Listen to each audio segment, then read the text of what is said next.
今天，我国首个野生狼生态保护站在四川若尔盖湿地国家级自然保护区揭牌，这标志着四川省对野生狼的保护工作正式迈入专业化轨道。初步统计，境内约有野生狼200只。我会跟格林说一声，跟所有的狼群说一声，也跟这么多年支持我们的读者，看你们都说一声，10年了，这条路走得很难，我们走到了，不容易啊，是吧？10年了，当我站在这片草原，我依然记得刚遇见你时的情形。那是2010年的春天。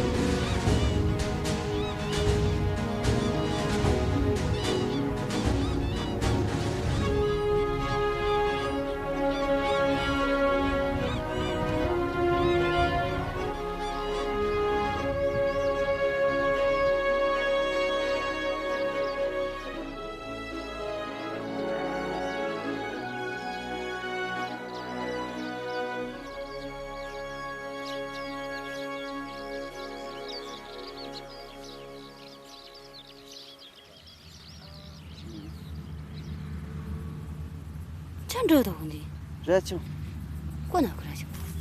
这个还蛮久啊。你们家就住在旁边吗？嗯，就是。过来坐嘛。嗯。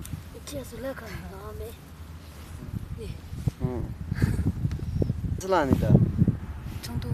成都。那边最近有些什么野生动物啊？看到的。看到的狼嘛。啊哈。野狼嘛。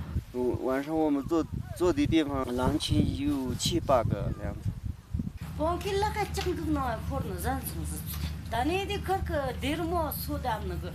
真的？真的。是什么时候的事？你们也听说了？这是哪一个？这下去水往外过去有一点房子了。水沿着河上去是吧？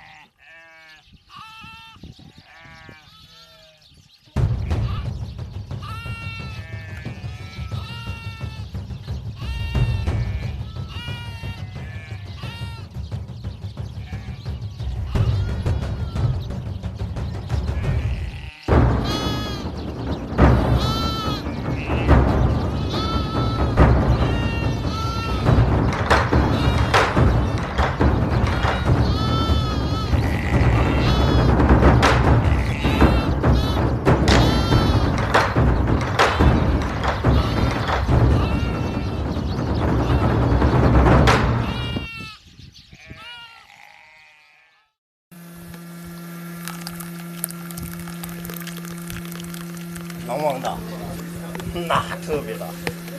哦，就是你说的最凶猛的那只狼。我知道。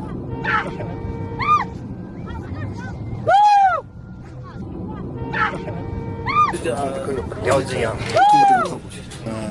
2米左右，3米，人是跳不过。我撵了，还没撵到。食物短缺，那是没办法。侵犯了他的领地，他吃的一个东西，那是应该的。他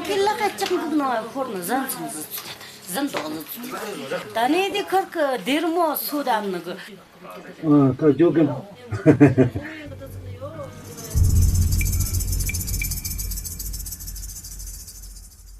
那他跑掉了吗？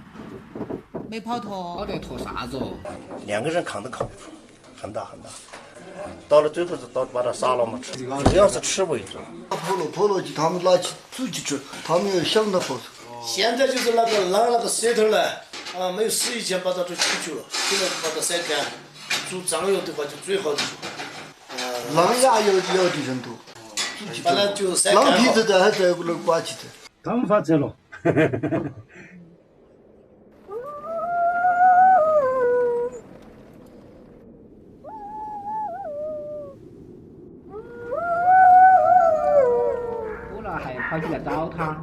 母狼进村了。这村里来了，晚上我们看到了。什么时候？就是前几天我们看到了晚上。是每天晚上都它也叫的。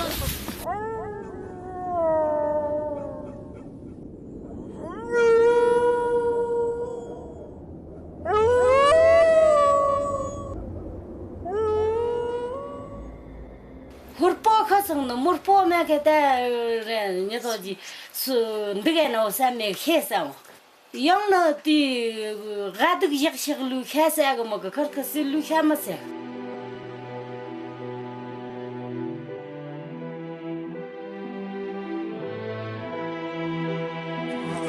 有在给逮着了，准备把它给吃掉。到现在还在，还活着呢，还有死的。那小狼现在在哪？是在哪里？是在我们黑猩猩，能看得见看不见就看运气了。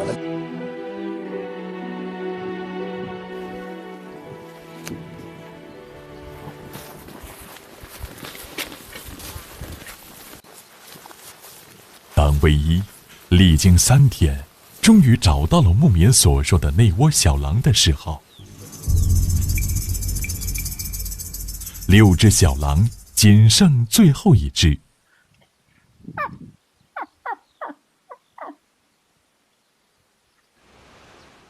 他是听得懂我叫他。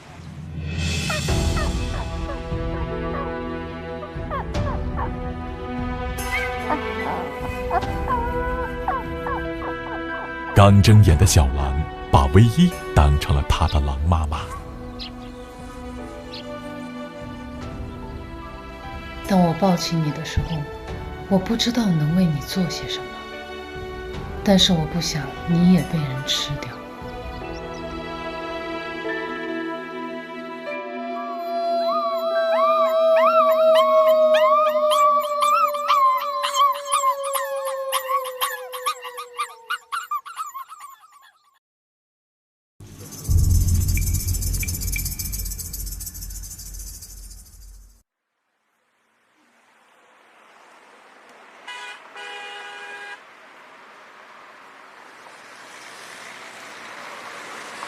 小狼是救活了，但身体依然非常虚弱，高烧不退。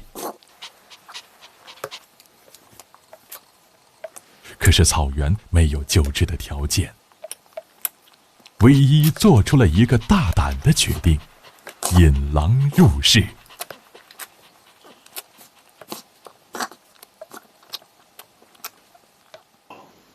这可是一只狼啊！狼就不能救了吗？不是不救啊，长大了怎么办啊？先救活了再说。你想清楚了吗？你把一只狼带回城市。没想清楚，就是可怜的。爸爸们俩下针了啊！唯一只好瞒过父母，暂且把小狼带到了屋顶花园自己的画室里。这是我们的小狼，这是狐狸，你的哥哥，小狼。你要照顾好它，狐狸。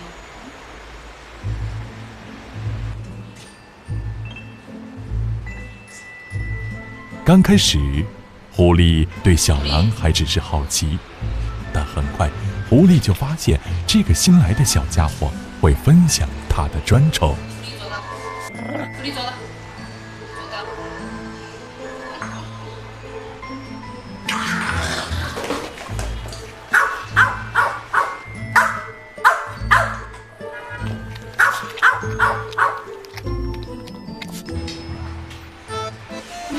拎毛那儿去。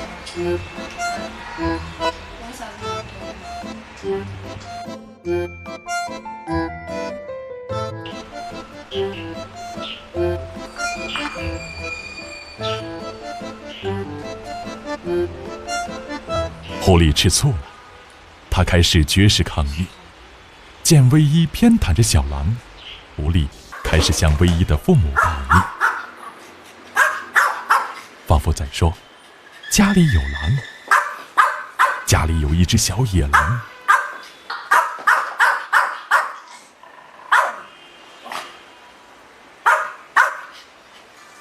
可惜，没人理会，也没人听得懂狐狸的狗语。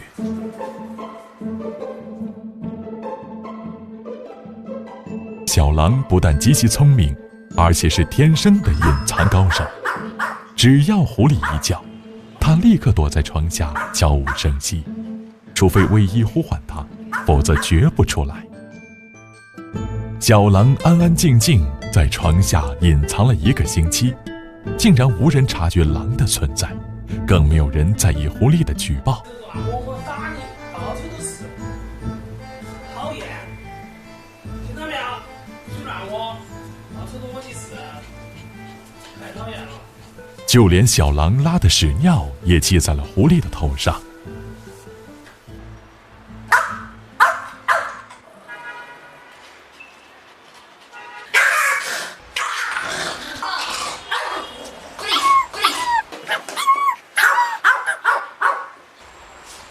你今后再敢欺负他，我朝死里打！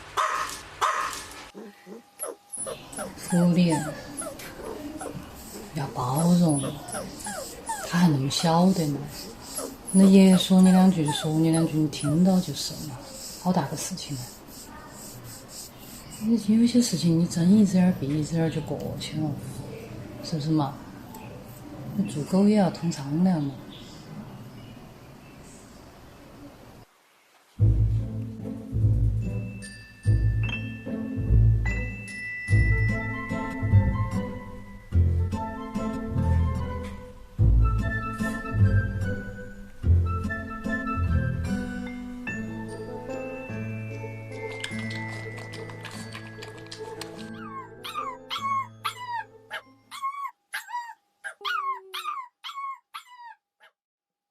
你喷出来全是奶味儿。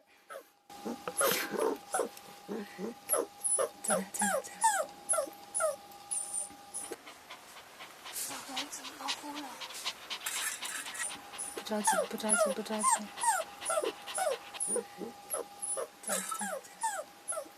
再来。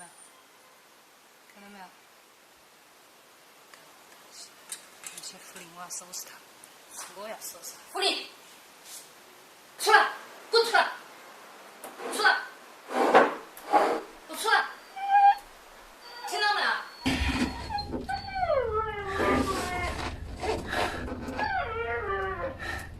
你没让你跑得脱啊！出来！我有件事要跟你说，快点，出来！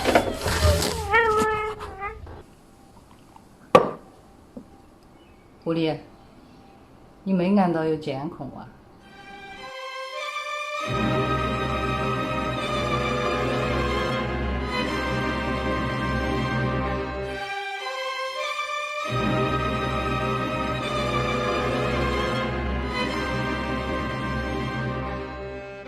反省，好生我反省，懂了？别欺负人家，刚进家门他就欺负他。错了没有？今天问你错了没有？就还高。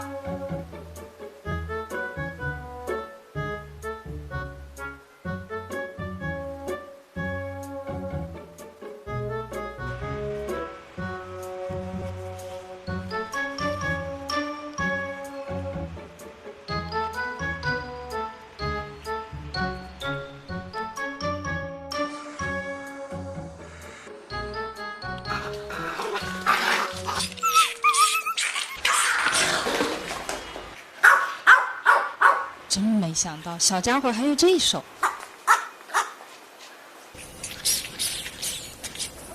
上了药就好，上了药就好。狐狸和小狼都是唯一疼爱的宝贝，唯一经常是安抚了小狼，又要安抚狐狸。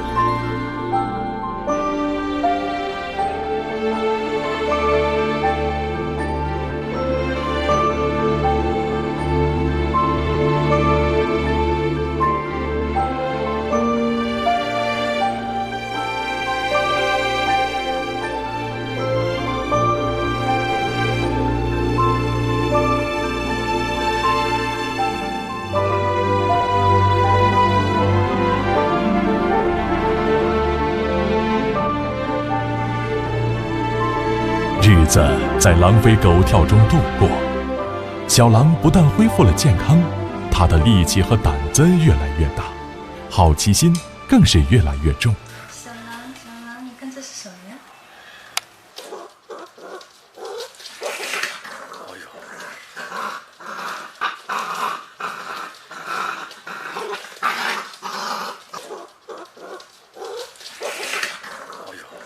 你要给他，他是不是就叼跑了？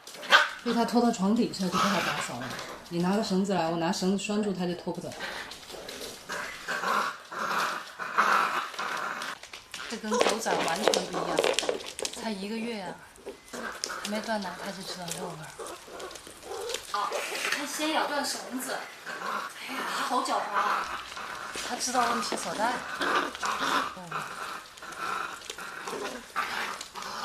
才满月的小狼就能准确地判断出绳子和肉骨头的关系，并毫不费力地解决掉，这让易峰和唯一深为叹服。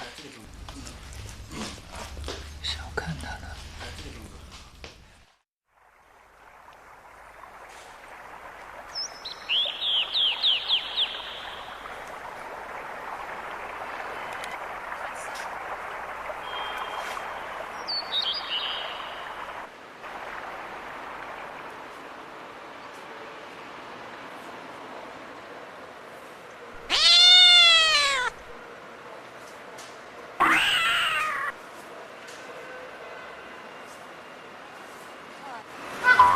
哎，糟了！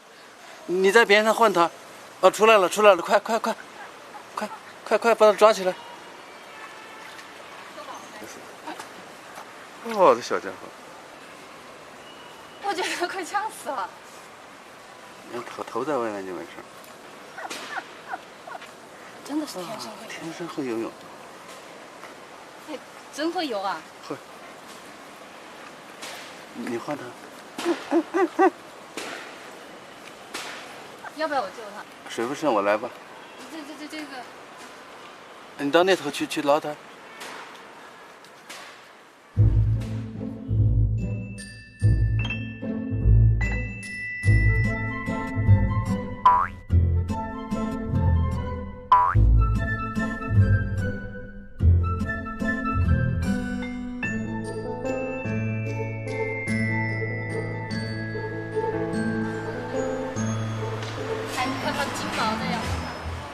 我刚拍到了。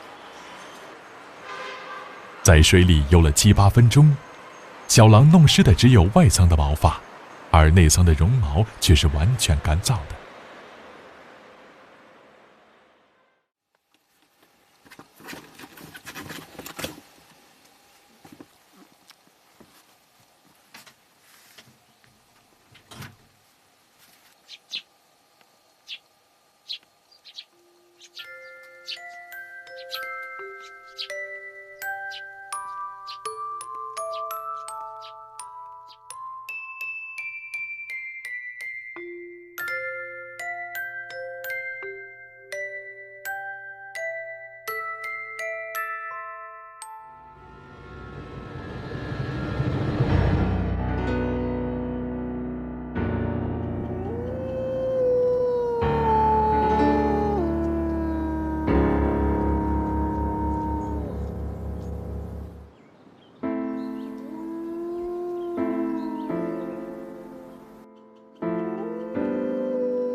他起个名字吧。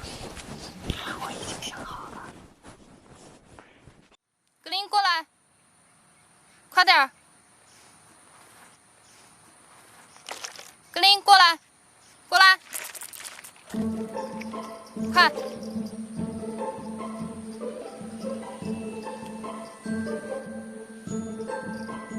发育期小狼的活动量非常大，但狼爪不是为水泥地而生的。唯一会常常带着格林来到郊外的绿地。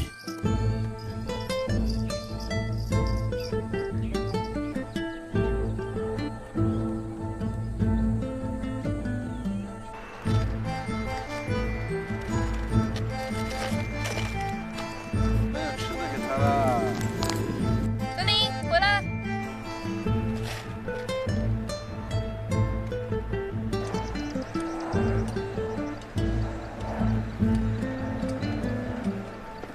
这才是你该吃的东西。哇，哇！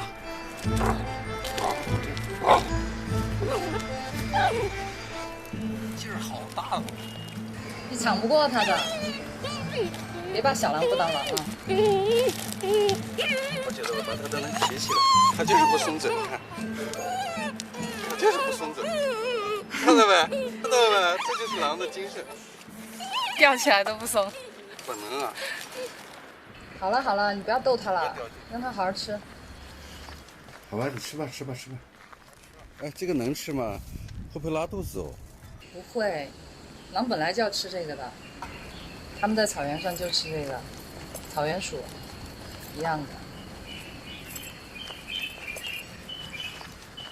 我记得有一个纪录片，是狼追捕野牛的时候，它咬住野牛的脖子还是肚子，然后就挂在飞奔的野牛肚子下面，野牛把这个狼在地上踩来踩去拖着走，那个狼都不会撒嘴的。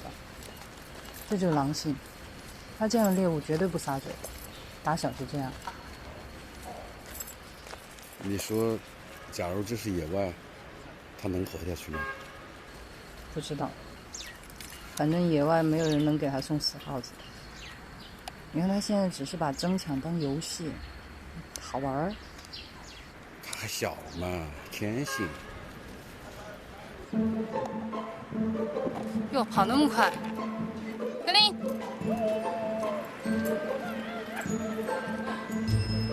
翻！你这小子太调皮了。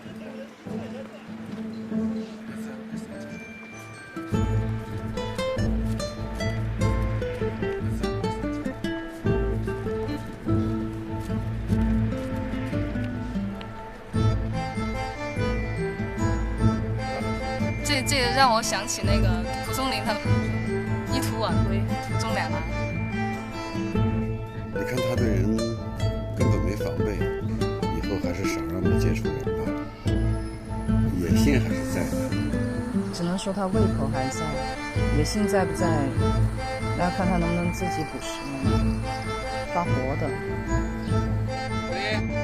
格林，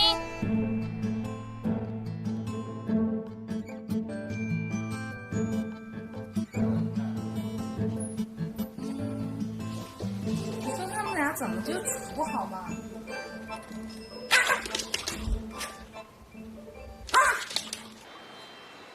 看来他对狐狸是没有什么敌意的。我就不信你们俩不能好好处是吧？狐狸，冤家宜解不宜结啊！臭狐狸。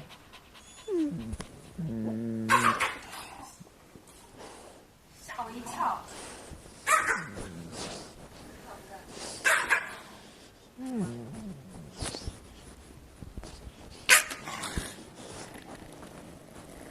不能好好处是不是？狐狸，我生气。你是狼啊，你还怕狗吗？就你不要起哄行吗？你不许挑事儿啊！他要是还嘴的话，他那牙齿狐狸早没命了。他让着他的，大哥永远是大哥。好，格林，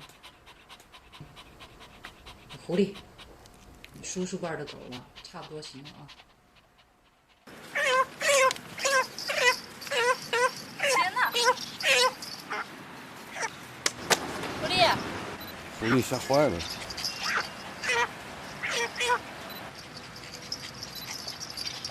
格林的基因里深刻地拷贝着一套狼族特有的生存密码。随着时间的推移，密码就会一个个自动激活，使它无师自通地顽强地表现出生而为狼的本色。宠物狗无法与狼共舞。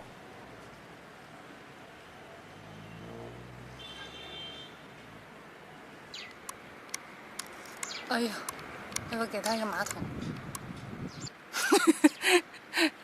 他就在看你看他的屎。这操作挺溜的。哎，不是说狼粪是白的吗？狐狸呢？不知道狐狸现在看到格林是啥反应？吓跑了。就是在我的印象当中呢，各种文学作品当中也写到了这个狼，首先是它是智慧的一种生灵，然后呢，当然也有描绘它比较凶残，团队精神强。但是首先我一想到狼，我觉得狼的形象是很帅的。但是当这个小狼来到我家了以后，我才从头开始认识一只狼。可能它跟小狗也差不多，就是比小狗更淘一点，就各种咬东西。有一天我买菜，我一开门，这个小家伙就冲我跑过来了。但是我当时一下子我觉得脑袋懵了，为什么呢？因为它的嘴巴口吐白沫。当时我就特别害怕，担心。我的第一反应就是狂犬病，情急之下拿起扫把，啪的就打了他脑袋。但是我看他那种活泼的那种样儿哈，那个眼睛里面还有光彩，我也觉得不像是病态。一闻他的口气特别清新。最后在床底下找出一个咬烂了的那个牙膏，我才知道，难怪他的口气那么清新，口吐白沫。当时给我吓的，这家伙他特别记仇。那从此以后他倒也不恨我，他就恨那个扫把，他觉得那个扫把把他脑袋打了一个包，所以从此以后只要见到扫把他就咬，每天在家里面就跟那个扫把较劲，咬坏了我们家4-5个扫把了。格林随着他慢慢长大，在家里面呢，他都随时可能出状况。哎，我觉得这个小狼你吃了那么多亏了，你应该学聪明了吧，应该不在作死的道路上越走越远了吧。但是他还是往死里作。有一天我在看电视的时候，我就看见这个小狼又出事儿了。哎呀，这是啥？哎，快来，看我怎么了？砧书板上印着的那个广告挺可气的，专粘超大老鼠。狐狸，你过来。狐狸咋没粘出来？狐狸是知道它放的地方的，而且那个是在玻璃门后面，只有狐狸知道怎么开那个门。问你，狐狸，你赶紧去。解不掉啊！粘住的时候，我还问过狐狸，我说狐狸，这件事儿跟你有没有关系？狐狸那个时候的表情就是把头转向一边。到最后我就只有给它剃毛了，然后等我把这个小狼已经剃得非常非常难看了以后，一峰才告诉我说，他说其实你们女生的那个卸妆油就可以把这个胶洗掉的。对，有一个孩子，他问我，他说老师啊，你跟狼群生活了那么长时间了，你怕不怕狼啊？你为什么就不怕狼呢？然后我就问他，我说你为什么要怕狼呢？他说我还是觉得这个狼会吃人，但是至少它是有能力吃掉人的这么一种猛兽，我觉得我还是害怕它的。我说我有时候会礼貌性的害怕一下，但是呢终归还是不害怕的。为什么呢？因为了解。也许我们怕狼，正因为是我们不了解，或者有太多的负面的东西流传下来的，所以我们才会打从心眼里比较恐惧，比较排斥，而忽略了再去了解一下它。在他们评价这个的时候，都会说一句，附带一句，就是在我看过重返狼群之前，我认为狼是什么什么，但是后来我就问他，我说那你们看过了之后呢？他说我爱狼，我觉得我爱上狼了，就是这样。那我觉得我们做的这些还真是值得的。其实这个小格林一来的时候，一峰就有一种担心，他说你别看他现在是小小巧巧的，跟一个小狗似的，还是迷你版的，今后长成 Plus 了怎么办？狼群是有等级的，有一条法则就是要么忍，要么狠，要么滚。于是呢，他就老是来咬我的脖子，脚脖子，咬住了脚脖子以后他就不放，然后经常就开始甩头，就是狼的那种标准撕咬的方法啊。有时候他那小尖牙呀就咬得你特别特别的疼。然后终于有一天他咬住我的脚背不放的时候，我跟他说放开，他不放，放开不放，死死不放。最后我也冒火了，一下子把他扑倒，然后就给他咬过去。当时那一下应该是咬在他的耳朵上，然后他吓得吱的一叫，然后我也吓得赶紧放开。放开了以后，这个时候他的反应比我快得多，他第二口紧跟着又给我咬过来了，他的动作也快，反应也快。然后当他的嘴巴伸过来扑过来，还没来得及张嘴的时候，我那个时候嘴巴这么大，我一口就给他咬过去，结果连鼻子带下巴我给他咬在嘴里了。这下我就不敢放了，为什么呢？因为刚才我咬住他耳朵一松开的那一瞬间，他爪子一伸过来就给我脖子上面给挠了一下，火辣辣的疼。然后后来我就听到他就发出一种讨饶的声音，那种讨饶的声音。但是我觉得这个狼太狡猾了，第一次讨饶的时候结果挠了我一爪子，趁我不注意挠我一爪子，第二次你再讨饶我不敢放。然后果然他这个应该是虚招，直到最后我又咬得更紧了一点，他可能真的痛了，然后这个时候他只好放松下来了，身体再不紧张了嘛，然后把肚子亮出来就是臣服了嘛，我把最脆弱的地方亮给你，我求饶了，我向你臣服了。然后这下我看见他这个姿势才是标准的，鼻腔里面发出一种就像淹了水溺了水一样的那种很可怜的哼哼唧唧声音。我觉得他应该是真的老实了。然后我盯着他，他也盯着我，大眼瞪小眼，我们俩都有点接受不了这个现实。狼被人咬了，第一次我打赢了，后来他又找我挑衅了好几次，但是基本上都是我3打2胜。那从此以后这家伙也就服气了。一峰在我们这个群里面地位是最低的了，所以他就经常跟我说，他说难怪这个狼字儿就是怎么写的呢，再狠一点就是狼。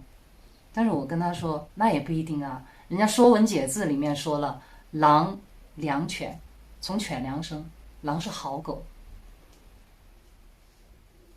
到底是良犬还是恶犬，那我们也只有慢慢走着看吧。狐狸过来，过来，狐狸走了，狐狸坐的比他远一点。狐狸，他都给你亮肚子了，你都不敢过去啊？狐狸过来，过来。自从格林在狐狸面前展示了他的猎杀本性，狐狸就再也不敢招惹格林了。真的是狼性改不了了，就要不吃。六亲不认。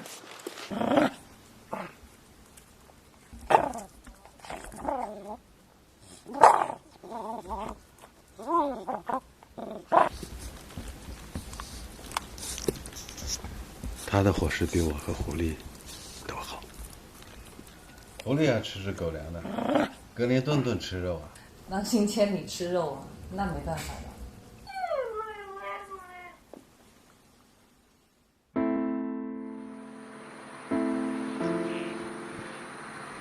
格林会成长为食肉猛兽，可是狼并非六亲不认。过来，你过来。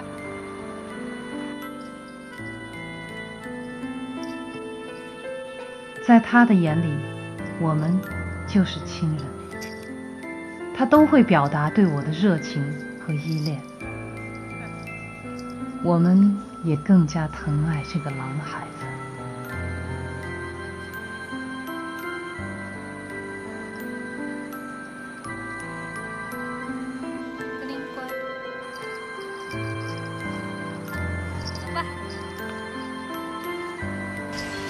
回家。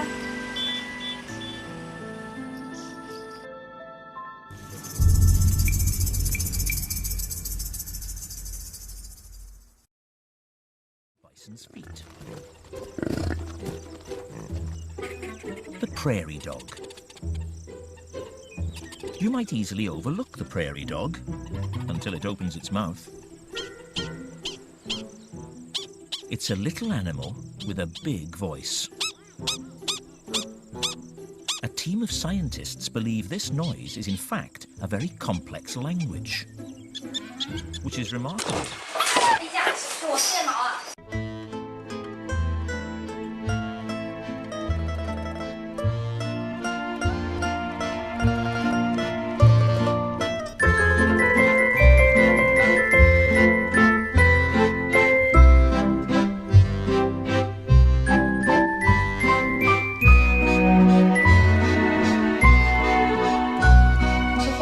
作死啊，格林！它不会是一只哈士奇吧？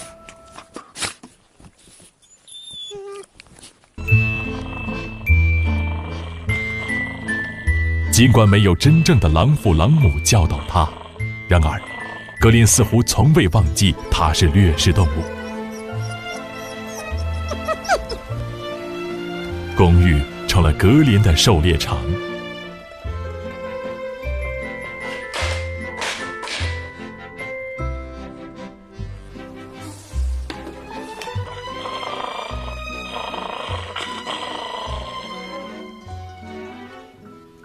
电线不准摇，不准，零。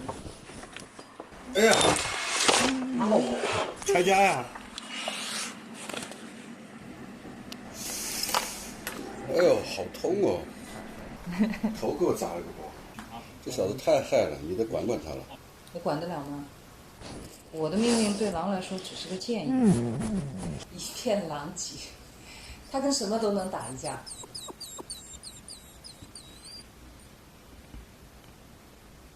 幸亏不是电源线，破坏之王，你功力见长啊你！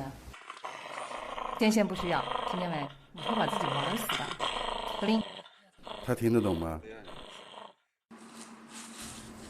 那他一下就老实了。这招还是跟狐狸学的，狐狸以前在他的牛奶里面放辣椒，从那以后那个碗他都不敢碰。哎，行了，不作不死。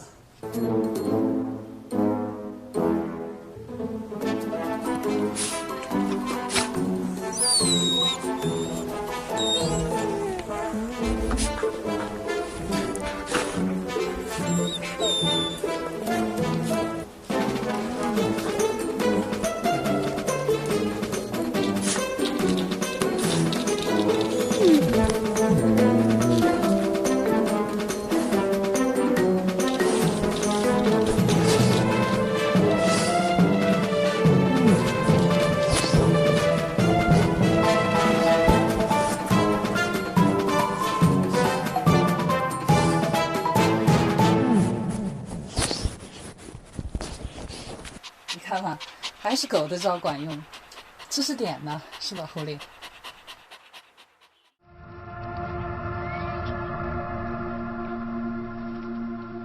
格林的学习方式不仅来源于他的经历，还有他的好奇心。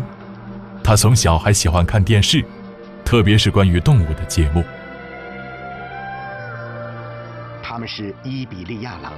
欧洲境内血统最纯正、数量最庞大的种群。他最喜欢看电视，电视呢也是他唯一能够看见同类的地方。2个月里，他很认真地看了几10部关于狼的纪录片。他是一个接受现代多媒体教育的狼。一峰说啊，他就差不会上网了。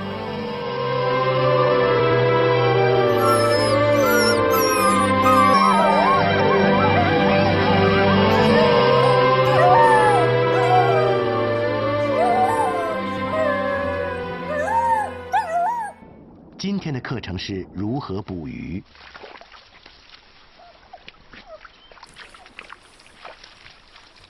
通过这种并不巧妙但却行之有效的技巧，维伊科在池塘里制造出了巨大的混乱，迫使鲑鱼游动。他以狼的一贯风格追捕着鲑鱼，等待它们犯错误。就像鹿一样，其中一条鱼肯定会游错方向，然后被狼抓住。他真的看得懂吗？我试过一下。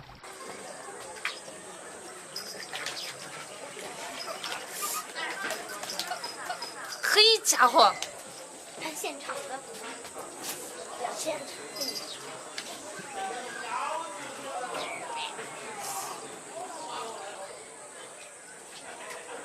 吃完了。他还在看有没有，因为那个盆子底下有个图案，你看见没？有点像里面还有东西。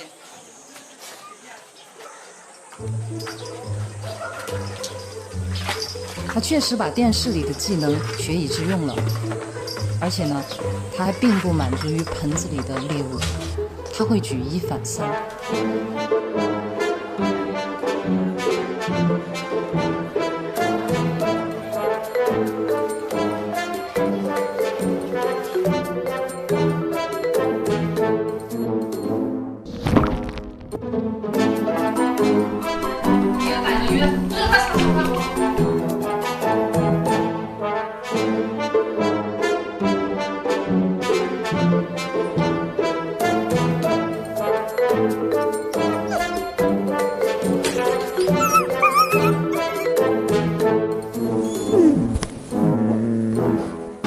那是道硬菜，你搞不定的。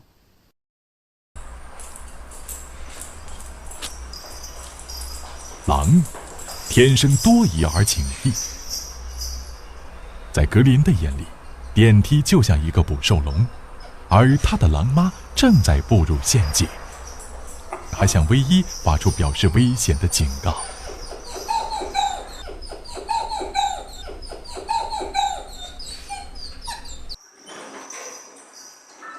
后来格林明白了，电梯对威伊无害，他就不再哀嚎，但他仍旧固执地坚持不进电梯。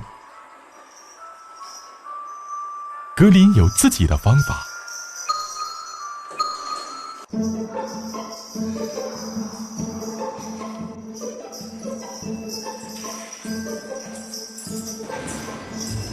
格林，快点，走了走了。对野生动物而言，在城市当中，自由是极其有限的。为了确保外出的安全，从格林很小的时候，威伊就尝试给他套上肩带。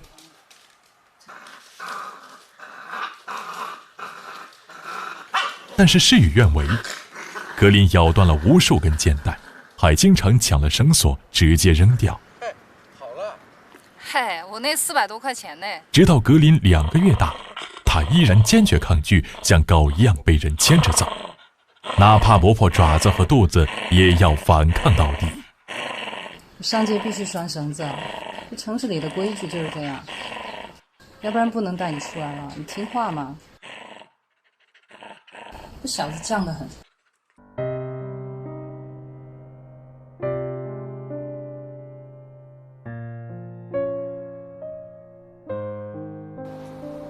家不是他的长久之计，这样下去肯定会出问题的。那怎么办？一只狼不能总是生活在公寓里。2个月里，我求助了很多家野生动物保护机构，希望他们能够收容格林，但是都没有回应。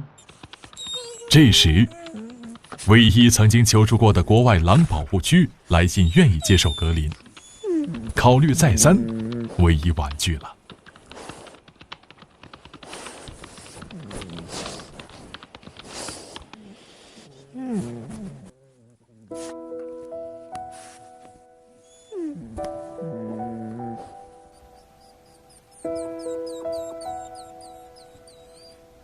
格林越长大越孤单，只能从光影中找寻着本应属于狼的悲欢离合。他的师傅已经死了。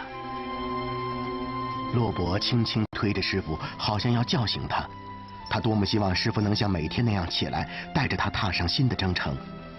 但是维伊克再也不会醒来了。他教给骆伯的最后一课就是勇敢。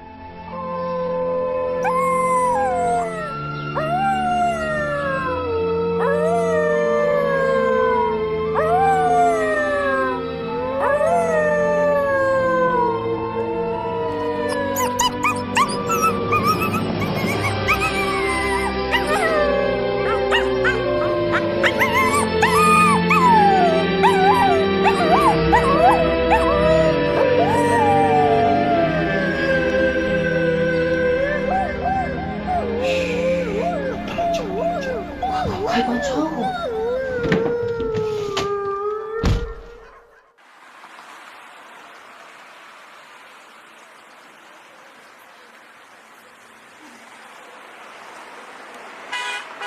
唯一不敢再带格林下楼了，他将格林的活动范围严格控制在公寓楼顶的天台。这里虽不能亲近大地，却可以望见天空。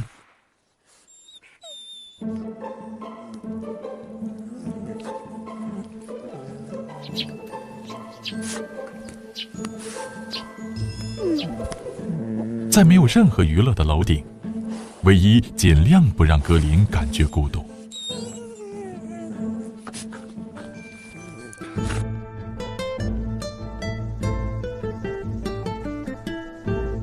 他和他比赛跑步，他和他比赛捉迷藏。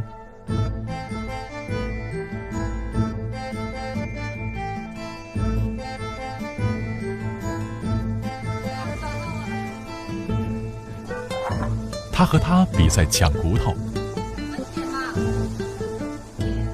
比赛的成绩基本是这样：赛跑我没赢过，捉迷藏他没输过，抢骨头我想平分，他不干。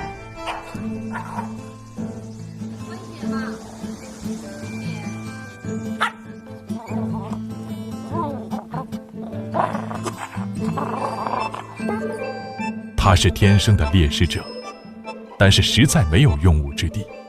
格林成了一匹蜗居城市的宅狼。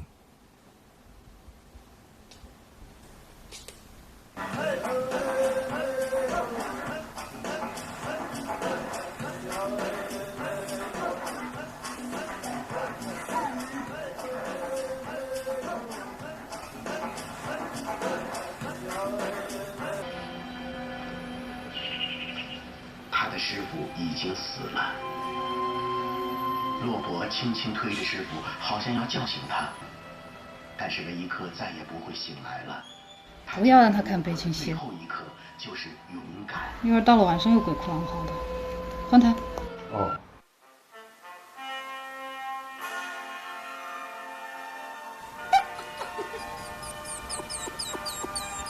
给我。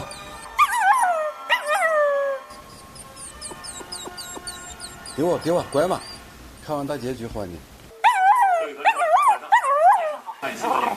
今天节目的主要内容：粮食包产田建设。不要咬我嘛！你叫就叫嘛，你激动什么？激动你咬我，拿我213年的。哎呀，这2008年咬的。你看过过来创建，按2季来算，腰上面占到我们全省粮食播种面积的1%。没有种的。从总产来说，占到全省粮食总产量5%。对全力推进粮食高产田建设，山东财政对通过验收的地块每亩奖励30元，同时把各市粮食总产量和高产创建纳入综合考核体系，市长、县长甚至乡长都要负责。山东省将以高产示范田建设为抓手。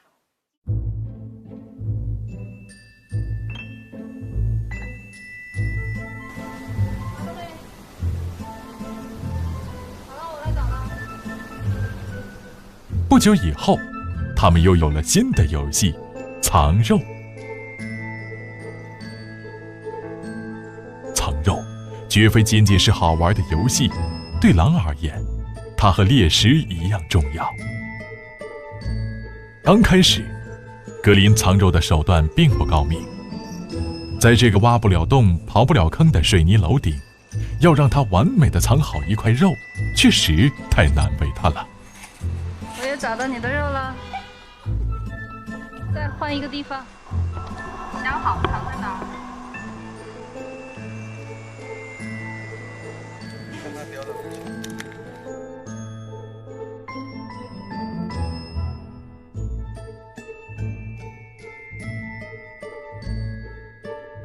他的藏肉每次都会被唯一发现，但是格林总有层出不穷的伎俩。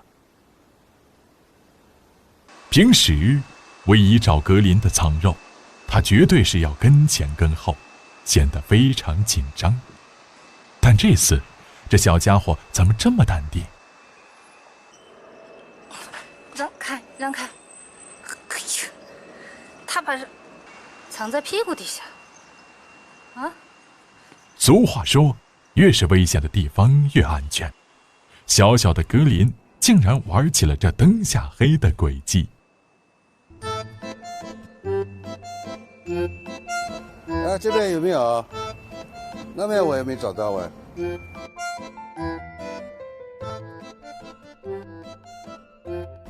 这小子狡猾得很，饿他2天，让他自己找。连续2天没给他食物，格林终于意识到，再不启用存粮，明天就要饿得走不动了。第3天，唯一带他上楼。一开始，格林带着唯一兜圈子，躲躲藏藏绕了几10圈。当格林终于感觉甩掉了唯一的跟踪后，才警惕地从一个雨水管道口掏出了他的存粮。在格林看来，好不容易找到的这个藏食点，远比这块肉的意义更为重要。狼是储存食物的专家，脱离狼群成长的格林却无师自通地懂得这一点。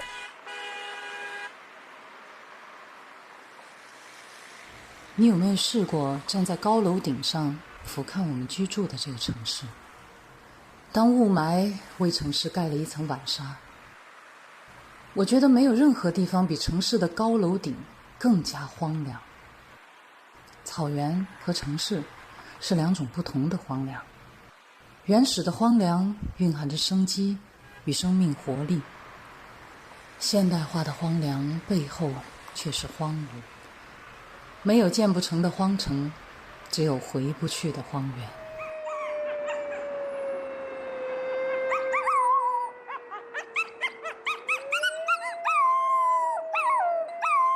随着格林慢慢长大，一些属于狼之天性的东西会越来越多地显露出来。有的本领生来就沉睡在格林的基因里，等待被唤醒的一天。然而，在这高楼林立的城市里，这些天性也可能一辈子会沉睡下去。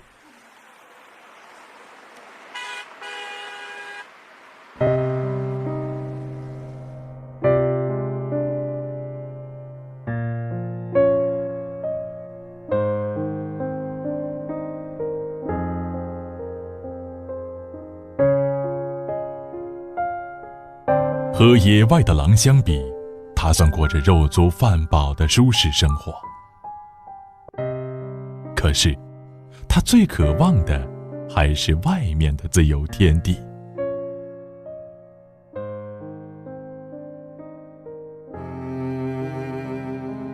下不了庭院的格林，每天眼巴巴盼望的就是上天台。这小小天台虽说荒凉，却是小格林的乐园。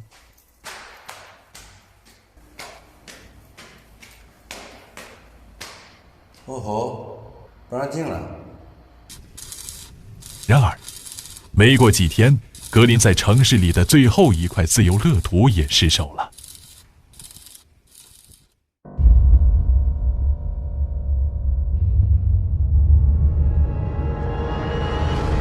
就他，就是他，说到你了。上街了，朝那边跑。繁华都市里，一匹野狼上街了。那边。受到惊吓的格林窜上了主车道，造成了交通阻塞。一直到晚上，他们才找到了围困在马路边绿化带中的格林。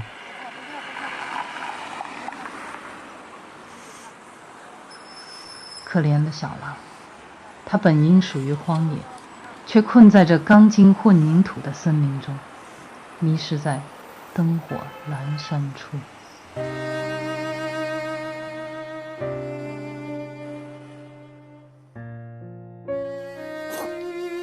悬哦，差点被碾死，想想都可怕。这个狼的天性呢，它是好自由的，它肯定是不甘心被关在家里，它肯定还会再跑。我把它看紧点。它越来越野了，你看得住吗？这不是狗跑掉那么简单，城市大街上一匹狼来了，击毙！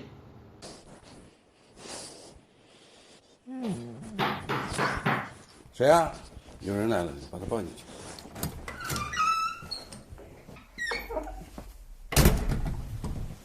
刚才是那个物业的，他们说问我们是不是养了狼狗，他说新的禁狗令下来了，禁养这种大型犬，咋整？他们是挨家挨户养狗的都在问的。格林很可爱的，能不能给他再打扮萌一点，让人不害怕？其实这样子应该像狗吧，啊，就是一只土狗。应该。狐狸不是有套装备吗？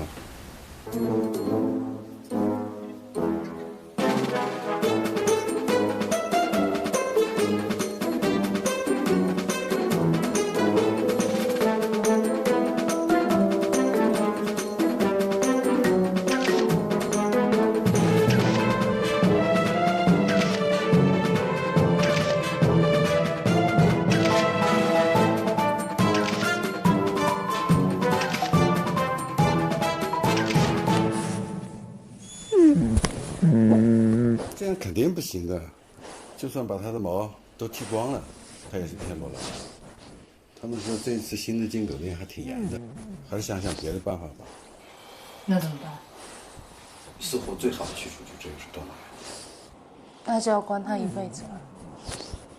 但至少他能活着，还有什么比活着更重要吗？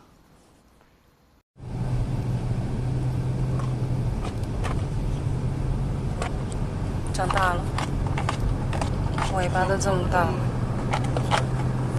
然后早上，出门的时候，然后他就掉眼泪。从小到大，我都觉得动物园里应该有动物，动物也应该去动物园。可是我从来就没有细想过，它们是从哪儿来的，它们在这儿的意义是什么？我们凭什么圈禁它们？它们本来应该属于哪儿？格林官，妈妈先进去看一下，你在车里等我，听话啊，听话。那边。这边。那看好好。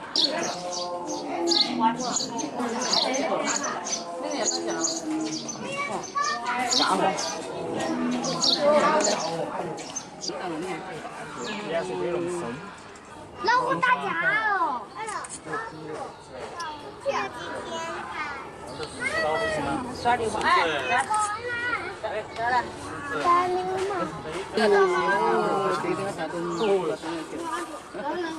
他们在耍一个，他们在耍游戏。走那边。狼来了，狼来了！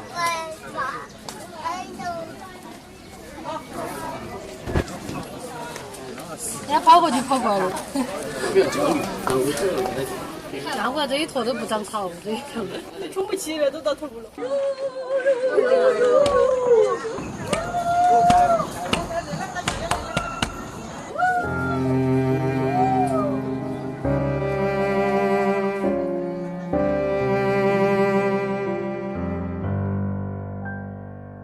假假如玻璃的那一面是格林，这就是他以后的生活吗？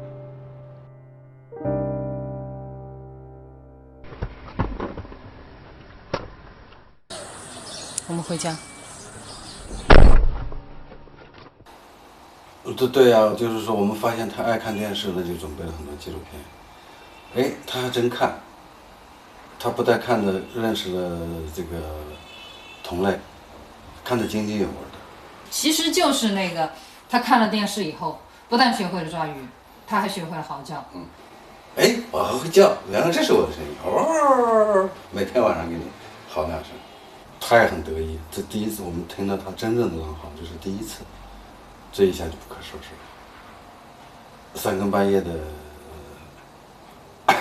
孤单的来一嗓子，哦，当时恨不得把他的嘴捂住，但是不敢。你也捂不住，都捂不住，他是孤单了嘛。那自从学会抓鱼，学会了嚎叫，新的问题就来了。他意识到了，学会了自己本应该发生的事情，甚至他孤单的时候他就好了，是夜深人静的时候来吓得我们3更半夜起来陪他，他就不叫了。哎，结果他就又发现问题了。哎，这一招很管用，我老子要出去玩，你不让出去，我嗷一嚎一嗓子，好吧？啊，我带你出去，带你去上楼顶上。养狼比养狗复杂。那么送到动物园，好像我们就是说尽到了一份责任，把它救活了，也给它一个合法的身份一样。但是到了动物园才发现，他在里面根本就没有身份，他就是一个囚徒。囚徒，对。那救活它的意义又在哪里呢？城市不能带，得另想办法。城市没有狼在的地方。养动物是一种责任。当你接受了这一个生命的时候，你就一定要做好这样的心理准备，你要对它负责到底。而这一个承诺可能长达10年甚至更久。格林作为一个另类，他到我家，小到生活的每一个细节，每天都是麻烦。他也不光是大家眼中看到的那么可爱那么萌，不光是欢乐的一面，也有很多淘气的。他是一个私家能手。比如说，我的拖鞋没有一双是好的，我的雨伞总是被他撕成碎块，我经常回家都能看到一片狼藉。我想这个词儿就是这么来的吧。然后有一次回到家，看见到处乱七八糟，而且我还找不着他，床底下、沙发底下到处找遍了，我都找不着格林，到底藏哪儿了？结果一抬头，他在冰箱的顶上，我都不知道他怎么上去的。狼不像狗，你可以教它在一个定点的地方乖乖的，它不，它就是要到处去标记它的领地，它绝对不会听你的。狼的味道比狗浓烈太多了。有一次我实在受不了了，我就拖出水管来冲地板洗地，后来这个地板就受潮了，中间拱起来很高的一块，结果小狼又开发了新的娱乐项目，溜滑梯。狐狸是一个非常讲究的狗，洗澡，然后剪毛，因为长得像狐狸，所以我们就省事儿，就直接叫它狐狸。它是一只博美犬，它讲究到什么程度呢？它出门都要洒香水的，只要我把香水往空中一喷，落到地上，它马上到面前那片地来打滚，它非常讲究的。它呢也是非常黏我的。就是随便我到哪儿去，他总要抢门，就一定要跟着我走。但是那一天呢，因为狐狸他刚刚洗完澡，浑身雪白雪白的，我也给他喷了香水，我就不想把它弄得太脏，所以就让狐狸留在家里面了。然后我们就只带了格林走，然后我们带着格林去郊外玩了大半天，回来以后，狐狸已经气胀了。方向错了，他在这儿，你赶紧就发现这么好的肉，隔壁那我告诉你啊，一会儿小狼出来吃了这块肉骨头，那是你自找的啊。我可是先喂你一套，吐出来了。你绝食，你给我绝，我看你绝得了多久？先欢迎你。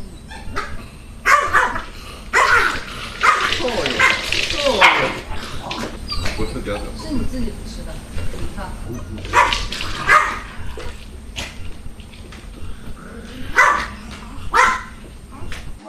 你安慰安慰他吗？我再安慰。狐狸最乖了啊！你是香狗。狐狸是最香的狗，就是那个狼最臭哈，小臭狼哈，老是惹你，高兴点了。最喜欢狐狸了，喜欢狐狸好多年了，对吧？狐狸和格林是打打闹闹的发小，从小的玩伴。很多网友也很喜欢狐狸，但是自从格林来了之后，确实狐狸受了不少委屈。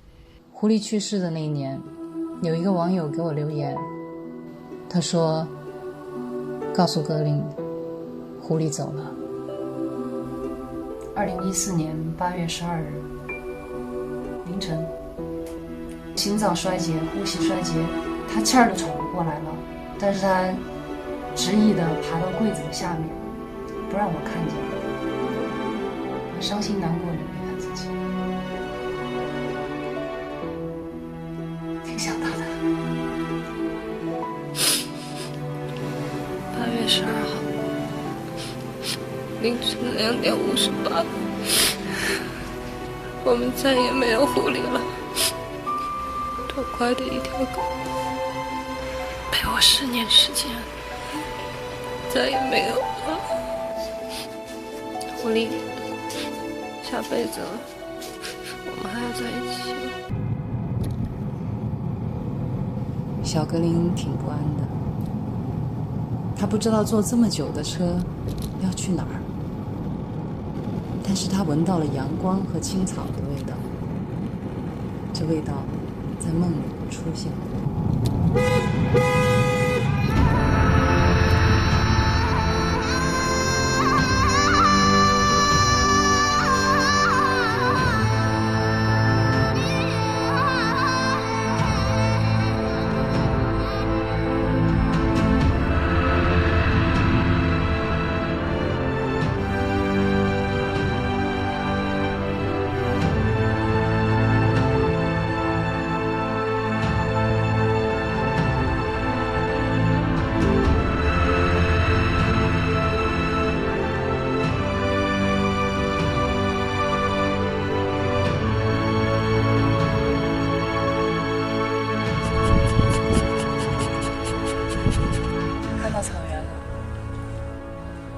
让他出去吗？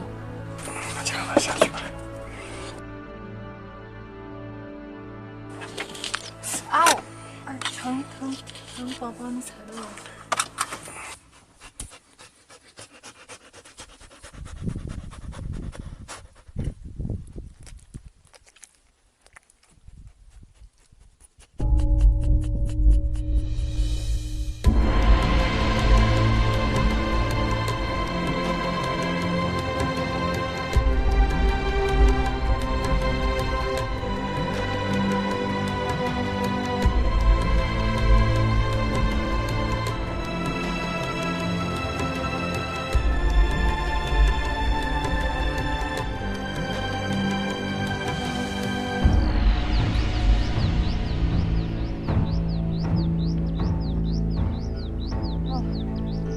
没眼了。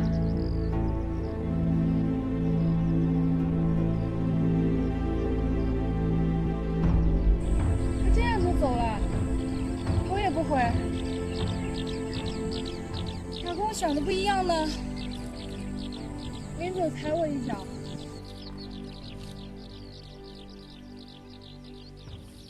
不可能这样就放生了吧？这么大的地方，这下自由了。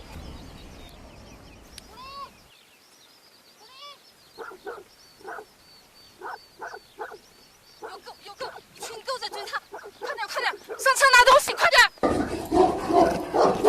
格林，他要跑了，格林。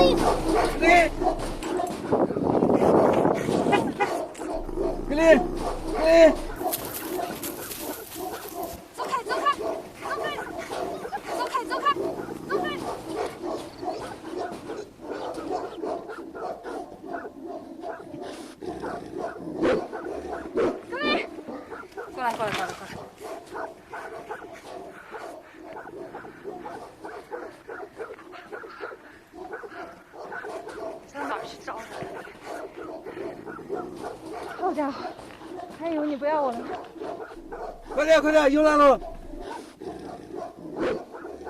快点快点，赶紧过来，赶紧过来！哎，对，就冲过来。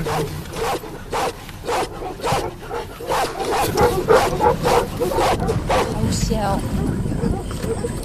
还只有个串串，下车就遭弄死。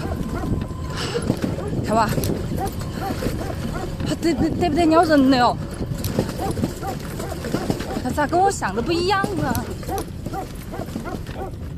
格林刚领略了草原的自由广阔，马上就领教了草原野狗的厉害。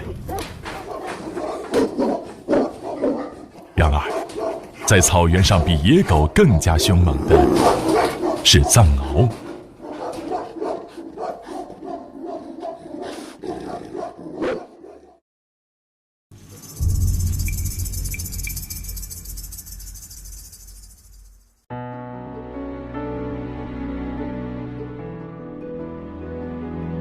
相传，獒和狼是天上的一对战神。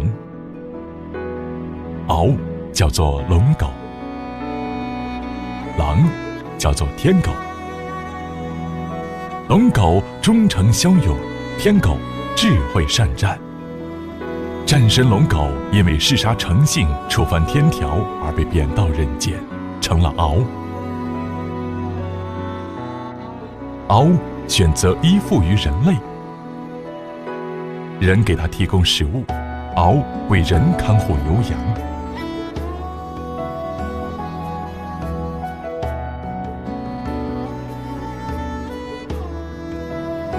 战神天狗因为贪婪成性，妄图吞噬日月，也触犯天条，被贬到人间，成了狼。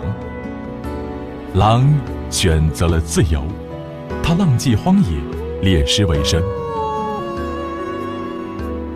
人类的牛羊也是狼的食物。于是，这对天上的兄弟在凡间却成了宿敌。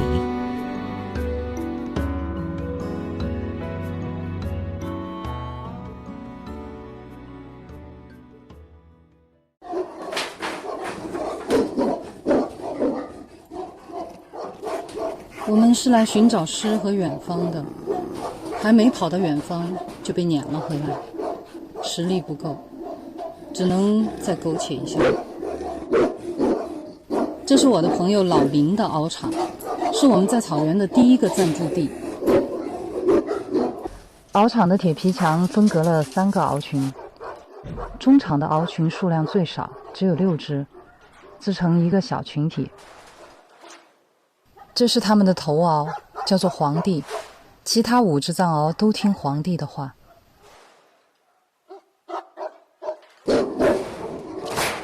狼和藏獒是不共戴天的仇敌，而几个月大的格林必须面对30多只凶猛的藏獒。虽然在主人的命令下，藏獒们勉强接受了这只小狼，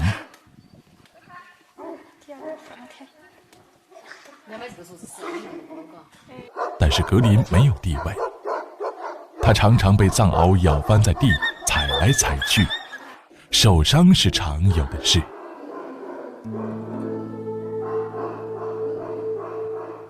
每天的蹂躏结束，格林总是精疲力尽，几天时间就瘦了一大圈，很揪心。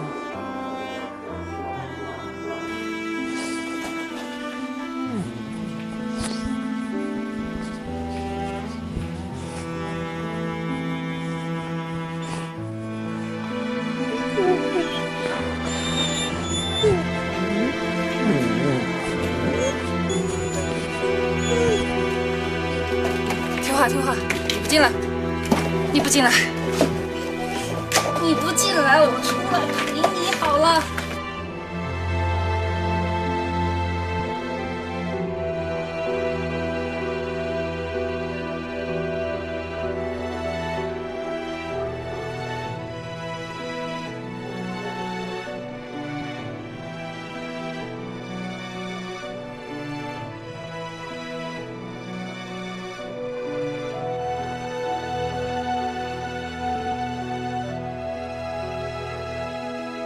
但每次我安慰完他之后，他还是要回到敖社，他还是渴望和同类群体生活。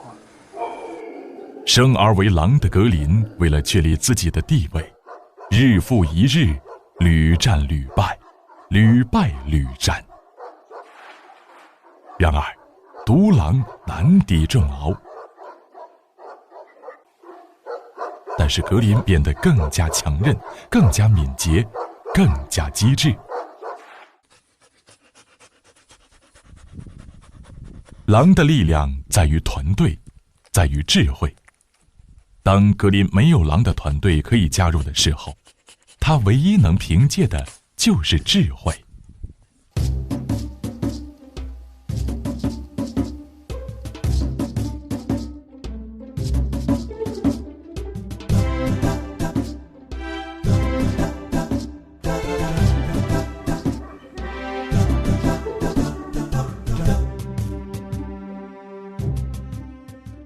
顶着烈日用3天的时间，一双狼爪挖到红肿流血。格林终于挖成了一个1米多深、坐南朝北的洞。洞外烈日暴晒，洞内却阴凉潮湿，不但可以乘凉，还可以防御。洞道狭窄，藏獒钻不进去，在防御的同时，观察着藏獒的作息和饮食规律。在这高原上，空气稀薄，日晒强烈，白天太阳直射的时候，气温可以达到40度，而藏獒黑色的皮毛吸热，烈日炙烤对他们来说如同炼狱。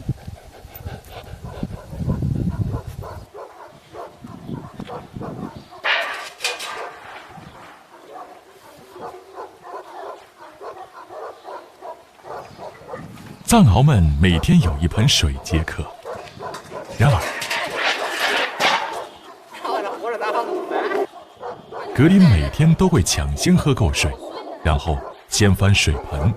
他喝完了，他把弄翻。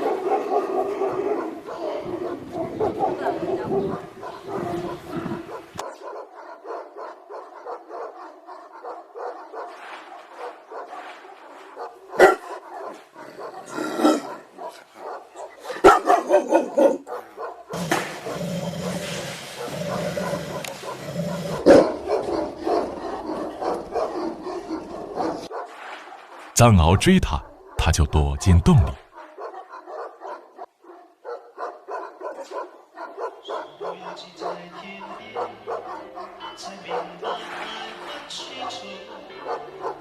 那段时间，不管给他们多少水，格林都要把它倒了，就是不让藏獒喝，饲养员也拿他没辙。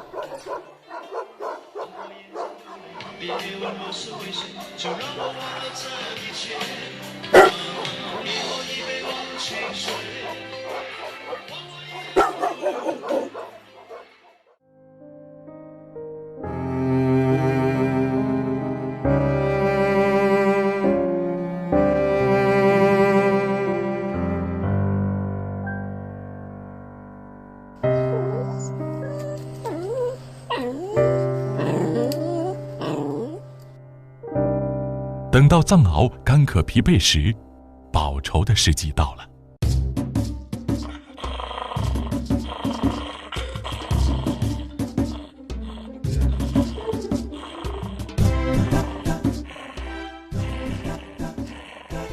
尽管卫伊一再呵斥，也没能阻挡格林用这种方式捍卫自己的地位。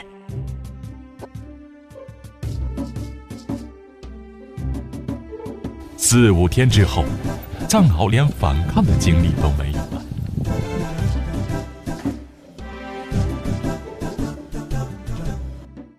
那以后，这一群藏獒再不敢欺负小格林，他们知道了，要想安生，就不能得罪这只小狼。你儿子不回来跟你一起睡啦？不回来了，他要跟藏獒一块睡。他们不打他啦？不敢了，他们现在好得很，藏獒把它舔得都要爆浆了。我去。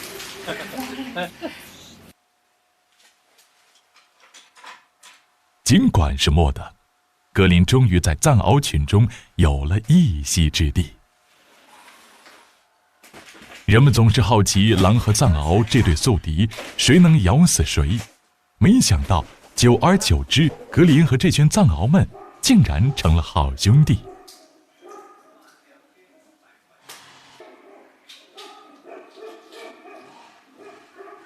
藏獒们每天的主食是2斤生牛肉、1斤狗粮、1个鸡蛋。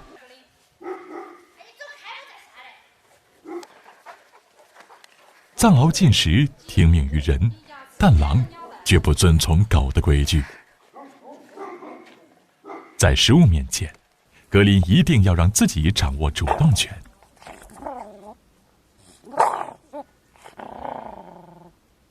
渐渐的，格林不满足于总是吃狗粮，他仗着身形瘦小，钻进各个敖笼抢肉。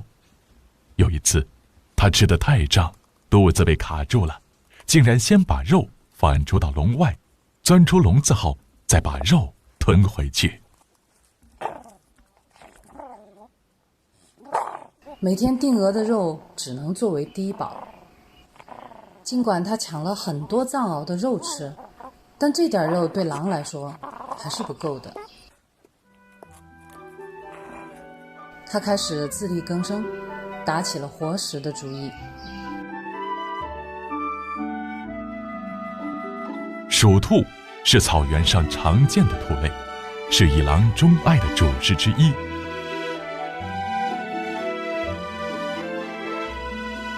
由于狼和狐狸等天敌的减少，鼠兔和野鼠渐渐泛滥，对草场危害极大。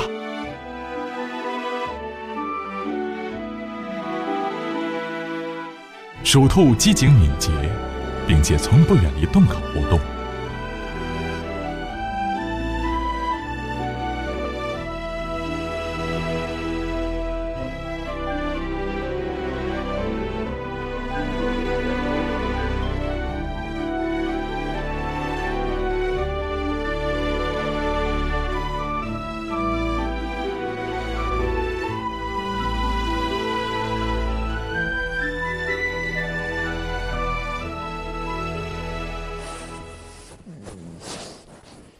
有时候看见格林在草场上扑来抓去，却一无所获，挺心疼的。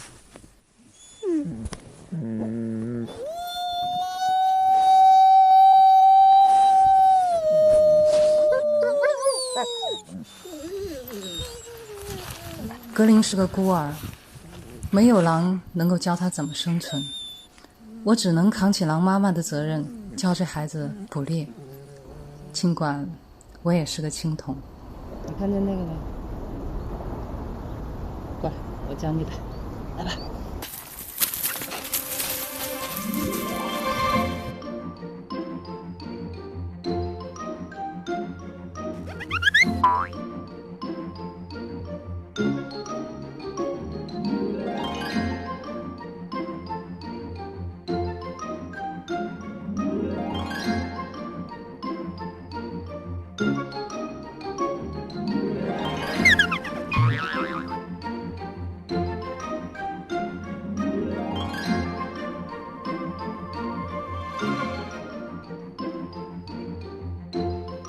唯一作为狼妈教子狩猎，不能借助任何人类的工具捕兽，必须想出狼的办法去教格林。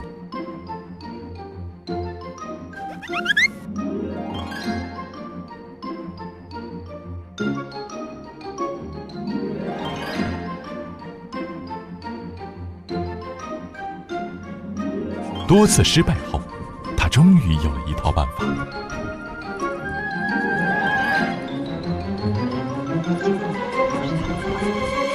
堵住，把这几个洞堵住。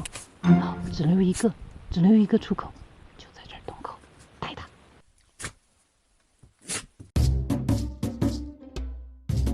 格林很快学会了唯一的方法，并且青出于蓝而胜于蓝。哎呀，快，能干！哇，逮到了第一只！哎呀，太棒了！虽然是一只小小的鼠兔，但对格林意义重大，这迈出了他野外狩猎的第一步。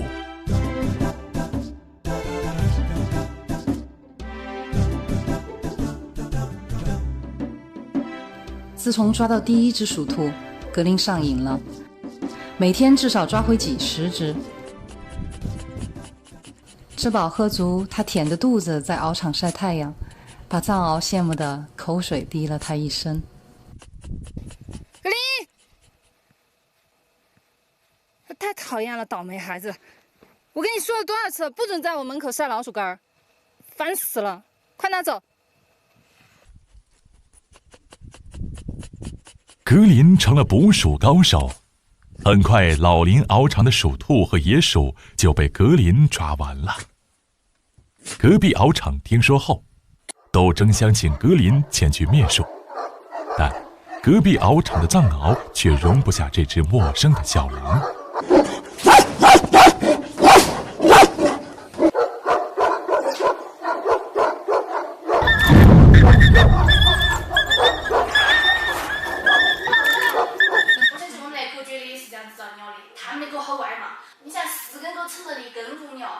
再前按点脑壳都扯掉了，好吓人哦！还好没伤到眼睛，已经是非常好了，好感冒。这个洞洞咬穿了，舌头好像流血了吧？你检查舌头咬得很。就这儿压紧，你看那流好血。像是咬的东西，就把嘴巴掰开来看。听话，放开，放开，放开，放开，听话，听话，给我，给我，给我，不要放开，听话，听话，听话。格林太小了，他敌不过成年獒的围攻，眼看脑袋都快保不住了，但是在最后时刻，他就算死也会咬下敌人一块肉来。这就是狼啊！这是唯一可以亲手触摸到的狼性和烈性。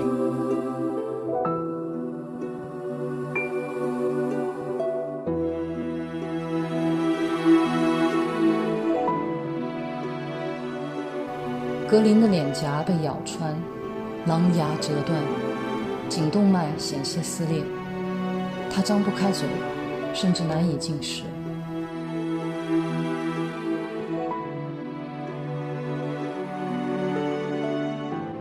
我心痛，只能紧紧抱着他，恨不得把他的痛都吸附到我的身上。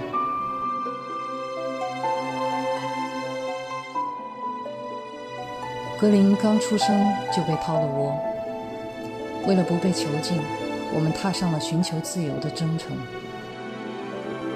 迫不得已，在獒群中栖身，我带着他东躲西藏，步步小心，却步步凶险。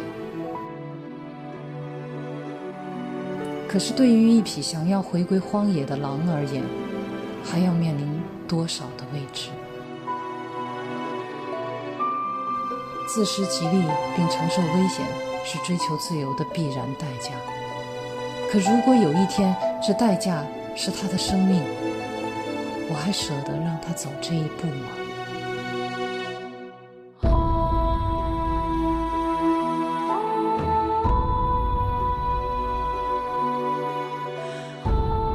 格林被咬伤后，老林的藏獒们每天都争相来安慰这个小兄弟。在藏獒群中，格林虽然处于末等，但也是群体一员。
或许传说中的天狗和龙狗真的是可以并肩作战的一对战神。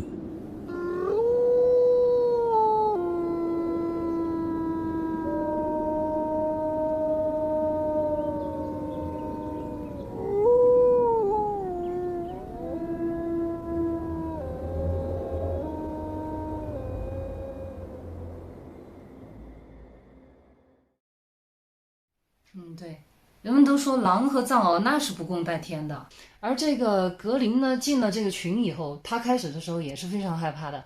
头一天他见到这些藏獒的时候，他是根本不敢进去，然后呢，他自己缩在一个车子的下面，车子底盘低嘛，藏獒钻不进去，然后呢，他就缩在车子下面，就看这些獒。也许呢，在这个观察当中，他能分辨出哪一个獒是头獒，看气质。皇帝，他就找到了皇帝，他觉得皇帝可能对他来说也是最好说话的，皇帝看他的眼光也许是最友善的。然后他第一个就把皇帝找着，死皮赖脸的亲人家、抱人家、舔人家，跟他撒娇。因为皇帝有一种天生爱幼崽的那种天性在里头，他的性格当中，他就特别喜欢那个幼崽。最后呢，皇帝居然接纳他了。然后其他的藏獒都听皇帝的，那皇帝就下了命令，哇，这个干儿子我认了，你们其他的都不准把他往死里咬哈。但是这些藏獒的理解也许是不准咬他可以，没说不准盘他呀。然后后来我就经常就是看到这个小格林啊，每天就是在獒场里面就狂跑，一圈一圈的狂跑，然后后面就是狗仔队跟着他追哦，一圈一圈的追，不管正追反追什么。哎，我当时也挺奇怪的，这些藏獒它有一个特点，它就喜欢一顺风的都跟在后面追，它不会像狼群那样过围，它不围，它就是狼往哪儿跑，一窝蜂的藏獒全部跟在它后面都这样追，它顺着跑，其他獒就顺着追，再不说反一个方向去堵它。所以我当时在想，这些藏獒是不是有点四肢比较发达，头脑呢可能斗不过格林，当时只是这么一想，但是我没想到后面事态的发展。这个格林虽然小，但是他确实在智慧上面有他的过傲之处。再后来呢，他们慢慢的可能在体力上格林是斗不过他们，但是他们发现在一些精灵古怪、刁钻古怪的这些事儿上面呢，他们又老是斗不过格林，于是呢，可能就产生了一种英雄惜英雄啊，或者是什么之类的这种怪怪的一种情愫，慢慢的把这两个生冤家死对头的，慢慢的这种奇怪的情感把他们往一块聚拢，往一块扯，打打闹闹的居然不打不成交了，成了好兄弟。再到后来就是格林到隔壁獒场去抓鼠兔的那一次也是非常的危险，可以说我是把格林从獒嘴里面给挖出来的。当我把它给挖出来了以后，我当时想想我都后怕，因为我当时抱着那个藏獒的脑袋，用一个铁笼子的两根铁柱子把那个藏獒的头嘴巴给卡在那个铁柱子上面，我就这样抱着藏獒的头，让它的嘴巴卡在铁柱子中间，而那个格林的头呢就在藏獒的嘴巴里面，我是把它给抠出来的。抠出来了之后，然后我刚刚一抠出来，那个藏獒转头就咬我的手臂，我能够感觉到它的那个鼻子尖，冰凉的鼻子就在我手臂上一擦，我想我再慢一点点的话，可能我的手都保不住了。然后当我浑身哆嗦的把这个小狼给抱出来的时候，我当时都闻到一股臭味儿，就是他也可能吓得大小便失禁了吧，因为他毕竟还很小，他还是个孩子。当我抱出来的时候真的是惊魂未定，不过我觉得能保住性命已经是万幸。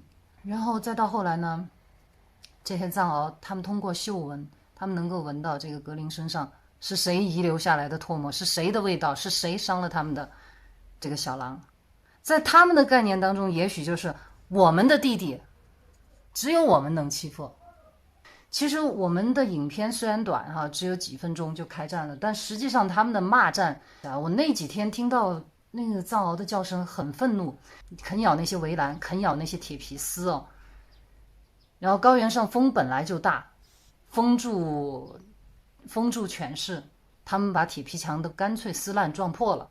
因为这些藏獒一旦打架，它是打生死仗的，藏獒打架那都是打生死仗的，不咬死了绝不松嘴。那个时候谁来劝，那都是杀无赦。更何况我们对于隔壁獒来说，我们还是陌生人。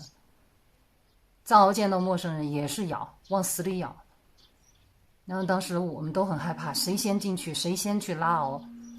当两边的藏獒混战起来的时候，格林也往里面冲，然后那个时候我就赶紧把这个格林就拽住尾巴，把它给拖回去，就从那边就是老林那边的中间的那个獒场把这个格林给拖回去。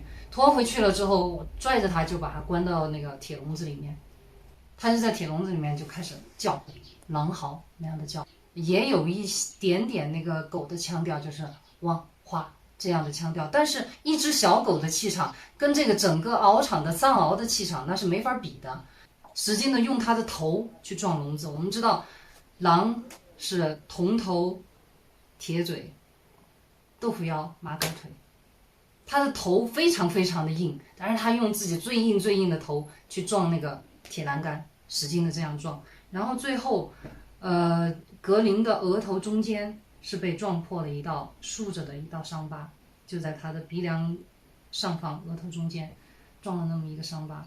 从此以后那个伤疤的那个地方都不怎么长毛，有时候对着光线照过来的时候，你就能看到它这个地方有一道天眼，挺明显的一道伤疤。这是那场战争给他留下的一个印记吧。后来我们在重新回顾这一段格林在獒场当中所引起的这场最著名的战役当中狂獒血战的时候，当然在做片子的过程当中，我们会想到是可惜没有留下当时的影像。他们当时那个时候还没有像现在这么先进，随便拿起智能手机就能拍。当我拍下格林为那个藏獒舔伤的时候，我当时是来不及去转换成视频模式啊或者什么的，我当时就直接就手机不是直接就是相机摁着快门我就不放了，所以它是连拍的很多照片。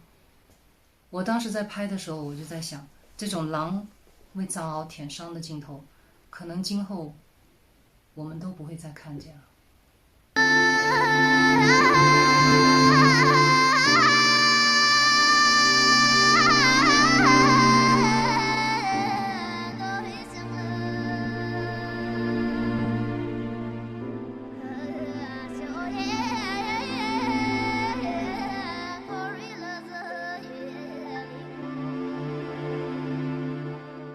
若尔盖大草原位于京藏高原东部的四川省阿坝藏族羌族自治州，平均海拔3500米，是中国最美的湿地草原。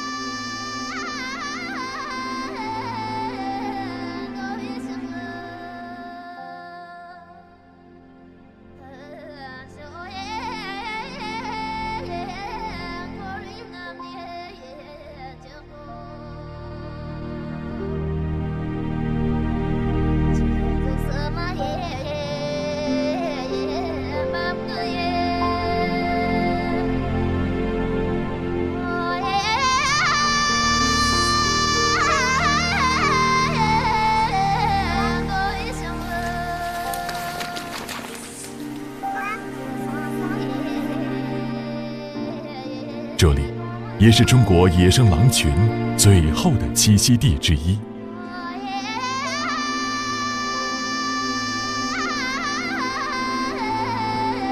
随着格林一天天长大，獒场的销售早已不能满足小狼的捕食需求。为了让格林有更多的锻炼机会，他们需要寻找更广阔的猎场。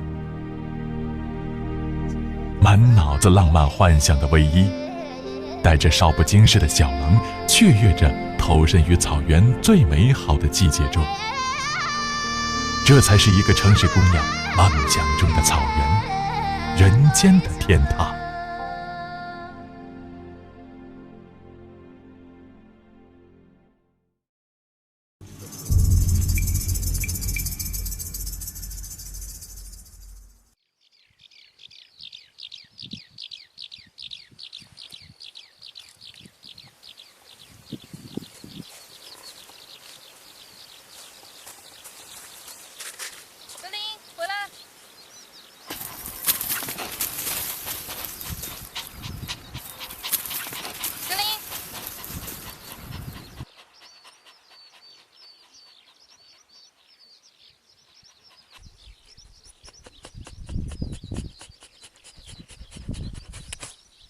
还没兴奋了呢。从现在开始，你要自己喂饱自己了。别搜了，风干肉是应急的，你口渴下山就有水泡子了。听话啊。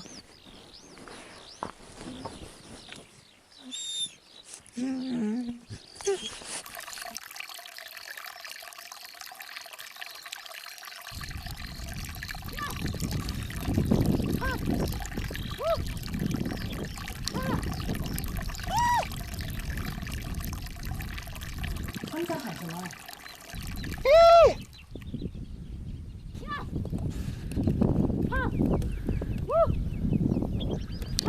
看天上。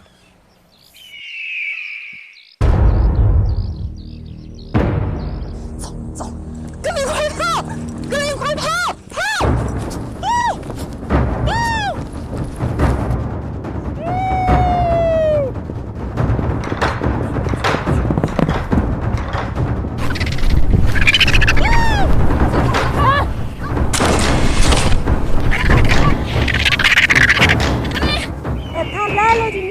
你不要喊，那是个什么东西啊？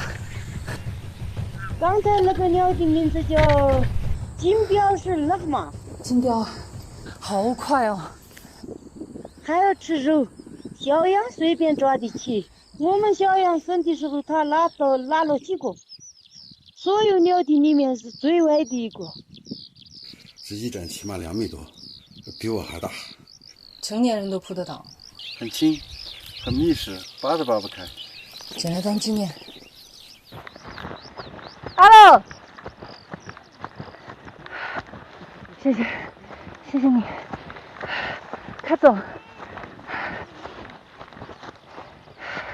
幸亏你来了。你叫什么名字啊？切成大西。哦，你们从哪里来的？成都。哦，你们这么一只狼？它是跟着我们的，它叫格林。我们一直养大它的。他的父母都被人打死了。那你们好。格林，过来。他不认识，他不过来。狼是有点害怕的。这孩子看见狼、看见金雕，他也不怕，也不哭哈。什么意思啊？认识了就不怕。啊，放牛放羊的娃些，迟早会见了。差一点下了。这是个。我们这不对。对。都能对。什么意思啊？听不懂，没字幕。拉姆给你们教吗？我刚刚看你在牵小孩。小娃娃走路不得行的，小孩也可能被抓走啊。肯定要抓走。抓活的也吃，小羊也吃。我第一次见识到雕。没有看的人的地方，他肯定要抓吧。这么厉害。谢谢。你们就住在我们这儿吧。会给你们添麻烦吧？不会，我们这儿草场大得很，兔子和那个野兔多得很，兔狗和野兔多得很。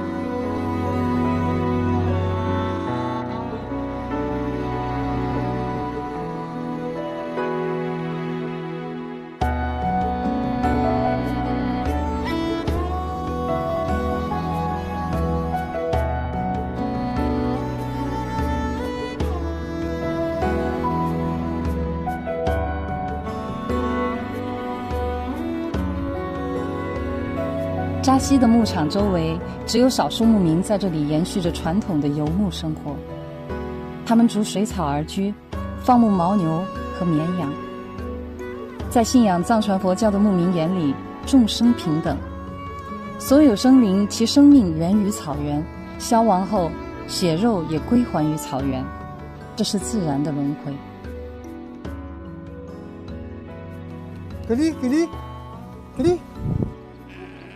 格林对陌生人有所顾忌，他在小河湾对面选择了一个绝佳的位置，这里既能观望人类的活动，也能和猛犬保持距离。这是大自然教他的入门课，学会敬畏。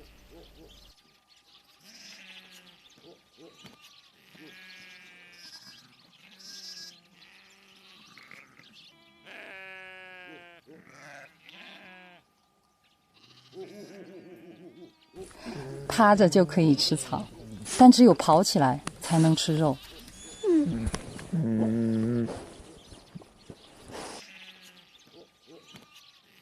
狼的本能告诉他，主菜在召唤他了。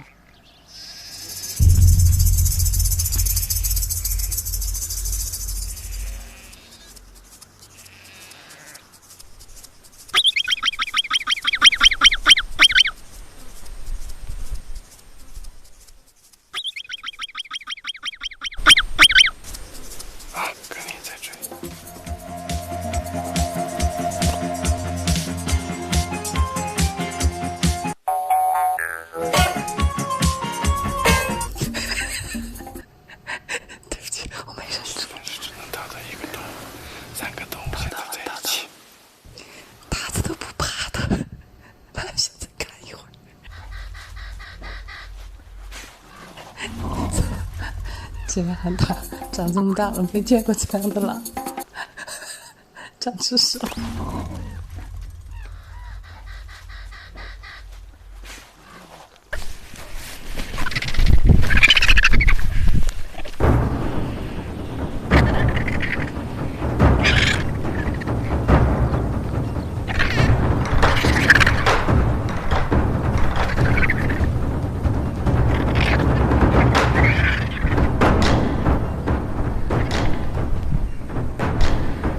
他在观察，也在比较，比他小的可以被他吃掉，比他大的可能会吃掉他。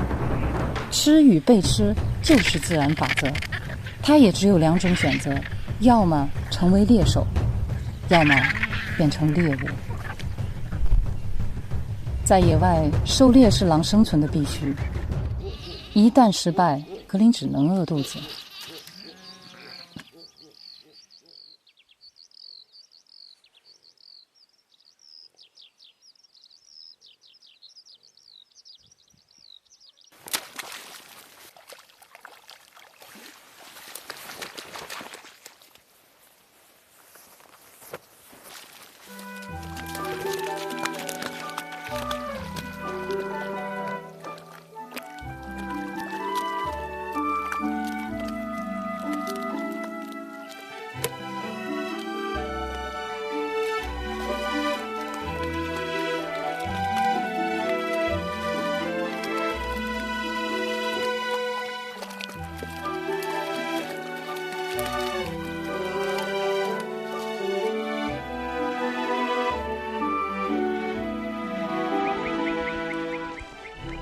清晨是抓鱼的最佳时机。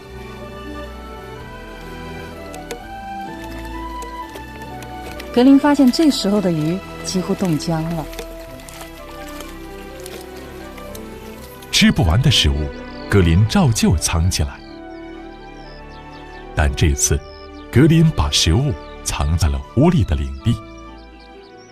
狐狸没有抓鱼的本领，也不敢公然抢夺狼的猎获。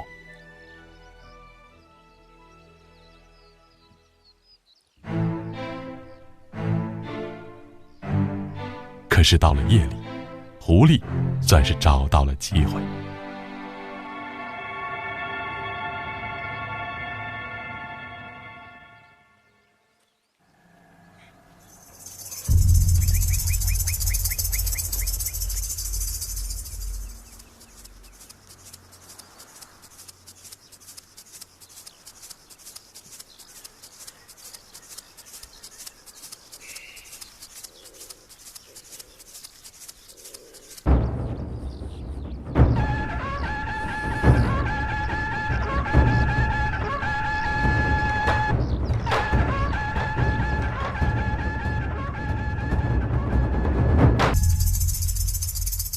格林一直将狐狸赶到了山的那头。这片狐狸的领地归狼了，格林成了这块草坡的新主人。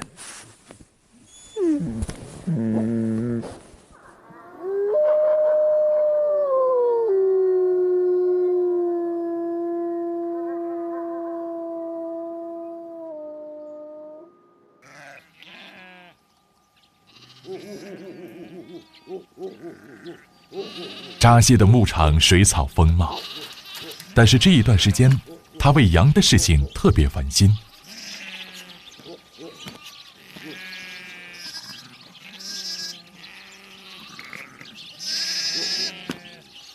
现在的羊群惰性很强，早上懒得出圈，晚上不想回圈。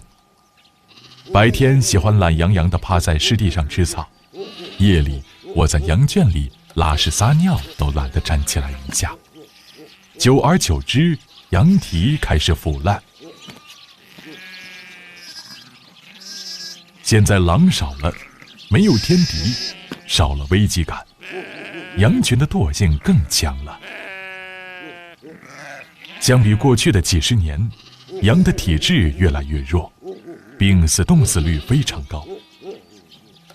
病羊必须隔离在干燥的草场放牧，但扎西家人手不够，唯一便帮忙当上了牧羊女。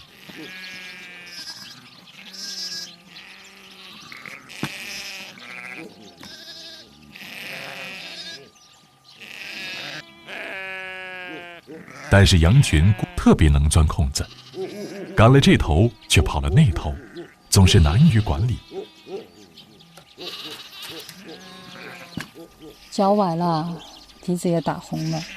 我心目中的牧羊女不是这样的。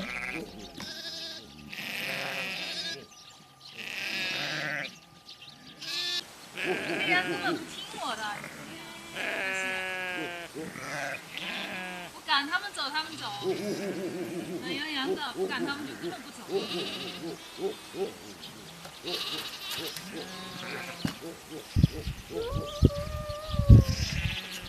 哎，你还嘲笑我哈！有本事你过来帮我放。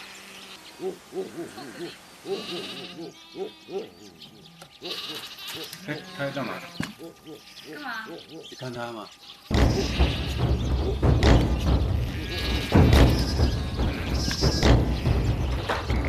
哇，这家伙！你太笨了，聪明没？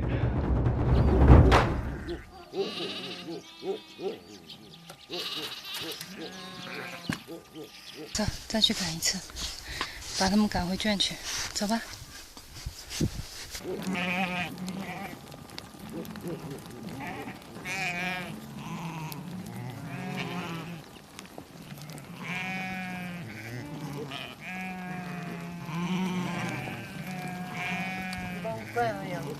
好。好，马上。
柯林的捕猎技艺越来越好，还意外地收了个徒弟。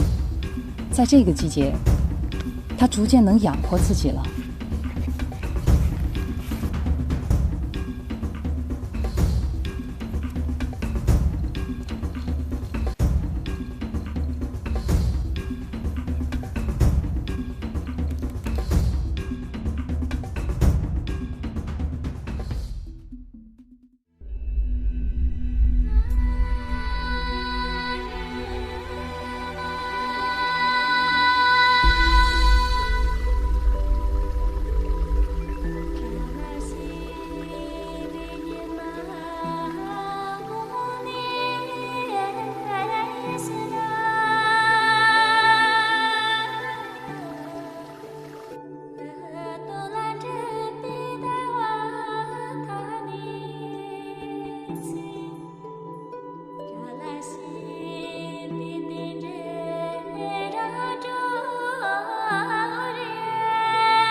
哪儿呢？哪儿去了？格林，吃饭了，回家吃饭。吃饭不积极，肯定有问题。做狼都那么忙。你家格林把纱窗往偷走，好多天了，一声咬都不知道。什么叫偷啊？借。是有点反常哈。在那。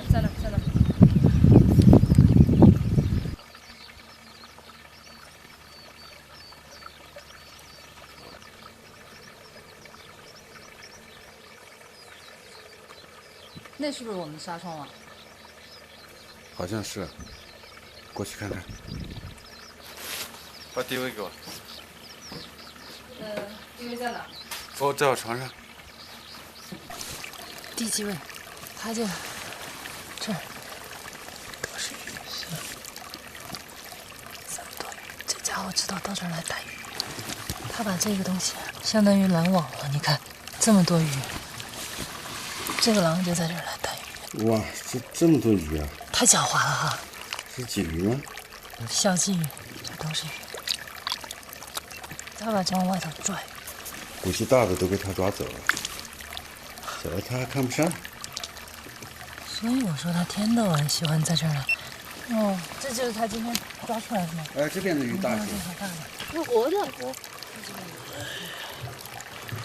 你们看到这条大的？这条大吗？Hello，六爷。喂，扎西啊，就是小溪到大河的出水口这个地方挂了一个纱窗网，是不是你们弄的？不是我们弄的。哦。我以为是你们弄的。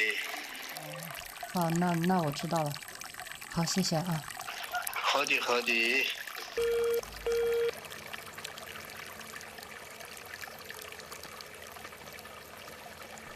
我终于知道那只流浪狗为什么喜欢追随他了。领导，更重要的是脑子。格林，回家吃饭，快点，快点，快点。孩子长大了，经常不按点回家，在外面有饭局了。雨季捕鱼可以以逸待劳了，格林有了更多的闲暇时间。每天他填饱了肚子，就回来分担我的工作。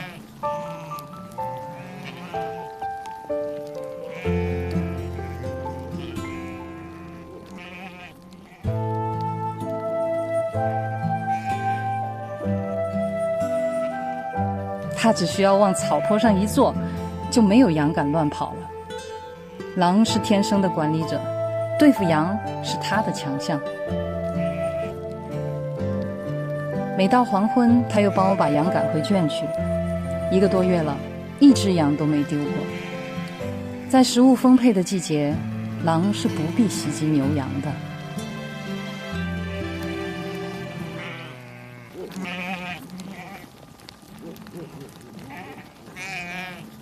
狼来了，羊群有了危机感。为了对付他们久违的天敌，每只羊都发疯似的抓紧吃草，储备体力，唯恐落后成为狼的牺牲品。羊很快都上标了。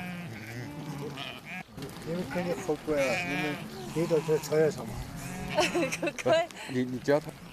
格林过来，格林。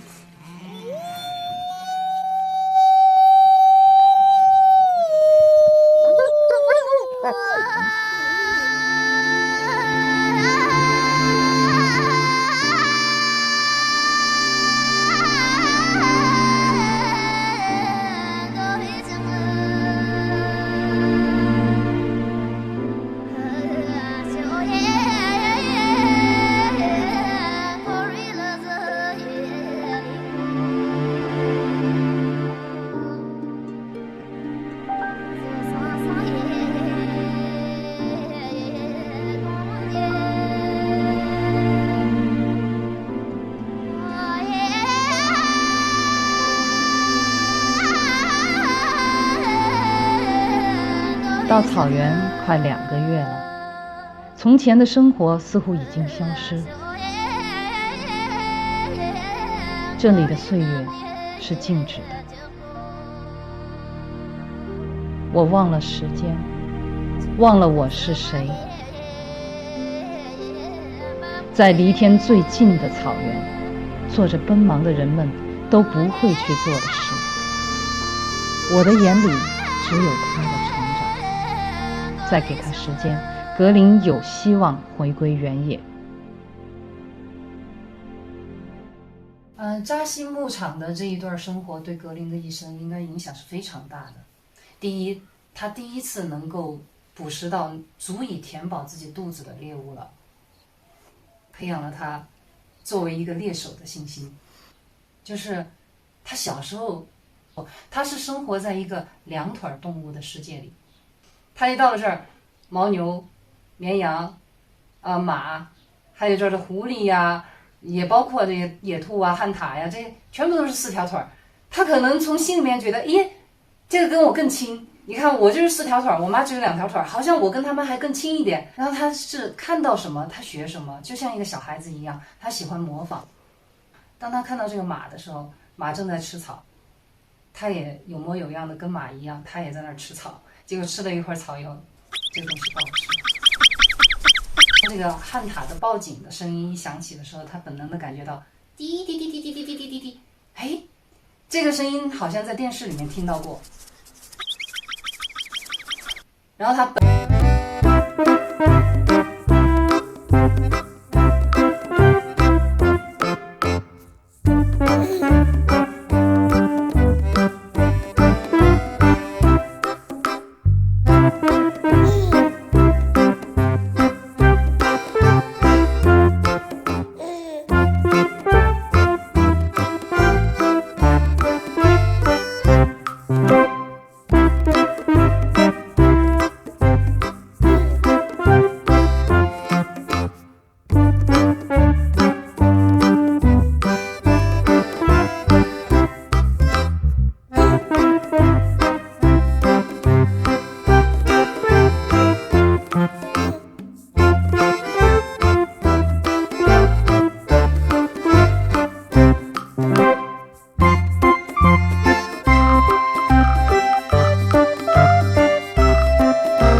然后报警，并且看到了格林一路栽着跟斗去失败的捕猎的这些场景的那只旱獭。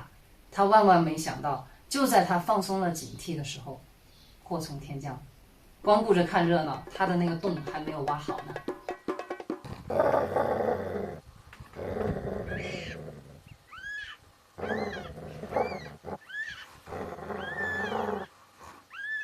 我觉得扎西牧场是格林在草原生活的第二个台阶，第一个台阶是獒场，对他的一种群体意识是在獒场建立的，然后在扎西牧场是一种生存意识，生存就是一种学习，学习也是生存。所以我跟格林都是在扎西牧场奠定了一个在草原生存的基础。我原以为我会一直这样陪伴着格林的成长，但是在扎西牧场的一次意外却让我们不得不分离。下一集我们一起面对生命中的第一次告别。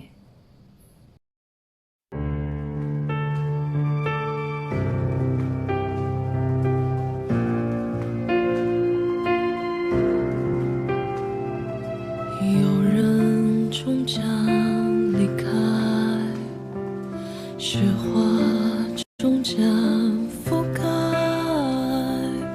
遇见的那刻也是分离的开始，日暮会迎来散场，昙花会终将绽放，盛开那刻是消失的开始，遗憾堆砌成莫忘。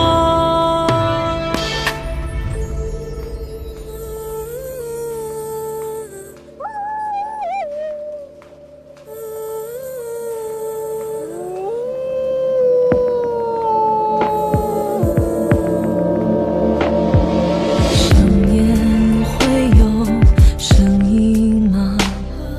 呼喊换来再见吗？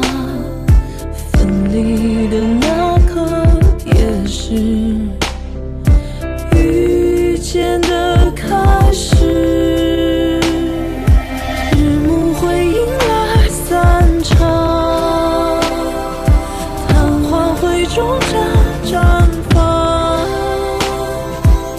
消失那刻是重生的开始，重返最初的模样。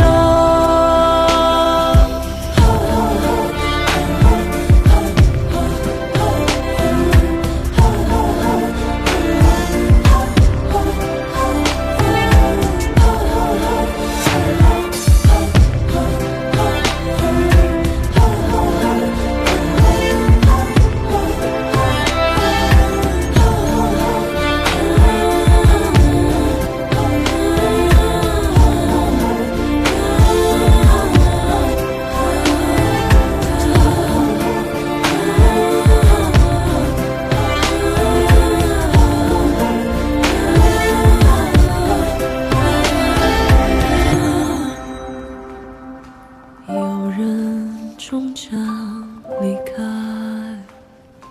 雪花终将覆盖。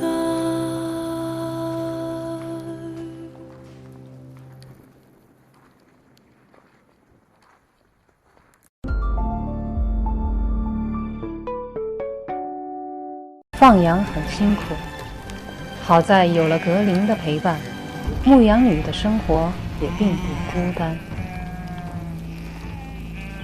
可是这天早上，格林却一反常态。干嘛不让我走啊？哎，听话，乖嘛。裤子给我扯破了，还听话嘛？你怎么了你？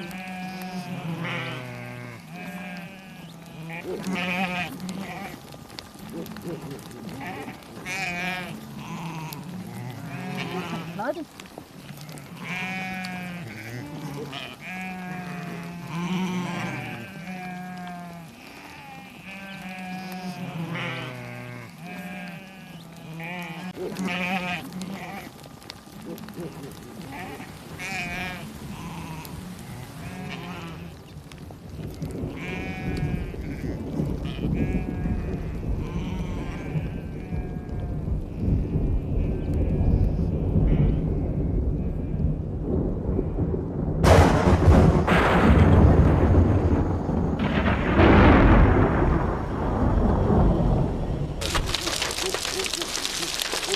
怎么会突然下雹子啊？哎呦，好大的雪珠子！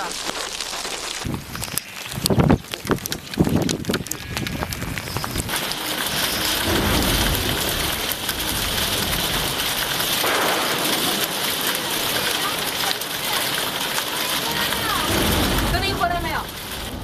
没看见，啥也不用担心。还有一些羊没回去，还有几只羊，我看人在山那边。身上湿透了。赶紧擦擦吧，我给你煮面。高压锅煮面。要煮多久？不知道，没煮过。这才下午3点过，我下来的时候我已经什么都看不见了。就最后的时候，我瞟见有几个白点在山那边，应该是羊。格林看得见。格林本来就是夜行动物。格林还在那边赶羊。你看，你看看，这几个羊回来了。我身上的石头，大娟没事。对啊。狼皮确实很神奇啊，难怪那么多人都想要狼皮。那几个冰雹打得我脑袋疼，脑袋重的。不知道好不好吃？肯定好吃。反正煮的口感肯定不如下面高压锅不太会用。我现在才知道为什么早上他不让我出门。狼是可以预知天气的，他们可是有这个绝对了解的。人真的是离自然太远了，对自然界的变化一点感知都没有。那跟吃完泡了就不吃了。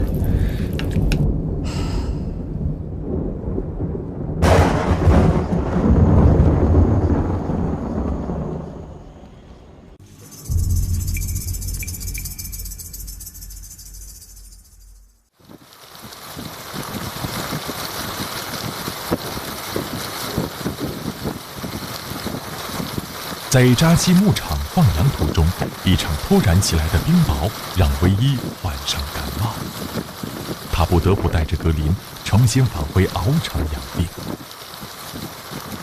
自从唯一生病以后，格林就一直守在唯一窗前，哪怕刮风下雨也不离开。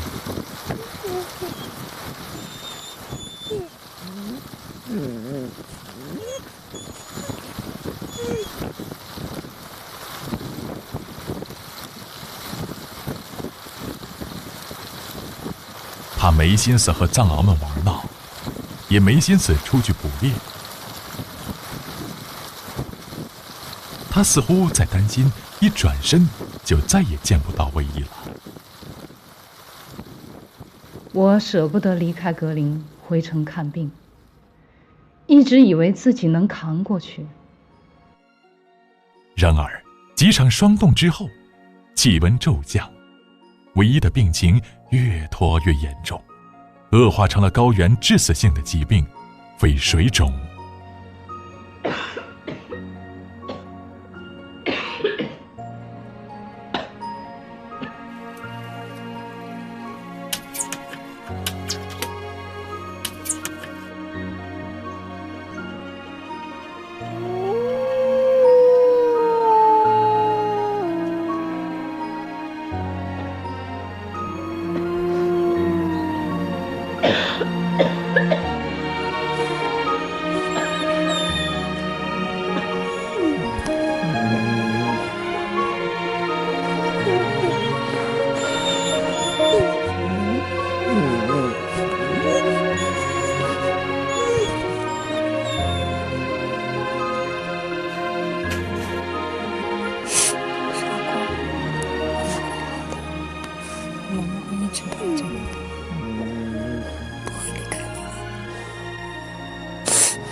5个月的格林还是个孩子，他不知道该怎么办。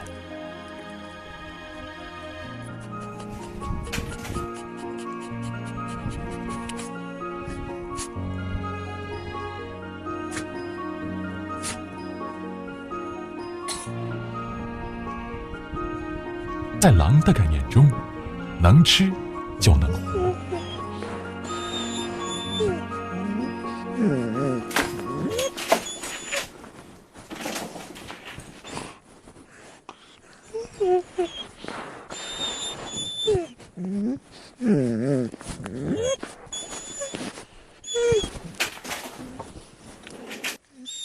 平日里抢食、护食、藏食，几乎亡命的小狼，却把自己的救命粮给了唯一。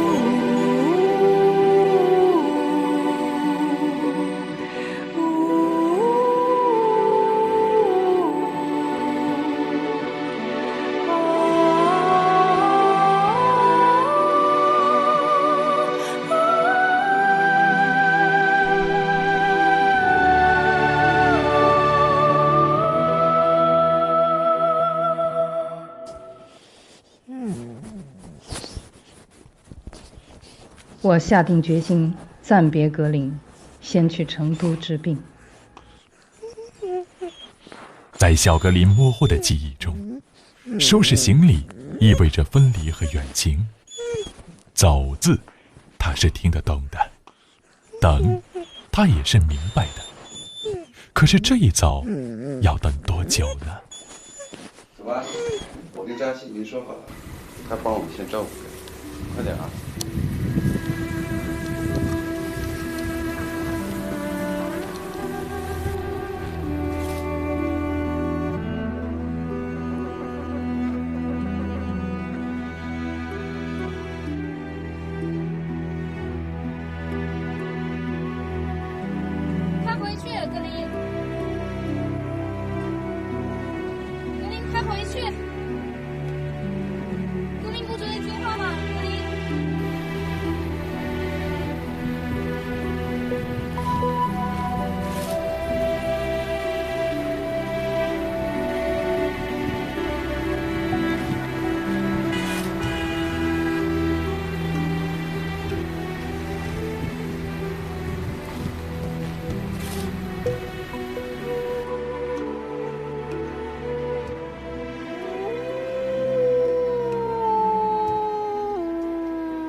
唯一走后不久，若尔盖降下了第一场雪。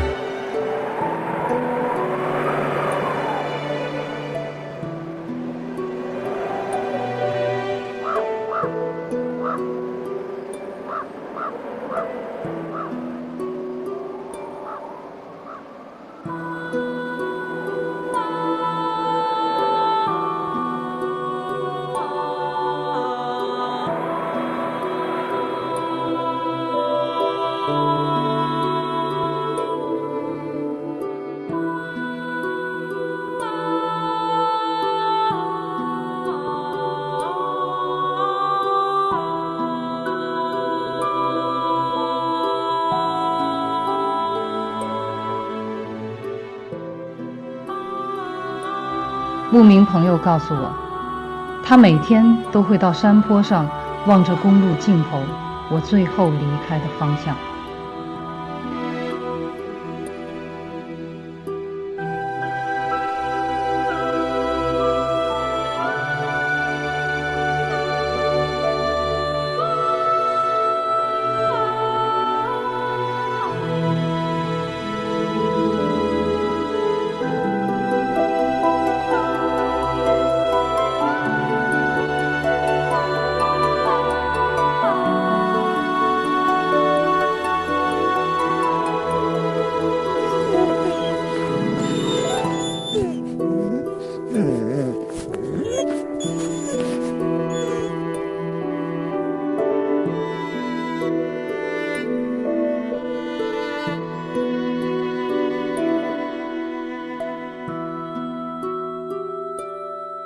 若尔盖已经进入了初冬，这里的冬季长达8个月，缺氧严寒。候鸟已经迁徙，留鸟抓紧筑巢，旱獭在为冬眠做最后的准备。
对，这儿，我在这儿。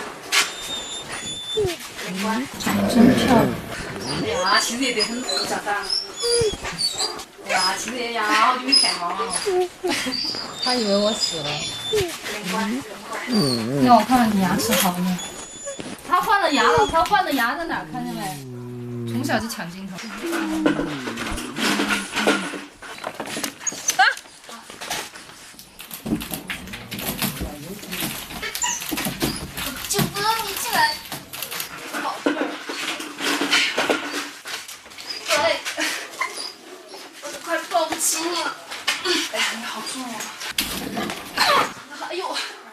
同学不是闹，同学，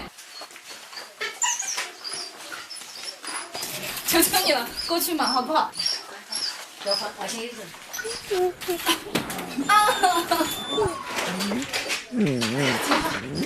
放开，我马上进来。好重啊，死重，特别是他手撑在这儿的时候，你根本过不去。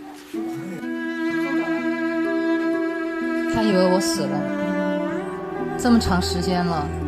他不知道我去了哪儿，没有人能告诉他我去了哪儿。他一定是承受了太多的分离了。害怕再失去，也没有人会告诉他，他的那些藏獒兄弟都去了哪儿。6个，是不是有3个都送走了？最长毛的那个小皇帝那些都不在。卖了。只剩他们3个了，他叫小不点儿，他叫风雪，都散了。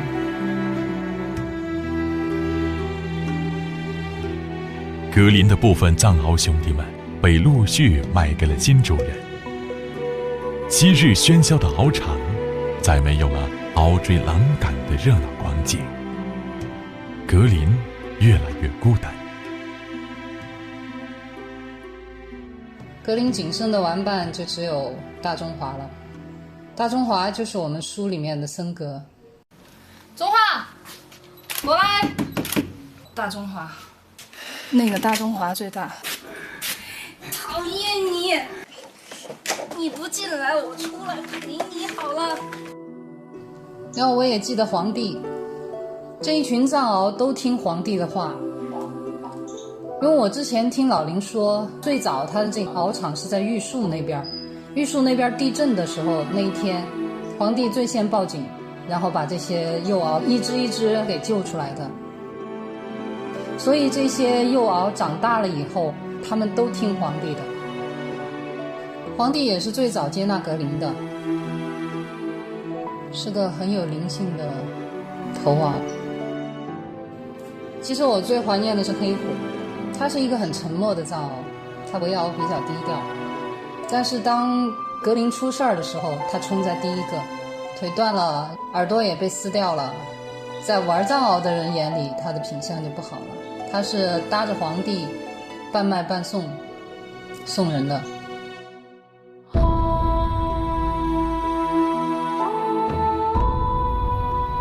至于去了哪儿，听说是北京或者是新疆什么地方。格林懂他的情，但是现在他们都散了，獒场里面再也没有往日那种你追我赶，格林一个人在前面跑，后面跟着一群狗仔队的热闹情景，再也没有，都散了。风雪和小不点2只母獒都怀孕了，关进了产房待产。我很难受的就是最后的时候都没能知道他们最终去哪儿了，抱一抱他们都不在了。谁能想到一个普普通通的分别就永世不再相见。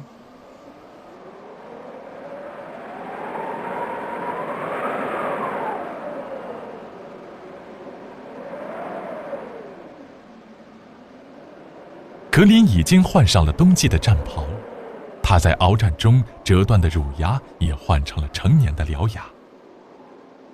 他该重温他的捕猎记忆了。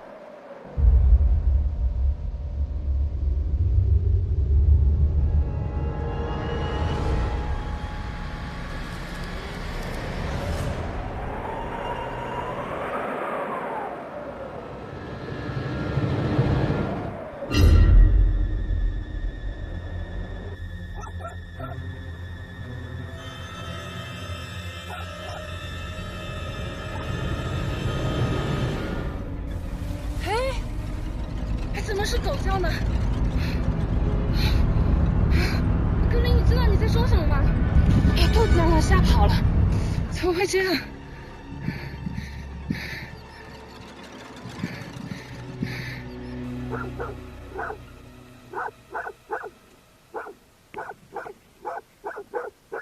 格林，过来。你们不在的时候，你们跟你就是经常勾在一起。来，格林，过来。听见吗？还不回来了？他有伴了，也是好事儿。跟狗学恐怕不是什么好事儿。虽然捕猎失败是常有的事，但唯一察觉到格林变了，胖了，懒了，少年时的勇猛烈性淡了。由于衬在獒群中，他对自己的身份定位已经模糊。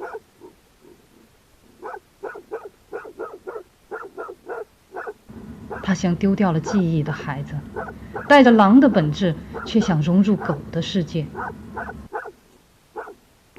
环境造就人，环境也造就狼。肉足饭饱的生活让一匹狼家畜化了，唯一恨在不成狼。对狼而言，狩猎是他生存的根本，绝非游戏。最要命的是，格林总想亲近陌生人。格林，过来！这一天，我陪格林外出捕猎，遇见了2个牧民。过来，不去！格林不过去！格林不去！牧民一看有狼跑来，就掏出了狗棒。狗棒是草原上的杀伤性武器。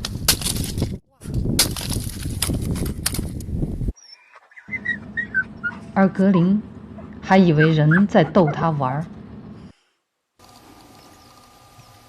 好不容易劝走了牧民，我们远走到河湾附近。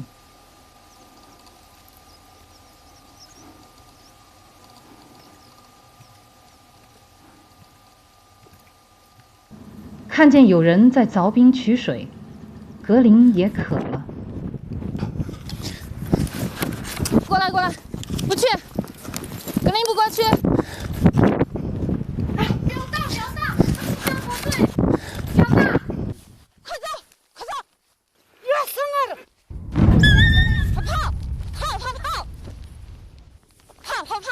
跑！格林过来，快跑！我怕的就是这个。狗不怕人没事儿，狼不怕人死定了。他根本就不知道自己是狼还是狗。在人类中长大的格林，已经把人当成了可亲近的同伴，对人类没有丝毫戒心。然而，人类却是对狼有着莫名的恐惧和憎恨。很少有人会觊觎野外的狗，但格林有狼牙、狼肉、狼臂石、狼皮，如果不懂得保护自己，很容易被诱杀。只有重返狼群，才能保证它的生存。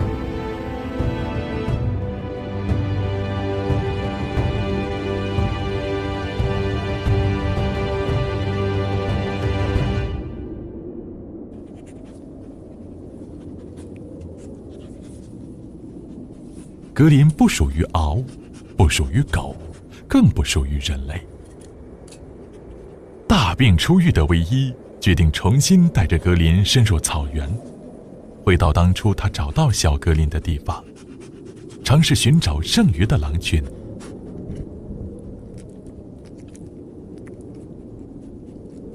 临行前，唯一特意领着格林与他的剩余的藏獒兄弟告别。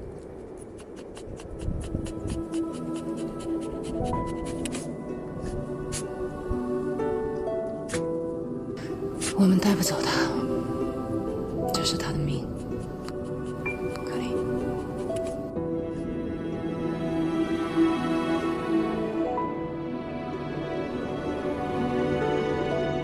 狼也许会回归荒野，生死难料；人或许会回到城市，坠入奔马。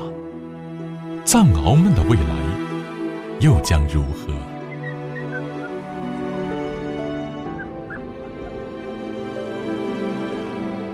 人、狼、獒，今天能够同鼻相抵，明天离别将不会再见。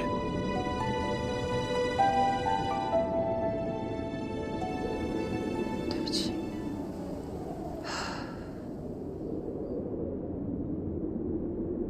狼和藏獒本来是草原文化中最经典的部分。在原始游牧时代，狼、獒、人相生相克，相依相伴。狼保护草原，獒保护牧民和牛羊。狼和藏獒本是同根生，这对传说中的战神却走向了不同的命运。藏獒的悲剧是被人爱，生产囚禁；狼的悲剧是被人恨，灭种绞杀。人类的恨和爱，都将演化成了一场灾难。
人狼獒终究还是走上了不同的路。当我回到獒场的时候，我知道黄帝、黑虎，他们都不在了。对格林来说，居然能够别后重逢，可是对于黄帝、黑虎，一个普普通通的分别，我们就永世不再相见了。我连抱一抱他们都不可能了。然后剩下的只有这3只藏獒。就是一个小不点和风雪。小不点、风雪呢，他们怀孕了，那就关进了产房，因为害怕他们活动多了，然后流产之类的，就把他们关进了产房。当时呢，我看到一个情形，就是产房的门口老是挂着一把那种老式的那种铁将军那种锁。因为饲养员也懒得去每次去锁它，就锁死它，所以那把锁呢，就是虚挂在那个门上。打不开门就行了，就是虚挂着的。但是这个格林呢，他每次他趁着人没发现的时候，趁着人不注意的时候，他就一个一个的去开这个锁。他先用自己的嘴巴把那个锁体的下方给掰转，然后呢再用鼻子去顶那个锁，那个锁就掉下来了。然后他就可以把风雪、小不点放出来，他们还能在一块玩。所以我看到这个的时候，我是又好气又好笑又心酸。因为他太缺少同伴了，他也经常想把森格，就是我们的大中华，他经常想把他从铁链子下面解下来，他经常去帮他咬那个铁链子，但是没有用。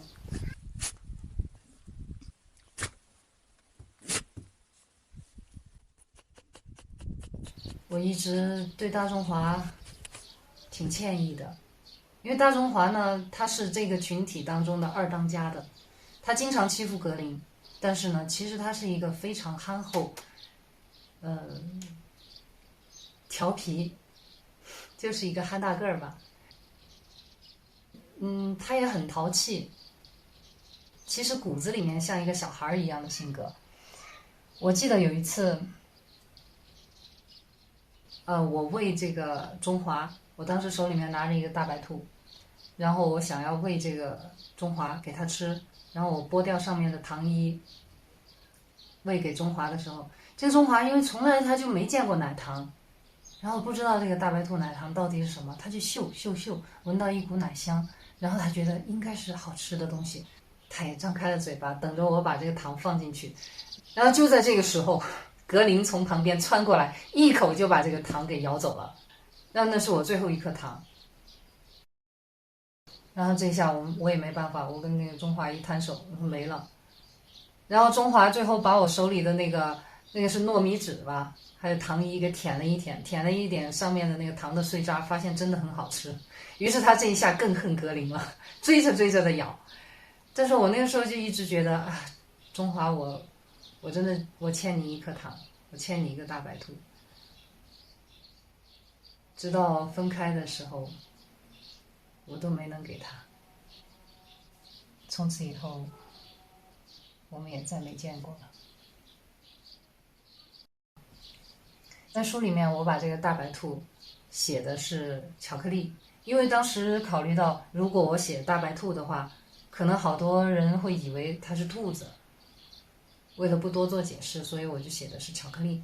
但是呢，很多很爱狗的人就一下子就非常的担心了。他说啊，狗狗是不能吃巧克力的。然后我当时看到这些留言的时候，我挺感动的。尽管事情已经过去了，他们都还会很关心狗狗不能吃巧克力哦。证明现在爱动物的人、关心动物的人真的是越来越多了。刚刚到草原的时候，我看见格林捕猎，我觉得他很笨，但是格林可能那个时候他也觉得我笨笨的。为什么呢？有一天，我当时在那个小屋子里面用长焦拍格林在河湾边上拿那个纱窗网鱼的那个情景的时候，就是有一些这种高的植物老是挡住镜头，它镜头就是花的嘛，我拍不清楚。然后当时我就说的，我要把那几株高的植物给干掉。后来我就拿着一把老菜刀就出来就砍那些植物，结果最后不知道怎么一砍一挥刀把自己的腿给砍了。所以后来我放羊的时候，我的腿都是瘸的。有些人挺不理解的，哎，怎么你走路好像有点跛呢？放羊的时候就是这个原因。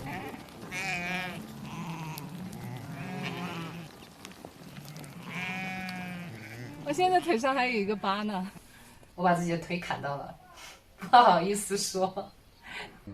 你们还记得到我抓羊啊？啊，你还抓马的，那个马，你还拿绳子把它牵过来，那个马一跑，你还不放绳子，还抓着，你手到这里全部都弄红了，脱皮了。啊，我都不记得这一段了。我给扎西留下的印象就是抓羊凶得很。我们的那个羊摆子有2个放的高。哦，对，以前就这样。有100多只吧？就是将近有100多只。放了有1、2个月。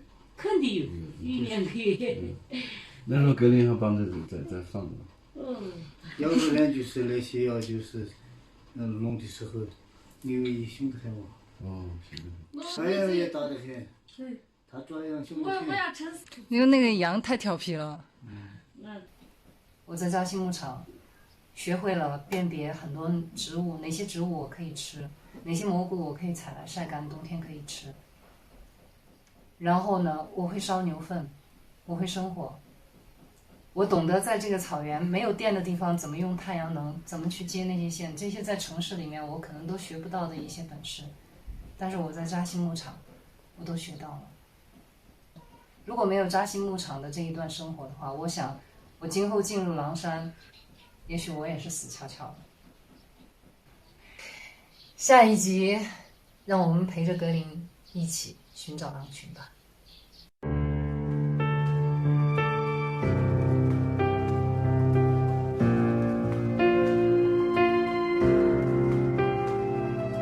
有人终将离开，雪花终将覆盖。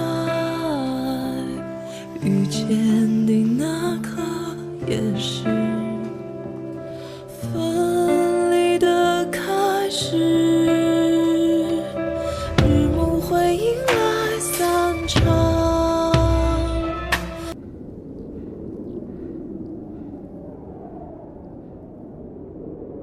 你还记得吗？这就是你出生的地方。别忘了，你是一匹狼。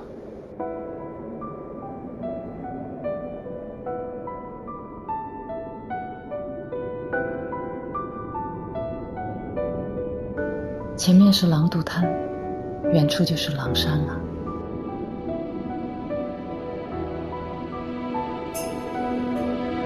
我在这里找到你的时候，你还是个婴儿。你们原本有6个兄弟姐妹，你的父亲是狼王。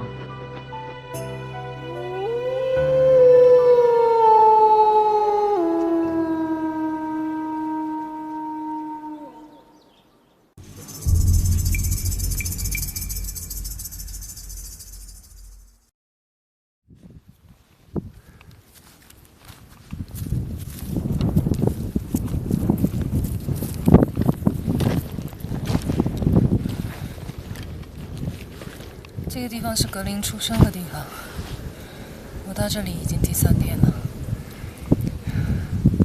但是这儿跟我记忆当中的完全不一样。6个月之前我来到这里找小格林的时候，这一片草原上还驻扎着几10家帐篷，但是现在入了冬，居然撤得一家都不剩了。哇！我们俩来到这里，很累，也很困，但是人也找不到，不知道下一步该往哪儿去了。劝你跟你妈说说，这样找法不行的。咱干粮都快吃完了，羊毛都没看到一点。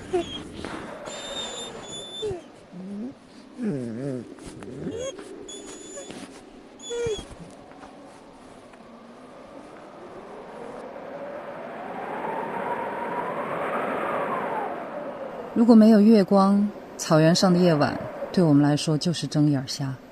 可是狼是夜行动物，格林一到了晚上就倍儿清醒，喜欢到处溜达，但我真不敢让他走远。白天格林觅食的时候差点踩上狼夹子，我怕清晨一醒来就再也看不见他了。这个家伙，大晚上的就不要到处乱跑了嘛，我一个人在家里面害怕，知道吗？你还知道害怕呀？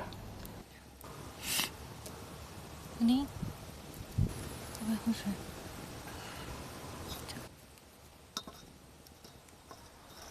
你还敢找狼去吗？狼是群居动物，独狼活不下去的嘛。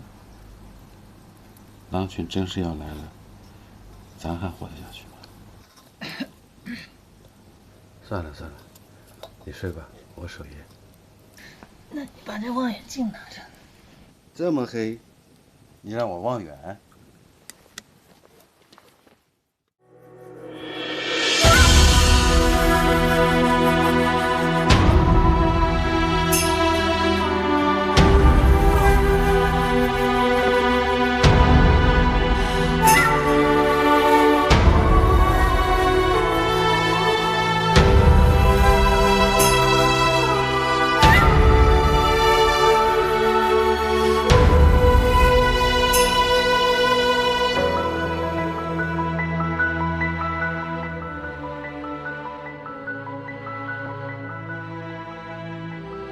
独居荒野，孤立无援，有限的食物和冰冻的草原，而更具威胁的是频繁出现的盗猎者。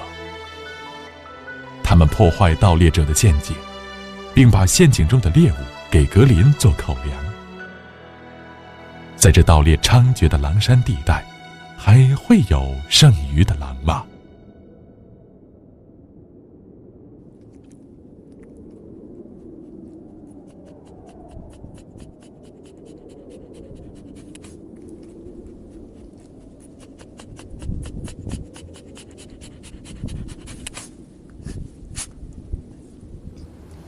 发现什么了？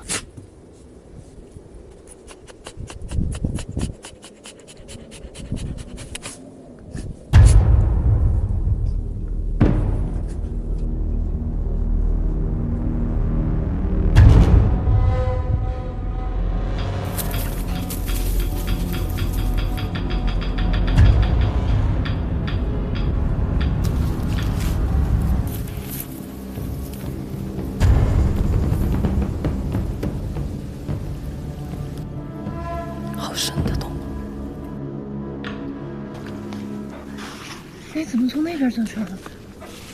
哎，他这点好熟啊，玉凤。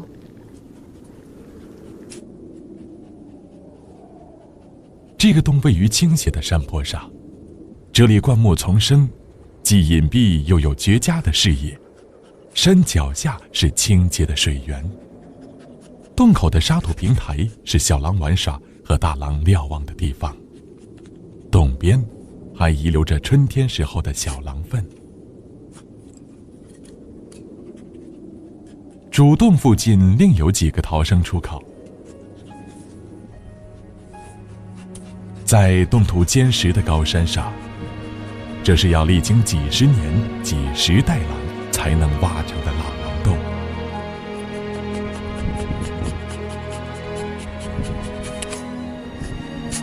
格林像一个在战乱中流离失所的孤儿，懂事后重返故里，寻找失散的亲人。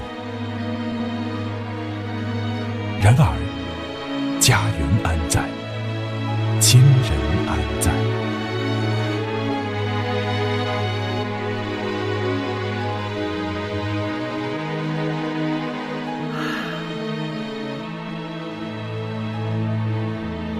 格林，这就是你的家了。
这一天，他们巡山归来，就发现了异常。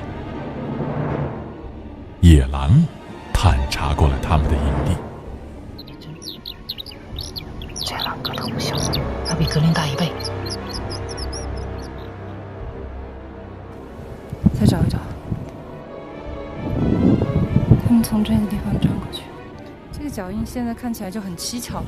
你看这边是单独的单排的脚印，这个过来。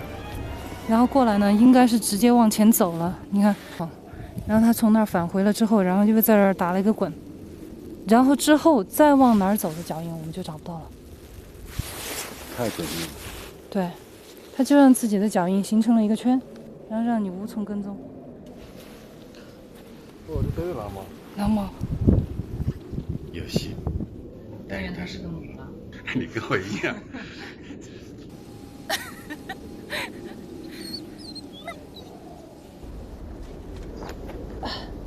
行了，就把帐篷扎在这儿吧。帐篷哪里顶用了？我找牧民帮忙给他们弄个房子吧。昨天下雪就这种下的嘛，可就打到这样，这里面飘进去。飘进去。那倒不是，你干了就。刚好漏到床上哈，第二天起来说不清楚。回头把那个屋顶擦洗干净。这些雪水收集起来，我们平时可以用的。我倒不担心漏，我就是觉得你这房子像是豆腐和屁做的东西，会不会垮哦？你这个乌鸦嘴！我娘家的时候，娘在和你呢。你修房子的时候。我修。那我和你就肯定比你专业了。那我来吧，你去把太阳能板装上，那是大闪片。完了。房子整好了，我再去弄一些吃的来，再弄个炉子，咱们就有根据地了。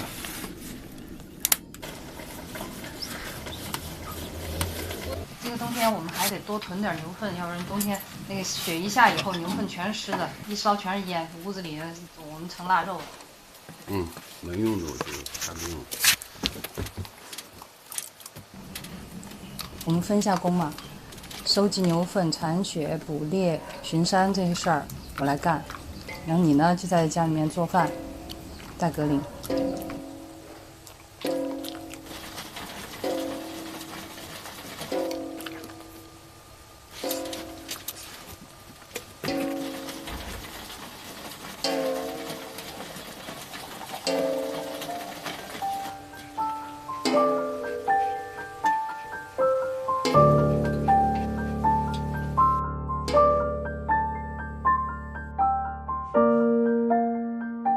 有了避风的小屋，有了融融的炉火，2个人1匹狼，在荒野里安了家。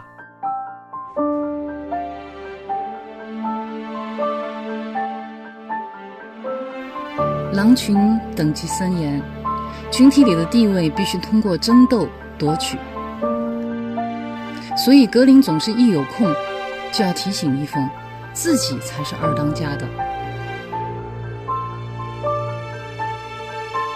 向首领示弱，有利于维护群体内的和平。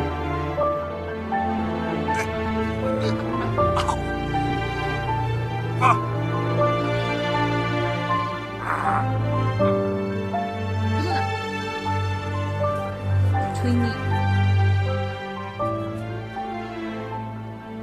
一峰不用跟格林抢电视了，因为这儿没有电视，也没有网络，与世隔绝。我们用太阳能蓄电，收集雪水，用干牛粪取暖做饭。屋子很小，只有15平米，但是我们拥有最辽阔的花园。每天可以毫无阻碍地看到日升月落，银河流星。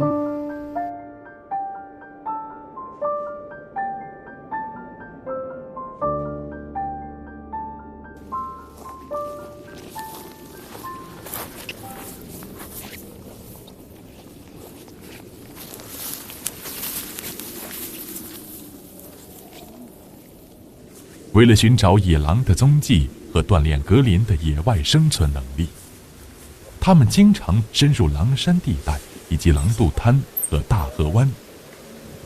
这些地方是野狼最可能出现的地方。有你这个，太讨厌了，我去嘛。看看，对。他踩着我，站都站不起。好。背着干粮翻山越岭。草原有句话，望山跑死马，有些看着近的地方，走起来可能要一整天。高原徒步是非常耗费体力的，我们也像狼一样，顾不得风吹日晒，随时累了随时歇息。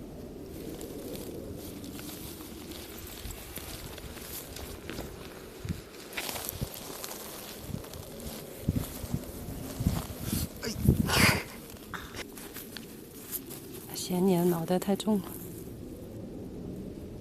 好吧，咱们各睡各，不准放屁啊！把尾巴收回去，夹紧。好臭啊！去，放狼屁。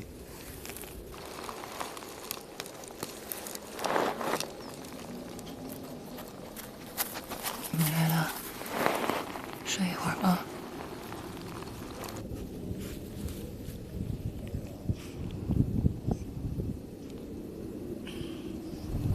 以前你小的时候还躺在我肚子上睡觉，记不记得？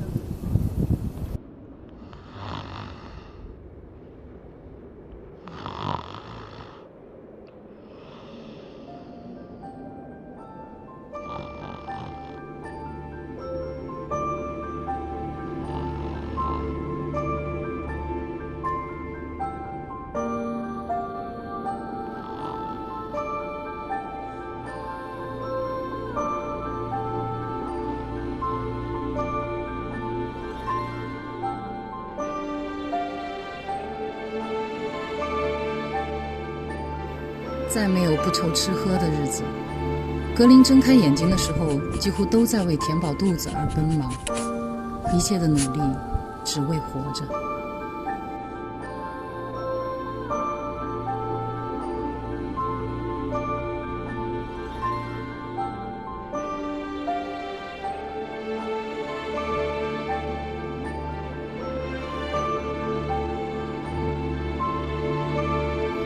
兀就盘旋是开饭的信号。格林已经足够强大，他不再惧怕猛禽。一群兀就吃光一头牛只需要不到30分钟，要夺食就得快。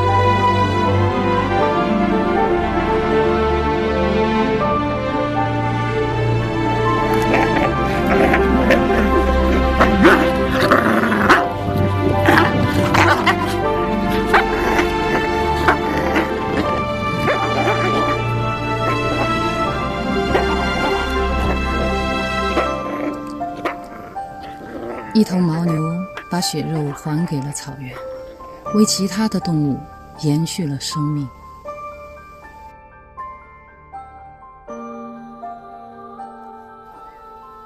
每个狼家族都有属于自己的旋律，我们的歌如同人与狼的相遇。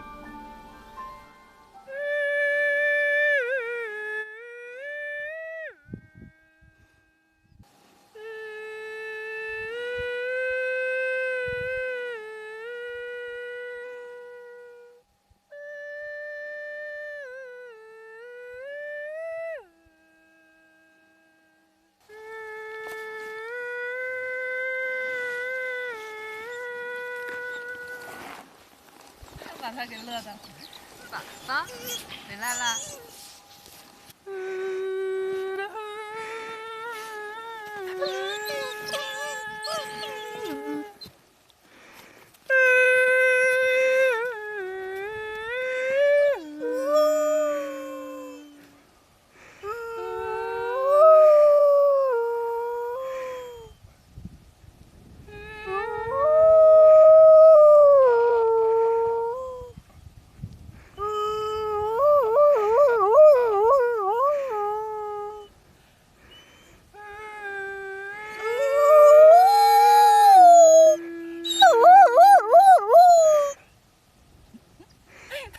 加变调，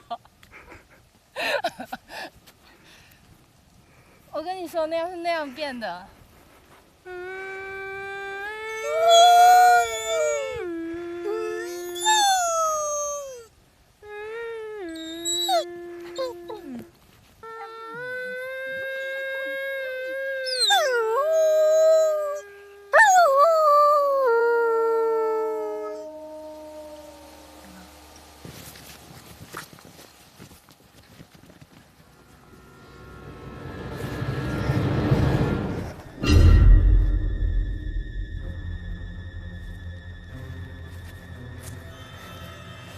格林，看见吗？那个才是你真正的同伴。快去，快去，快去啊！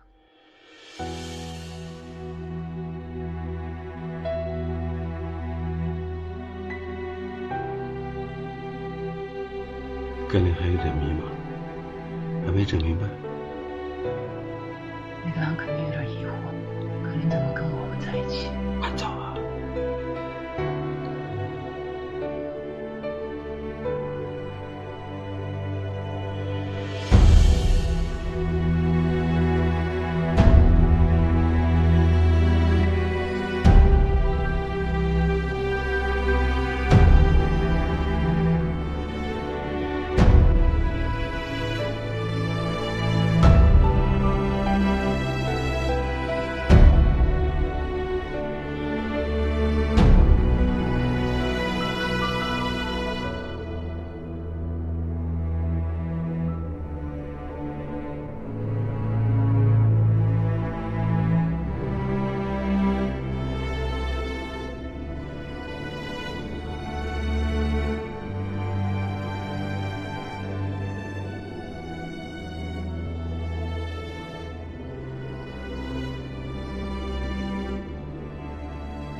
快！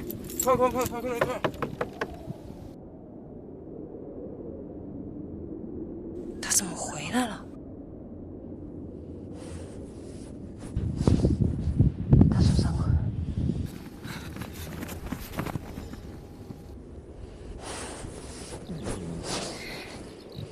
让妈妈看看你伤哪儿了。哦，不痛。这个洞咬穿了。这些狼还真下得了口啊！骨头没事儿。怪了，以前他被藏獒咬伤的时候流好多血的，这次怎么没写呢？这个，这是什么？弄到伤口上。这东西挺神的，他脖子上全蹭的这个，看收集了很多。你过来看，就这种，这里面这个沫沫取一点点出来，它在伤口上止血效果特别好。回头如果碰到牧民，问一问这是什么东西。后来唯一才知道，这叫马搏，是一种腐生真菌。干后烟尘状的粉末是最好的伤药。藏语名字叫波切，意思是狼的奶渣。野狼捕猎受伤是常有的事，也许这正是狼发现的药。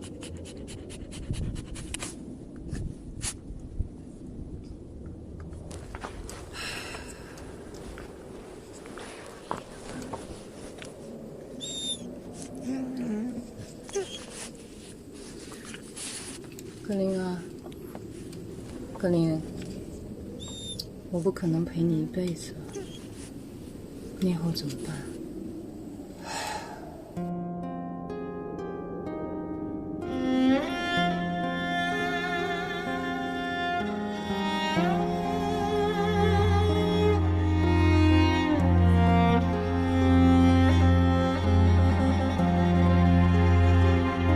唯一根本没料到，野狼不仅没有接受格林，还对格林下了口。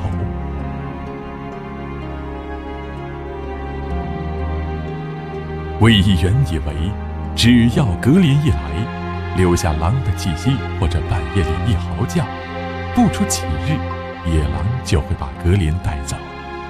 现实是，送一只人养大的狼回归狼群，绝不是唯一想象的那么简单。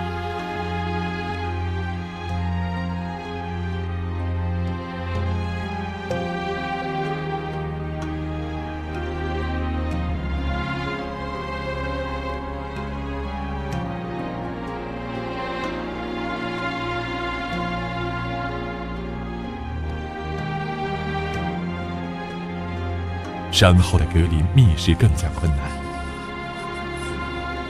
他已经3天没有吃到像样的食物。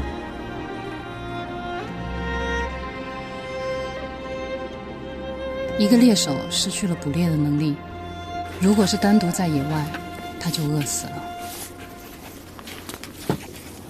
格林是幸运的，我们在冰湖里发现了2只冻死的野鸭，把它们煮熟了，混上糌粑干粮熬成汤，应该可以熬过这段时间。不过格林已经等不及了。煮熟了再给你，好不好？你不怕烫啊？啊，你不怕烫啊？烫死我了！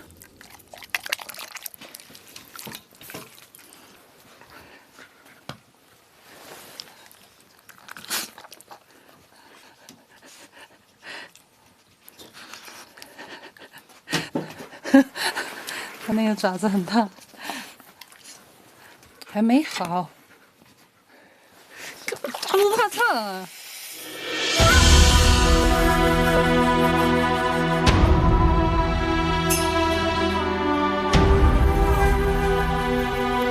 这大白兔，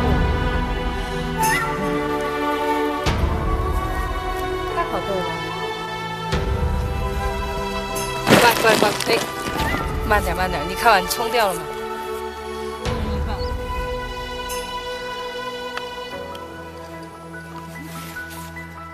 腿已经好利索。冬季草原上的日子固然艰苦，但有格林在，就充满了期盼和快乐。格林成了唯一和一峰草原生活的中心，格林是他们的全部。他们也记录和见证着格林成长的点点滴滴。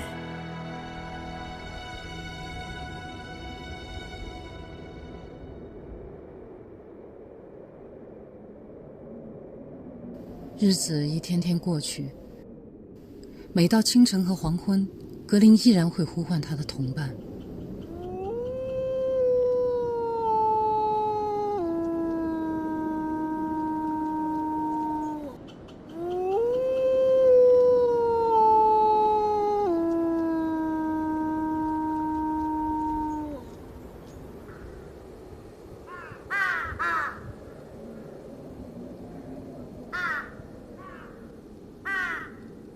这片山脉是格林唯一的希望，只有这儿的狼群才可能跟格林有血缘关系。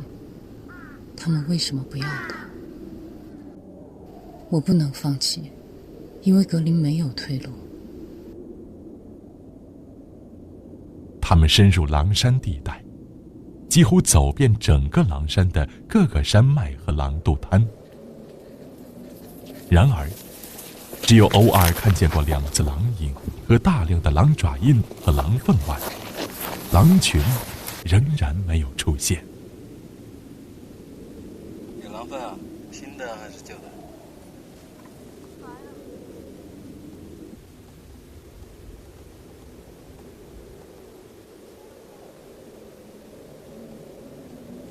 哇，这儿这么多狼粪！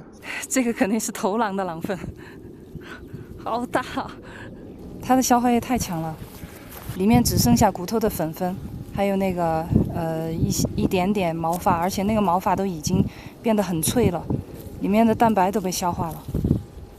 咱们不会闯到狼群的公厕里了吧？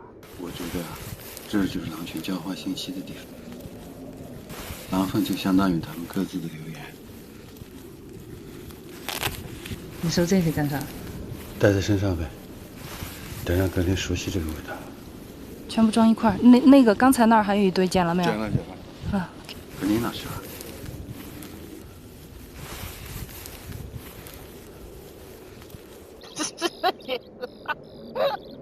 你别笑，他也在跟狼群。变条了吧？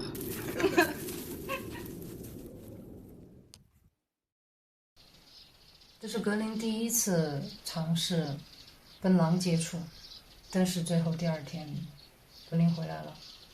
我觉得第一点就是，我觉得他如果想弄死他的话，就不会让他活着回来，因为那个狼完全有能力咬死格林。第2一点就是，我一直觉得很迷惑的，就是格林回来的时候，他的伤口像是被处理过的。到现在，在我心里面也是一个谜，就是我从来没有教过格林，伤了以后他怎么处理，那都是我给他处理的。但是他自己能够在草原上找到这种药，这难道是他自己无师自通吗？这个马博呢，在夏天的时候，春夏天的时候，它是白白的、胖胖的、大大的、圆圆的，大的能有一个足球甚至一个篮球那么大，然后泛着一股蘑菇的香味儿。再后来，我每次看到有这个马博的时候，不管是新鲜的还是已经干掉的，我就会收集很多。然后等到它干了以后，它里面一挤就会出很多很多的烟尘，就像那个白药一样。那个烟尘就是止血效果相当的好。而且这个马博在藏语的名字翻译过来，它就叫做狼的奶渣，可见狼也许一直就是用这个作为伤药。再到后来格林已经回归了的时候，我觉得可能那么多的马博用处也不大了，我就把那些全部都随风一撒，就撒在我们小屋后面的山坡上了。再后来那片山坡上就随风长了很多很多的马博，你远远的看去，一片绿油油的山坡，到春天夏天的时候绿油油的山坡碧草之上，一颗一颗的白色的那个乒乓球大或者是更大一点那个像网球大小的那个马博，就像是高尔夫球场散了一地的球。那儿以后在重返2的时候，后来我们看到有狼就把那个地方当成了他们的医疗所，有狼受伤的时候，他就会到那片山坡去寻找马博。我觉得这也算是留下的一件好事儿吧。冬天的时候我们在河津区里面要出来一趟非常非常的艰难，如果要出来就是硬闯出来，我们还开着那个车子从河里面过，不知道那个河里面有多少淤泥，河水又挺深的。要向左一点。下了。我说你当时说的咱们能下水吗？我说的咱们交了车船税的，为什么不敢下水？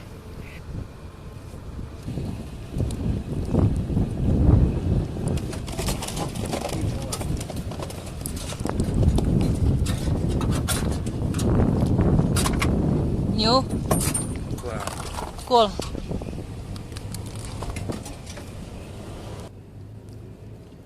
看看后面一只野鸭子为你庆功了，哎呦，哦，飞来一群野鸭，是马鸭吗？不是，加哦，能干，哦，正是封你这个车为牛车。不管是看影片的时候，还是很多观众朋友们看到这个地方的时候，都有各种各样的声音，就是说，如果格林是我的狼的话，我绝对把它养着，我不会放它。或者说，他喜欢跟狗在一起，就跟狗在一起嘛。那他选择的生活呀，獒场也可以养活他，他跟流浪狗在一起，人们偶尔投食，他也可以活呀，对不对？但是他们的命运不由己，身不由己，所以我很庆幸格林的命运掌握在自己的手里。我真的觉得当初送他回狼群真的是对的。我觉得无论是人也好，狼也好，还是任何一种生命也好，命运掌握在自己手里，是走是留，既然要生存，既然你选择的是活着，那就活出精彩，那就活出你自己的样子。当你不再给自己退路的时候，你就知道怎么去勇往直前了。下一集让我们一起守望狼山。他们把收集多日的狼粪搬到一处山顶，这些狼粪是唯一平日里收集格林的，也有外出时捡回的野狼粪。看见的那个狼，并不是所有狼粪都是灰白色，还是要取决于它吃的什么。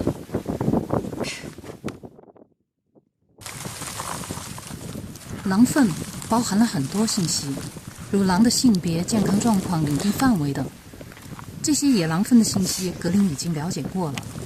估计这儿有多少斤？20-30斤吧。哇，这好多都成粉末了。主要就是骨粉嘛。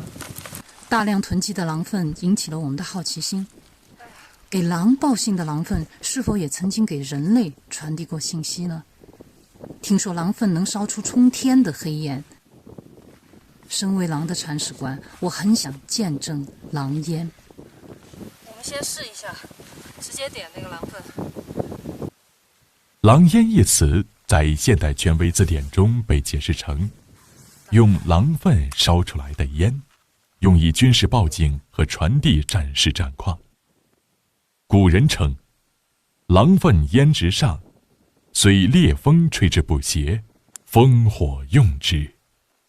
自古就有烽火戏诸侯和狼烟四起等成语典故。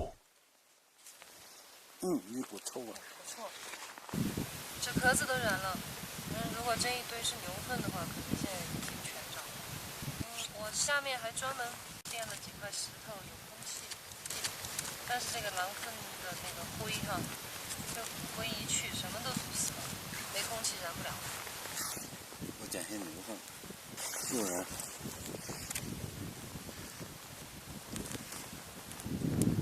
不是燃。这会儿好像看着烟稍微大一点啊。这算得上狼烟吗？这算牛烟。问题现在狼粪根本没有燃，现在是牛粪在燃。天黑了，烧焦了。这里面跟那个土一样的，你看吧。跟水泥似的，但是它也很轻。非常轻的。这其实等于是骨灰。差不多吧。我先拿那个牛粪，再。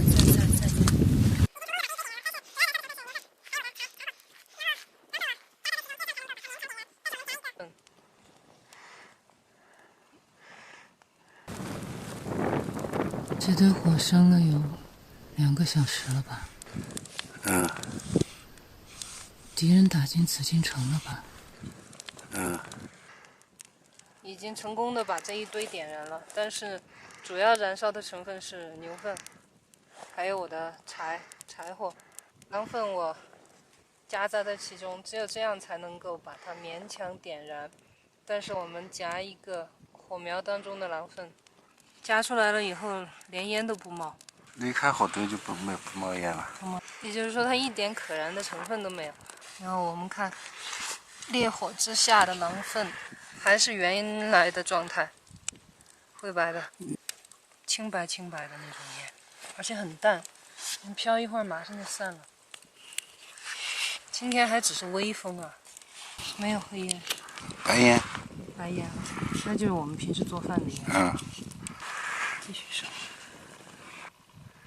从下午一直烧到落日，他们也没有点燃这堆狼粪。那这个毛团都很难燃烧的。狼烟到底是真的狼粪烧出来的烟吗？还是古人的一大谬传呢？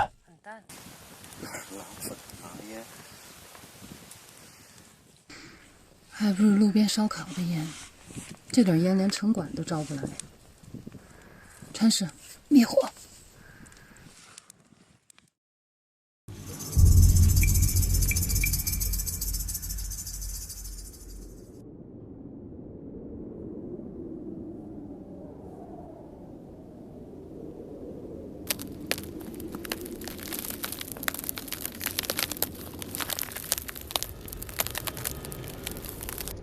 那边，好大一层。我说的没错，格林的留言起作用。你的同伴来了，快！快喊他，快去！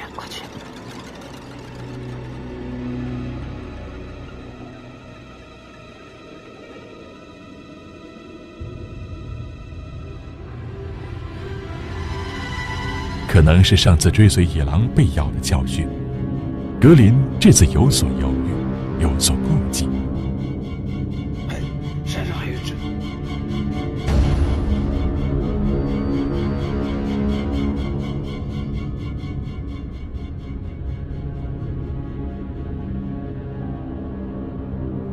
多日来的苦苦寻找，终于再次看到了野狼的影子，证明狼还在。那个狼翻身了，追，快！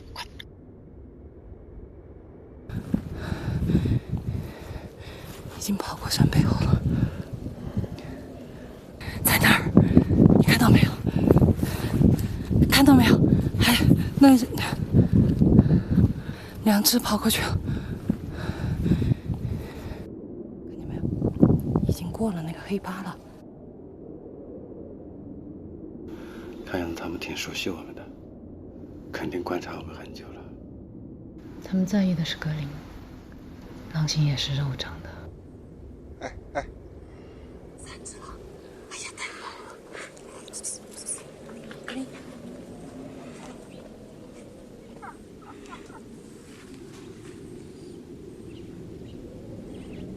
格林过去了。哎呀，太棒了！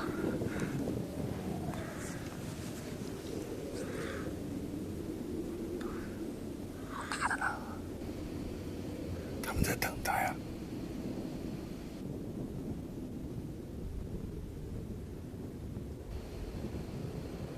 过去了，格林过去了。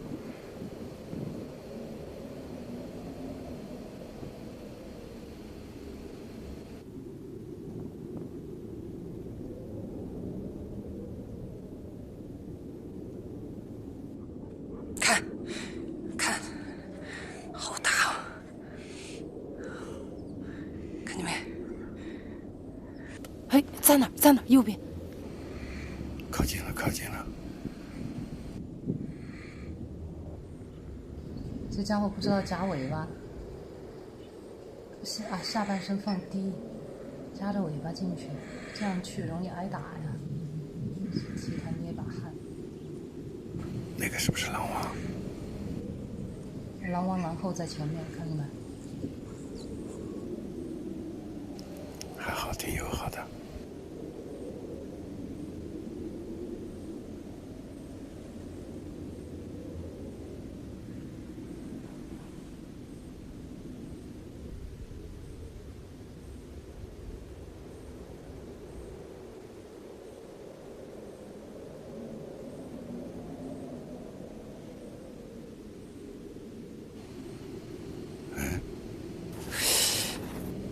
再也散开了。不管怎么说，这一次没挨打就是胜利了，就已经赢了。他又回来了。上山入伙有那么容易吗？再看看。多接触一下嘛，多接触一下，我觉得希望还是蛮大的。他回来了，回来了。我跟过去看看。你把对讲机声音关小点啊，老耳朵很尖的。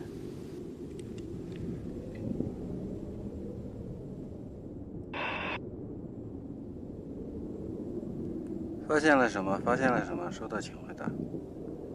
这是他们的藏尸点，这是他们的藏尸点。格林已经在这儿做了记号了，他们肯定是经常在这一带出没的。现在已经看不见了，看不见了。但是喊一嗓子肯定能听见。他们要是不接受格林的话，我就天天过来喊山。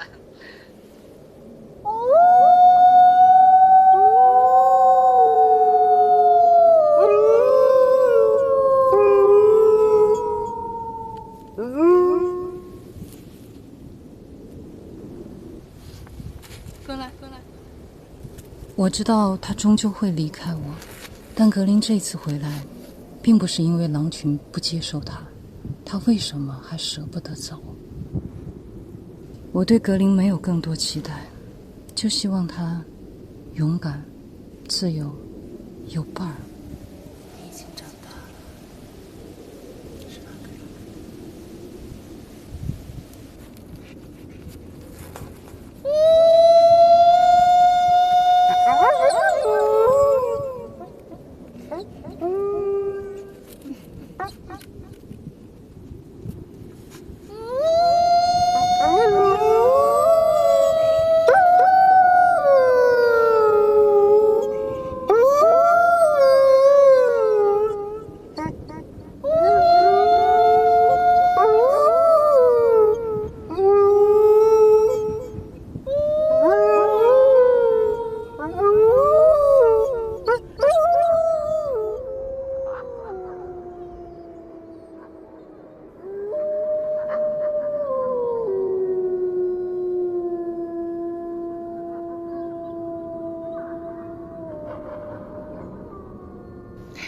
听，有回答。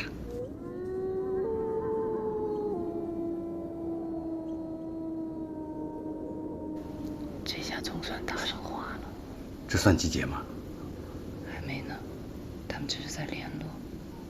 你知道狼为什么总对着月亮好吗？为啥？因为月亮里面有兔子。多日来的坚持，终于等到了第一声野狼嚎。他们是格林的血亲吗？他们会带走格林吗？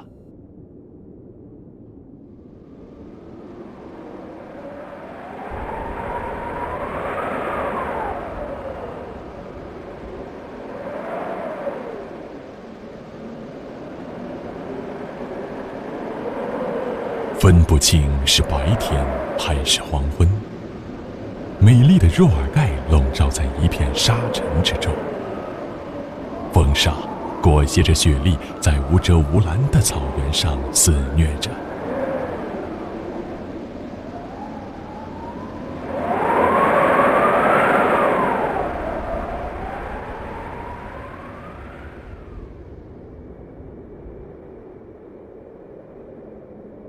沙尘暴过去，狼山又多了一片沙化地带。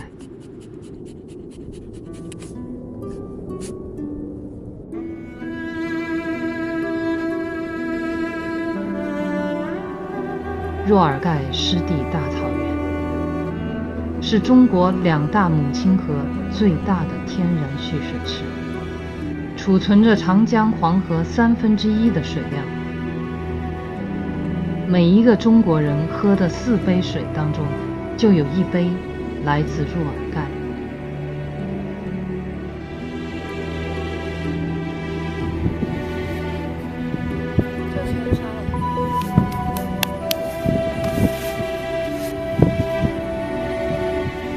治理的根本不如这个沙化的这么快，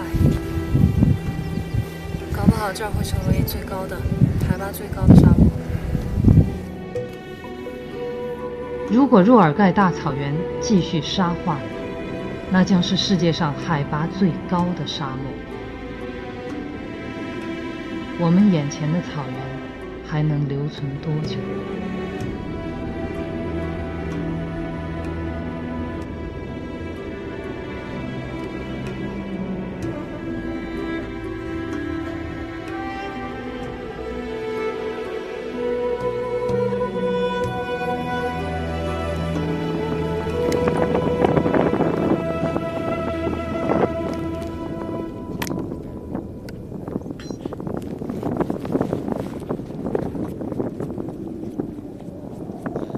原本冷静的狼山地带突然热闹起来了，成群的牛羊占据了荒芜的狼渡滩。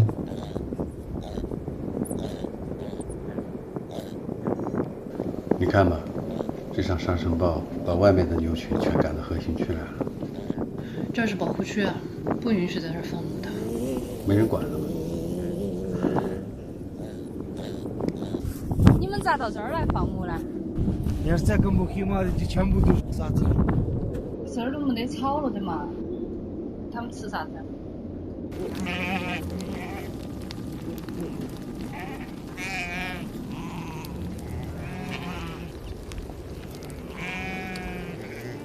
在格林的眼里，在狼的地盘上的食草动物都可以成为他猎食的对象，但他哪里知道，这些牛羊都是人类的财产。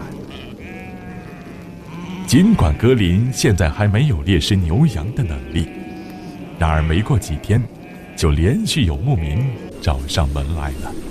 怎么了？我的羊都2个大死了。啊？我的羊都2个大死了。今天啊？2啊。个多大的羊3岁。3岁的。啊。3岁的大羊啊？这不可能啊！他没往那边去啊。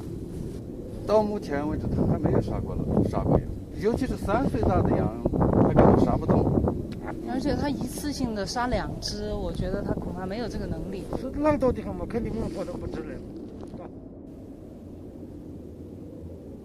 经过再三的解释，事件算是平息了，但唯一和一峰感到了无形的压力。为了避免不必要的麻烦，唯一和一峰常常带着格林到远离牛羊的地方活动。格林好不容易跟狼群搭上话了，这下狼群又躲起来了。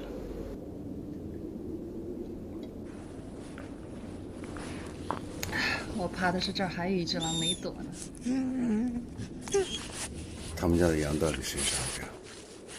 又不是咱们格林干的，那是谁干的？野狼啊！所以啊，我们只要盯着这群羊，没准哪天野狼就来了。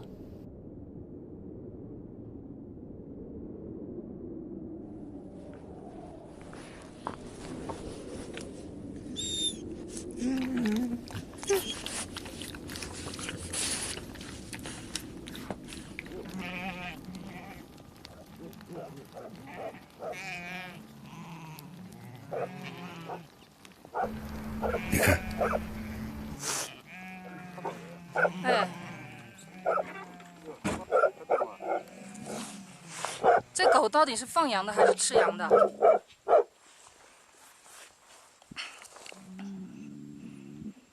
他们自家的狗还是哪家的狗？不知道，不认识。这条狗经常到我们小屋这儿来找吃的。尾巴是白的。啊，白尾巴。就是上次咬我的就是那条狗。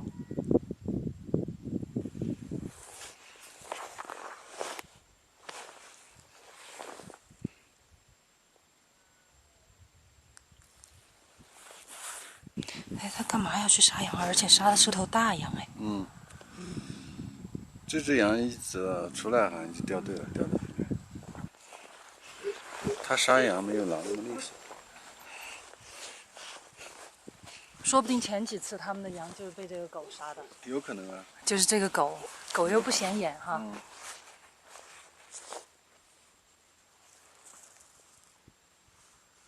不要回头又说是我们格林杀的，你还真说不清楚。你好，我们拍照。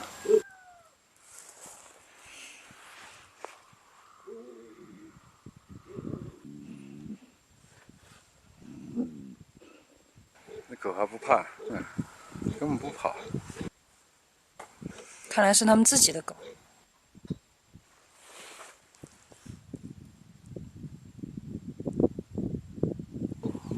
哇，船这么薄。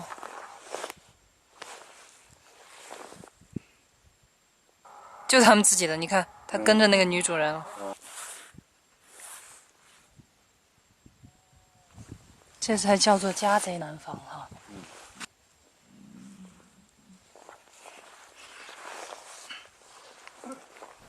等等，他好像看到我们了。如果他找我们麻烦的话，我们就赶紧跑哈。格林，撤。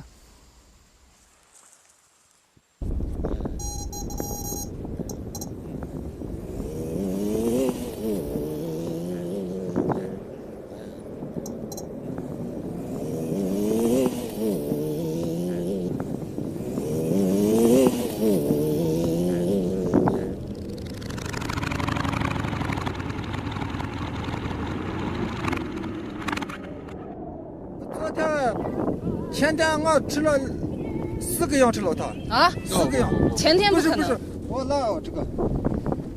啥？他说给我说。给你。就是嘛，那不行啊，那肯定不行。狼是属于这个草原的，不属于任何人的。10几个羊吃了。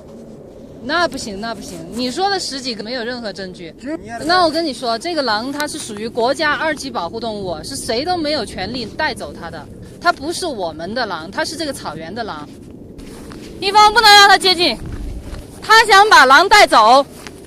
这个咋就赔你？不行。这个不行，这个可以马上叫公安来。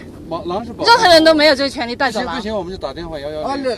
马上叫公安，他肯定是放狼，不会是让你逮狼。这羊我们赔你，赔你不要赔。他今天来居心就没对的，他就是想带走狼。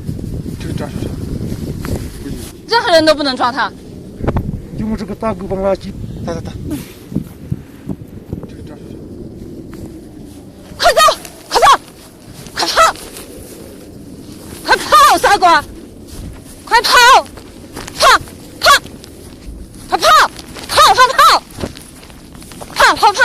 跑！格林乖，快跑！你要知道，你不能对什么人都那么亲近，你知道吗？以后你见到人就必须跑，随便什么人。跑！快跑，格林！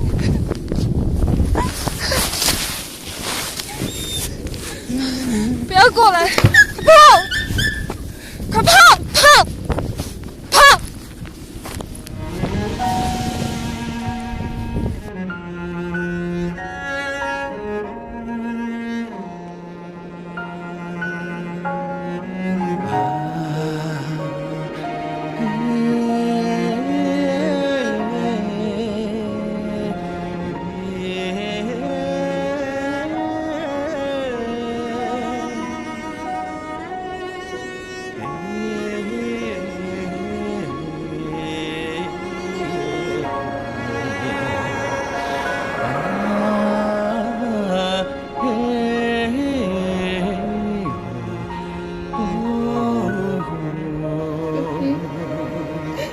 对不起。别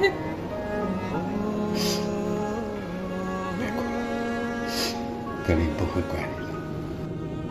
我怕这样放出去他会死掉，我只想带着格林，能找到一个安全的地方，不被人打，能找到吃的，能好好的活着，就这样就好了。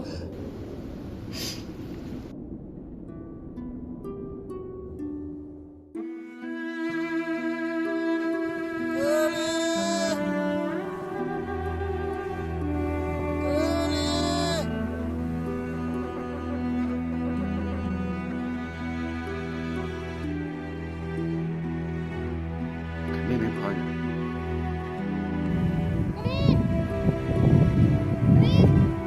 格林。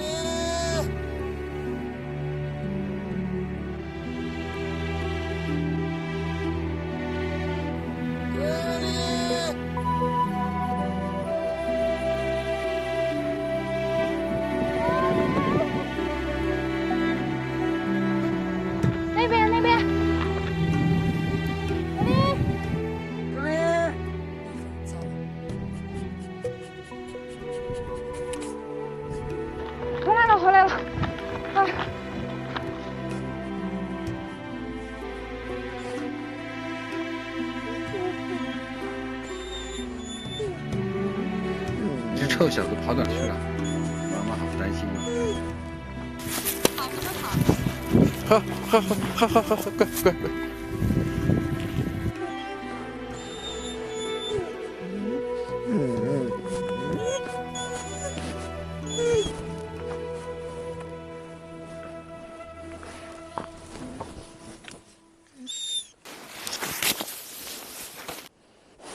林啊，你要记住，以后妈妈叫你跑的时候，你必须马上跑，不要管妈妈，听见没？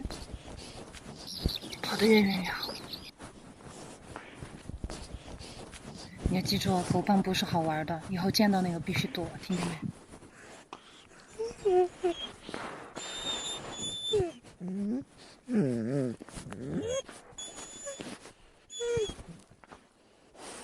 让妈妈看看伤到哪儿了，痛吗？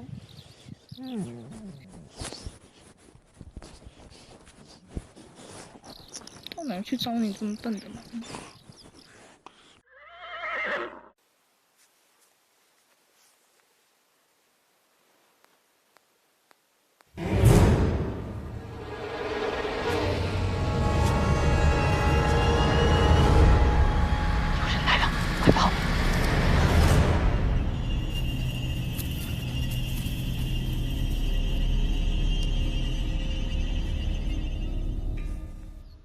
你们干什么？我们来看你们的小狼。你怕不怕狼？我爱狼，我喜欢狼。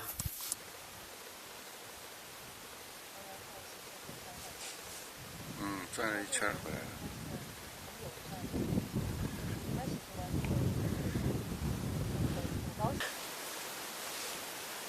你看，都是朋友。子林，都是朋友。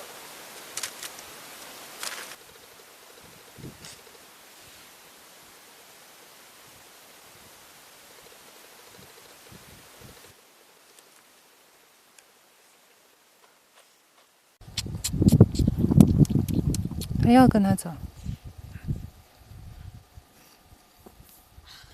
这是爱，这是狼，我爱狼，我喜欢狼。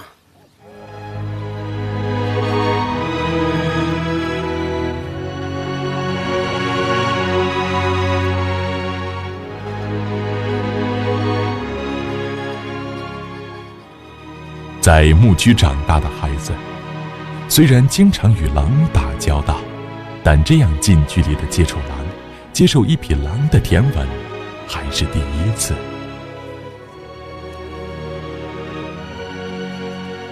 人与狼原本可以和谐相处，但不知从何时起，狼成了人们诅咒和绞杀的恶魔。人们谈狼色变，以至于狼来了成了大人们吓唬孩子的口头语。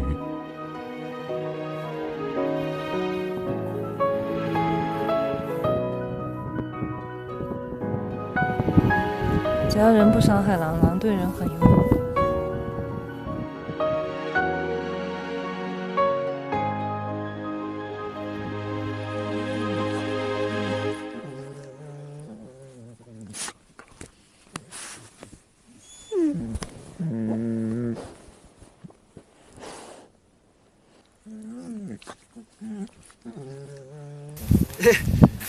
哇，你搞得这了。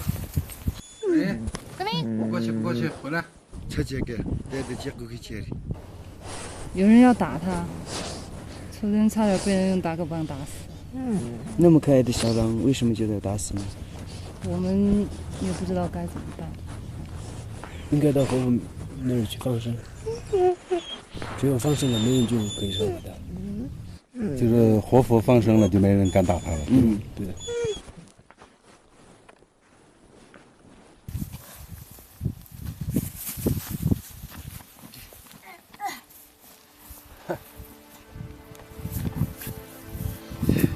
从此，格林认识了这对牧民小兄弟，也认识了他们这匹穿着马甲的老马。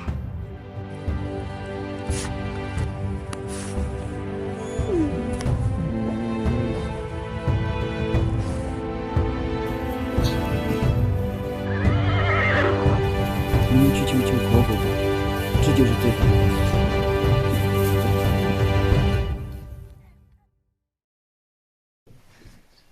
很多人都听说过狼孩的故事，国外一个纪录片所讲到的一个词儿，他用的是仁慈。他说狼是一种仁慈的动物。人和狼斗了这么多年，这么尖锐的矛盾，人可以说是狼最大、最凶险的天敌。当然，人是所有动物的公敌。人和狼的矛盾这么尖锐了，狼都还能够收养人类的孩子。所以我想，狼连人的孩子都能够接纳，更何况格林是他们自己的孩子。所以那个时候，我就守在狼山，我就死皮赖脸。狼群曾经好几次想把我们驱赶走，他们不会跟我们正面发生冲突，但是他们用一些什么方法呢？跑来探我们的营，然后把我们的气垫的那个床垫给放了气了，就是直接狼牙一扎，你能看到上面几个牙洞，然后它就放了气了。但是我们在我们的小屋附近的那个围栏上，小屋门口的围栏上，我们还装了一个监控，就是红外线的，可以在晚上拍到。我们还指望能够拍到这个狼群来探我们的营，我们看到底是什么样的狼。然后呢，但是这些狼它能够成功的躲过，哦，你在这儿装的监控，你想拍到我，别做梦了，你想多了。然后它能够绕过那个监控，但是它能够骚扰到你。那些监控就只能拍到我们每次傻乎乎的跑到门口来看，到处看不到狼。就是当我们有一次安这个监控安在一个死羊的旁边，然后本以为狼可能会来吃，但是呢后来是狐狸来吃的。但是这个红外线一启动以后，我发现那个狐狸盯着镜头，狐狸都能看见这个红外光，同样是犬科，狼更能看见。另外呢，曾经有过两只鹰，它们曾经跟着格林，因为在夏天的时候，狼往往是跟着这个秃鹫那些天空中飞翔的鸟，它们能看到一些死掉的动物，然后狼就跟着它们去找吃的。然后到了冬天的时候，这些鸟它们没有更多的食物，它们往往会跟着狼。而这两只不长眼的鸟呢，它们就看上了格林，它们就跟着格林。结果呢，才跟了不到半天吧，就发现格林钻到人的屋子里面去了，然后跟我们一块儿啃那个压缩饼干。当时那两只鸟落在山头上，简直不相信自己的眼睛。能在草原上生存甚至长大的动物，它所依靠的不仅仅是敏捷，也不仅仅是身强力壮，最关键的是生存智慧。我们遇到过装瘸的狐狸，当它发现人们靠近它的窝的时候，它会挂起一条腿，一瘸一拐的，好像受伤了一样，然后把人们引远，然后呢再一溜烟的逃跑。所以能在草原上生活下来的这些动物啊，没一个是吃素的。比如说那个看家狗吧，在草原上的这种狗，它已经不能用聪明来形容了，应该说是诡计多端、狡猾。它把自家的羊给咬死，它就坚守自盗，它就去找主人报警。狼山上的狼下来了，然后把羊杀了，你看我把狼都吼走了。主人出来的时候呢，一看到死羊，被咬死的羊，狗也报了警，狼呢也抓不住，只有认倒霉。然后最后的时候，这些羊主人是不吃的，因为被狼咬死的嘛。然后主人就会把这些羊宰了，分给这些狗，表彰他们驱狼有功嘛。经常有狗这么干。但是呢，这些羊也很狡猾的。我们曾经拍到的那一只羊，就是狗咬它的时候，它实在挣扎不过，逃不了，最后它只有我干脆躺下了，我只有死那儿了，这个狗才会放弃我，然后去跟主人报信。只有等人来了，不可能再给我补一口。看一看它到底是活的是死的，要是我过去它翻身就跑了的话，就把这段掐掉。哦，站起来了。这条狗这一次恐怕要失算了，你太不专业了。然后最后我翻过围栏去看，那个羊居然也是活的，它也是个戏精。羊也很狡猾的，在草原上生活的这些个个都是影帝。当你接触到每一种动物的时候，你才发现我们真的小看它们了。生存需要技能，但是求生需要计谋。下一集，让我们在这天地之间感受一匹狼的心，天地狼心。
不行，让格林上。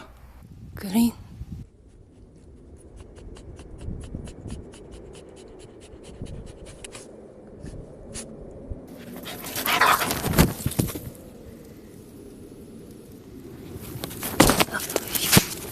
里面有东西。里面不会还有狼吧？这洞是穿的。那如果有狼，早就地遁了。啊！他掉了个骨头出来，哎呀，真是吓死我了。他是这样子穿过去的。哎呦，那边还有他们吃剩的骨头。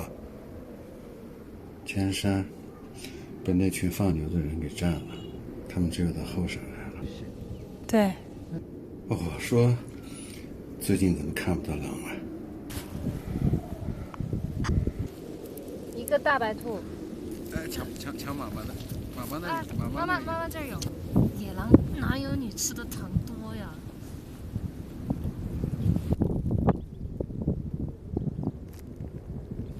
人家才不吃你那个嘞。啊，这2个你不吃？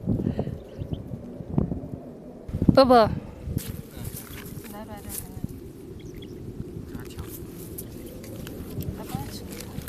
这个不是你的，不是你的，妈妈的。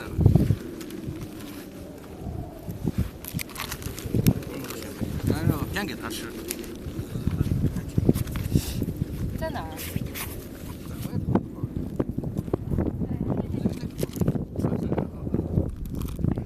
在这儿，你的东西在这儿，知道吗？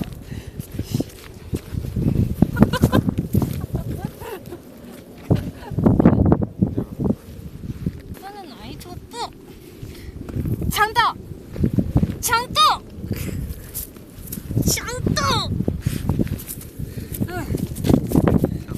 抢了一头走。哎，可以。也好的。你说这些狼群跑哪去了？吃点干肉就行了，说不定那一只正在暗处看着我们呢。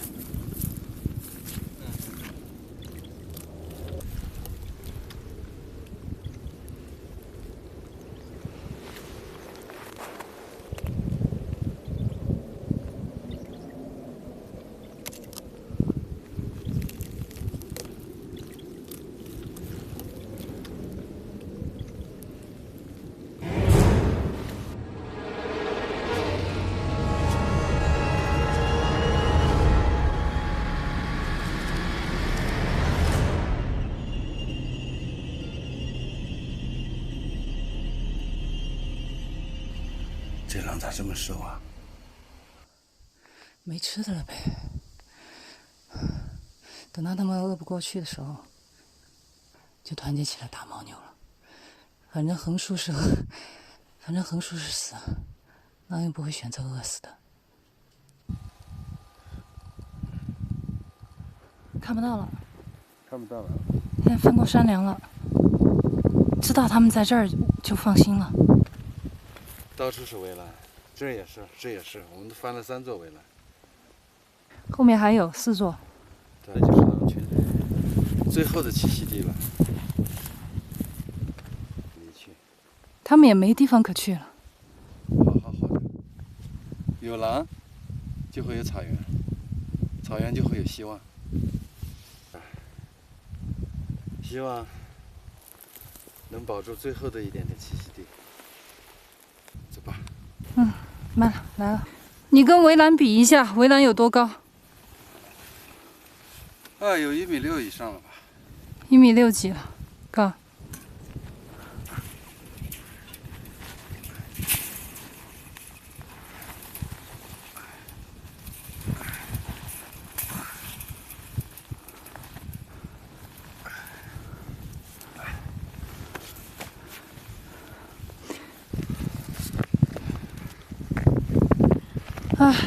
休息一下，累不累？好累呀！累坏了。都走不动了。你不要把我的脑袋压坏了。这样看起来你太牛了。前段时间，要不是那帮放牛的干扰，说不定格力就已经回去了。你看起来好像牛魔王啊！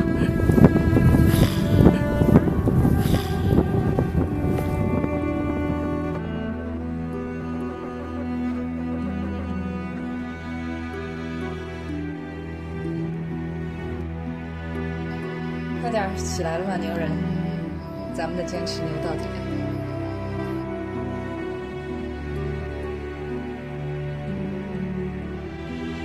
人在明处，狼在暗处。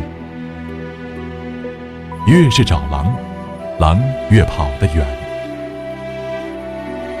经过分析，这种方法找狼，很可能会干扰到狼群冬季的正常集结。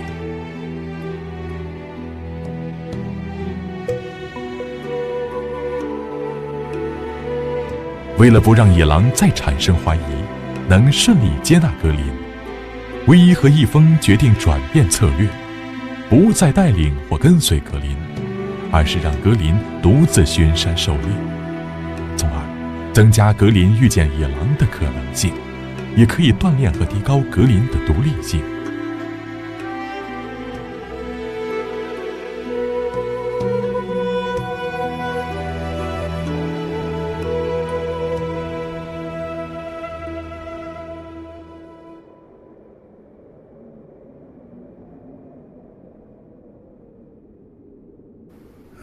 这么冷的天，野生动物都被人们打光了，你说狼群都吃啥呀？只有牦牛。这么大一群牦牛就在狼的院子里面转悠，我看着都流口水，狼能忍得住？你娃不上山入伙，下材料了。我就等他们集结。超市。那你就放在炉子边上等它化吧。我才画了一个眼，看到没？那个眼儿就是倒热水的眼儿。挺好看的，跟冰灯似的。把它改成一个灯吧，还吹不灭。哇哇，快看快看，多看！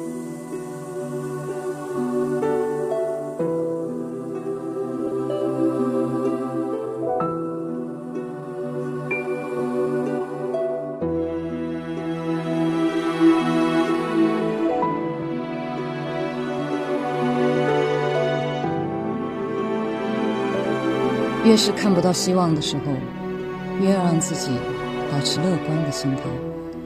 如果我们改变不了现实，至少我们可以改变看待事物的心情。如果没有这些苦中作乐的时光，看不到平凡事物的美好一面，我们可能早就被日积月累的失望给击垮了。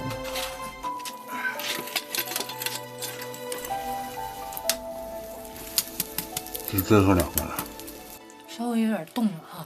冻土都在甜了。好不好吃啊？好吃。牛粪壳土豆，这不是土豆，这是肉。不知道格林找到吃了没？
不是要偷他的吧？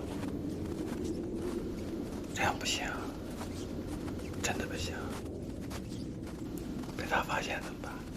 进屋再说，进屋再说。这样真的不好，哎，真的不好，这样要不得，真的不好。好了好了，你不要念了。哎，那个腿后面好像是被啃过，哎，没问题吗？没问题。就一次，我跟他换一次。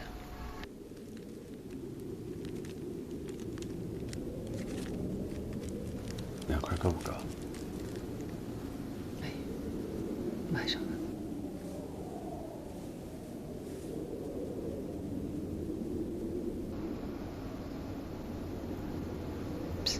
回来了，回来了。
No， 他找你身上来了，偷兔子的贼。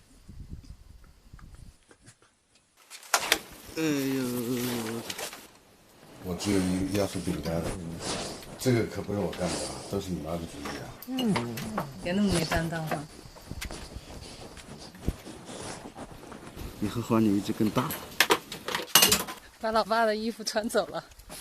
哎，怎么脱的？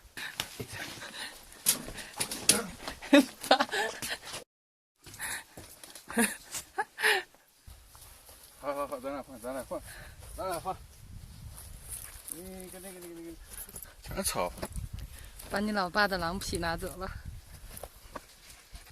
穿上。要把你的衣服折腾的那个什么。给我。拿东西换吧，没辙。来，都是毛，这个是羊毛的，哎，纯毛的哦。太容易上当，小狼太单纯了。他就要你那件。把我屁股咬一口，好痛啊！谁让你骗他了？这样你拿。林，骨头给你换。来，好吧，比衣服好玩的。骨头，去吧。还不上当。他今天怎么了？盯死你这件了。他往后朝阳上放，你难道你要给切割了？他难得看见你把衣服脱下来，觉得你换毛了。你扔一坨牛粪或者什么往远处，把他引走。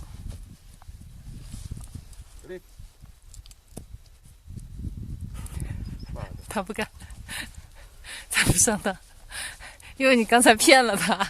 干脆你也在他屁股上咬一口嘛，这样你们俩就扯平了。它不痛。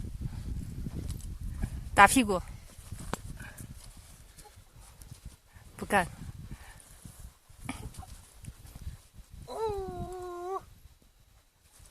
哎，终于走了，赶紧穿，赶紧穿。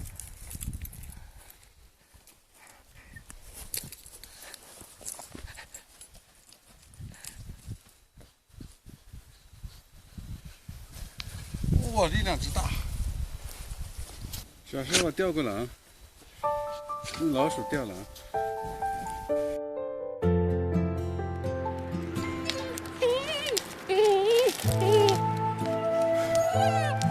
就是不松嘴，看到没？看到没？这就是狼的精神。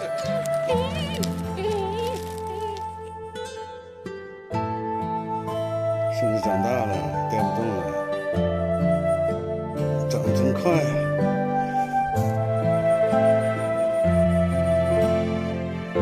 你小心它的牙，会不会拽掉？一会儿一拽，整副假牙下来。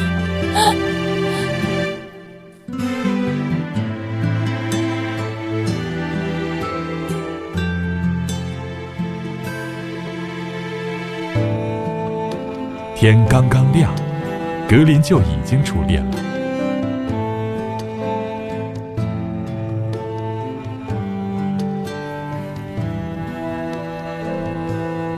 蜜蜂很是歉疚，又在格林藏兔子的地方埋下了一些干粮，但是接连几天雪窝子都再没被动过。按狼的习惯，藏食时候非常警惕，绝不泄露天机。藏食点一旦被发现，就绝不会再用了。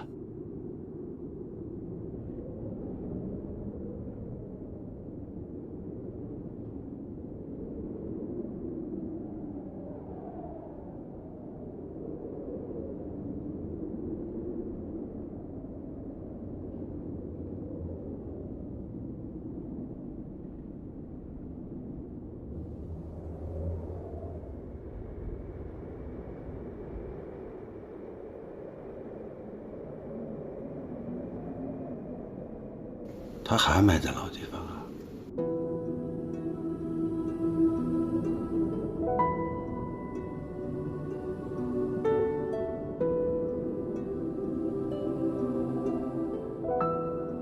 他知道我们也饿。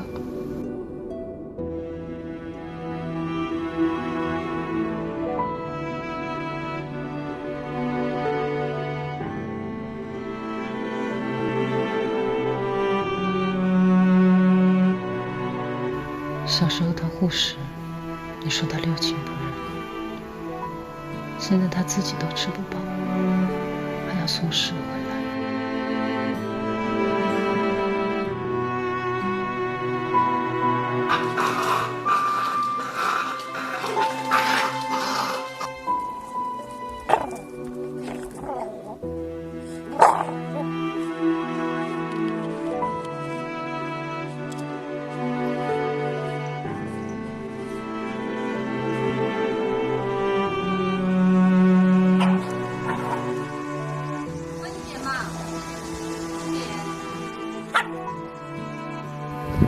强斗，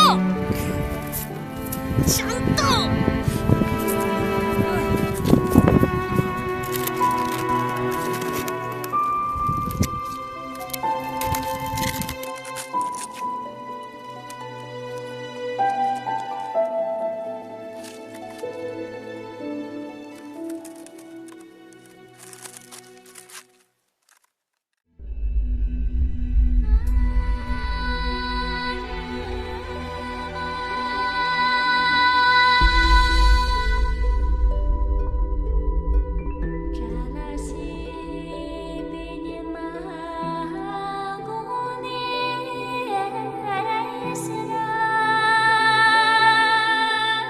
其实拍这一段，我作为一个摄影师来讲，这真是上天赐予的一段，也不可再现的。当时我是想拍一下月亮升起的一个镜头，当我架好机器拍的时候，这个时候我的焦是对在月亮上，月亮上面我就模模糊糊的看着，哎，怎么感觉月亮有影子？里面有兔子啦！哎，我纳闷，我说是什么东西？当我又调焦调到近焦的时候，我眼睛都惊呆了，竟然是唯一带着小狼正好从那儿路过，还停在那儿。这3点一线，背景是月亮，正好月亮的中间，在这个山脊线上，他们在跳舞，我的镜头正好又对准这个，就是非常非常有默契。他们也不知道我在拍，我当时心屏住呼吸，我就怕有一点点呼吸会影响抖动。哎呀，心里面在狂跳，真美！我说这是上天赐予的一个画面，所以大家看到了非常唯美的月下共舞的这么一段，其实它就是一个自然拍摄的过程。刚刚到草原的时候，我是想尽了各种办法，想要抓住那个鼠兔。我想我得帮我儿子一把，想的各种办法好像都不奏效，徒手去抓呢，我更是没他快。后来一峰跟我说，他说我有一个点子，就地取材，我只要2块板砖，2根牙签儿。好，然后他就设了一个陷阱，只要鼠兔一碰到这个牙签儿，它就会被2块板砖倒下来的板砖给夹住。然后设好这个陷阱以后，我们俩就都在旁边看，希望尽快能够抓到第一只鼠兔。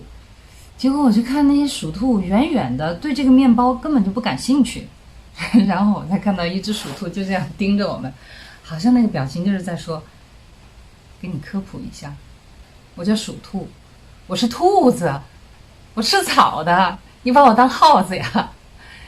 鼠兔对这个面包根本不感兴趣，反倒是麻雀对这个面包屑非常的感兴趣。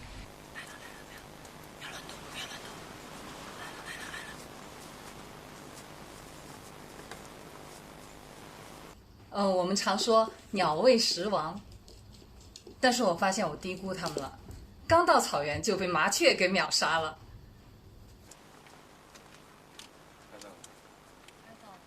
它不进这个孔，好狡猾啊！我们自以为设计的非常非常好的一个板砖夹麻雀的一个陷阱，结果麻雀就在旁边观察了一下以后，马上就识破了这个陷阱的机关在哪儿，然后根本不去碰这个机关，甚至它破坏掉这个机关，你根本待不住它。然后一只大鸟就把那个面包啄成一小块一小块的，就喂它的雏鸟。当时我们看到做鸟也不容易啊。虽然我们没能抓住麻雀，但是这件事儿却给了格林一点启发。到了冬天的时候，到处都找不到吃的了，麻雀也是肉啊。那个时候我们给他的压缩饼干素的，狼看不上，他会把这些饼干渣儿就扔在那个铁丝网的下面。他所占的就是埋伏、突袭，天下武功唯快不破。他也会从鼠兔的洞里面去把那个赫贝拟利鸭给抓出来吃。我想起来我们在那个草原上住着的时候，住的那个小房子，我经常做梦的时候都会回到那个小房子里面去。就是我们屋檐下有很多的鸟嘛，在那儿筑窝，因为冬天就只有我们那个小屋最暖和一点，房顶到这个天棚之间它有一个夹层，这个夹层呢又暖和又避风又避雨，而且还有中央供暖。那些鸟早上都成了我们的闹钟，一到早上5点过的时候，吱吱吱吱吱就开始叫了，就把我们叫醒了。我还记得有一天我们一峰正在那个边喝茶边整理那个拍摄的一些东西吧，还是正在看什么资料，然后突然有一只鸟就掉下来了，从那个顶棚上面掉下来，就掉在我们的杯子里面，把我们都吓一跳。这个鸟一掉下来了以后，咦，水还是温热的，还挺舒服，然后他就顺便洗了个澡。然后正洗得欢实的时候，他一抬头看见这2个人全部都在盯着他看，然后他赶紧翅膀一收，还让不让鸟洗澡了，然后扑腾几下晃一晃身上的水飞走了。然后说到鸟的事儿的话，那太多了。我们在小屋的旁边就用一个帐篷支在那个坑上面，就修了一个厕所。有一天我就发现那个厕所那个帐篷怎么在动呢？然后我再走进去一看的时候，我就发现这只鸟就在里面扑腾，它出不来。到底是从哪进去的？然后这一只赫贝拟蒂亚，它应该是一只幼鸟，它就在那个帐篷里面就挣扎着急出不来。然后这个时候我们看到了挺让我们感动的一幕，它的亲鸟，它的爸爸妈妈又啄那个纱窗网子，又撕扯帐篷，就想尽各种办法想把他的孩子给救出来。一只大鸟在撕扯那个帐篷，然后一只大鸟呢就在旁边就找一些吃的，给这个小鸟从那个纱窗洞里面就把这些吃的东西给它塞进去，就好像在安慰他，孩子你别着急，爸爸妈妈都在救你。一直就没有放弃，一直就想要救他。草原上哪怕一个很微小的生命哈，他都在为生存为活着而努力。我们放了这只鸟以后，这只鸟它就一直在那个围栏上，还有在我们的那个小屋周围，它就打转。我们对它们的友善，它们也会回报我们以友善。这些鸟它还来扑窗户来报警，有几次呢我们就发现它们扑窗户的时候，就是发现狼来了。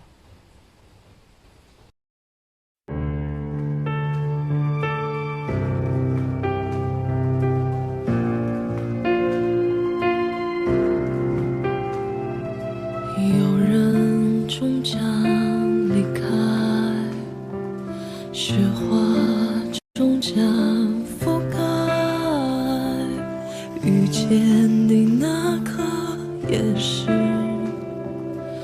分离的开始，日暮会迎来散场，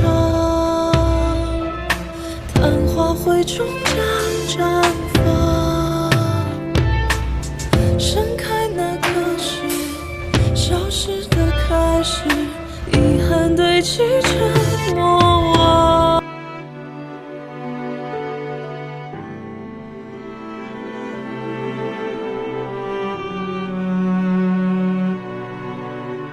从那以后，格林像个起早贪黑养家的孩子，那雪屋子俨然成了他们的家庭冰箱。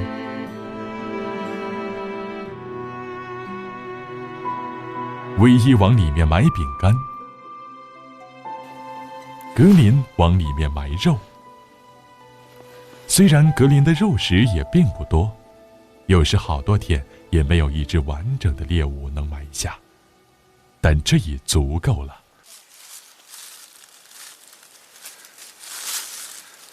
全动头行了。煮汤可能还行。煮汤应该可能很好吃，甜甜的。唯一会把猎物剁碎，拌上金糠面，煮成一大锅，让一家三口都能混个饱。格林每次都会把剩余的猎物皮骨和内脏都舔吃干净，有吃不完的立刻雪藏起来，从不浪费。过上了这样的生活，才感受到狼性生命对食物最质朴真实的珍惜。他们从内心里感激每一餐来之不易的食物，干干净净吃完，就是最好的感恩。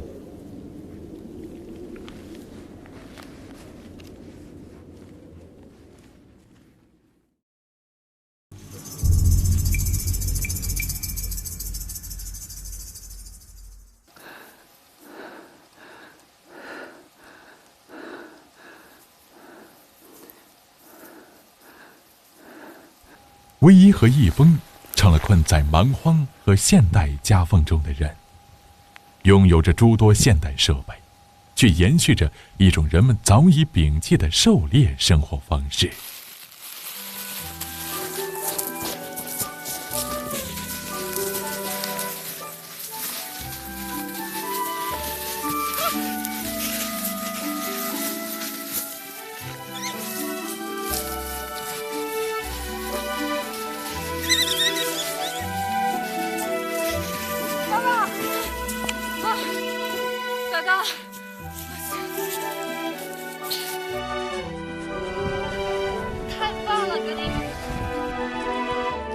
让他先吃。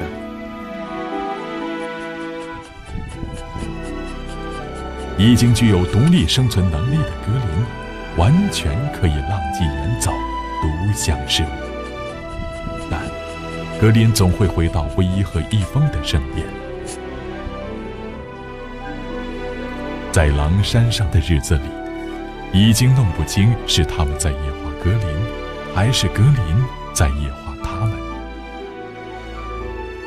格林，你是狼中之人，而我们成了人中之狼。跟你走进荒野，才知道每一口食物都来之不易。陪你饿过了，才懂得珍惜。我看见你捕猎时的虔诚，不是我要杀，而是我想活。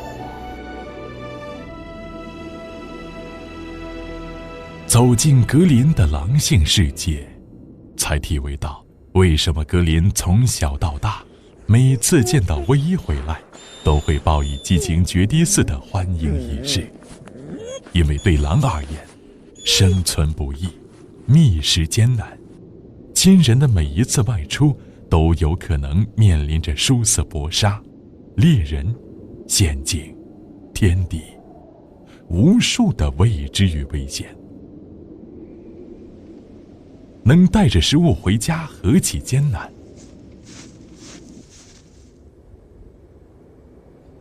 狼的每一次别离，都承载了对彼此深重的牵挂与担忧。这一去，可能是生离死别，再见面，必定是劫后余生。怎能不为每次重逢而悲喜交集，感激涕零？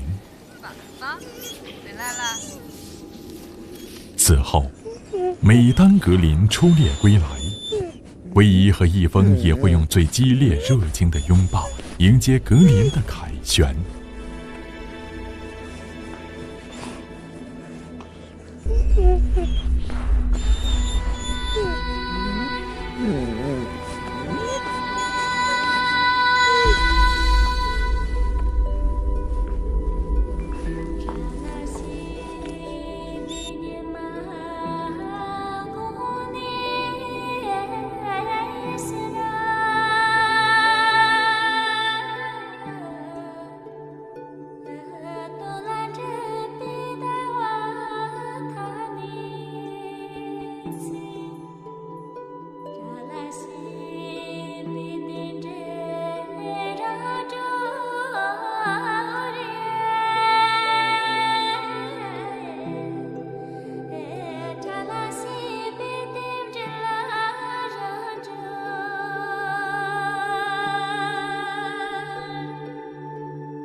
很多动物跑过呀。你没看见旁边那么多狼爪印吗？哇，都这么结实都被掏来吃了，他们也饿慌了。很清晰的脚印，不止一只，应该是一群狼。4只，刚才数了一下。老天保佑，狼群终于又回来了。哎，他们已经开始集结了。终于集结了。他们没走远，就在山上躲着。这么多狼必须下来喝水的，这是格林最后的机会。那明天起，咱就沿着水源地找吧。你回去吃点药吧。没事。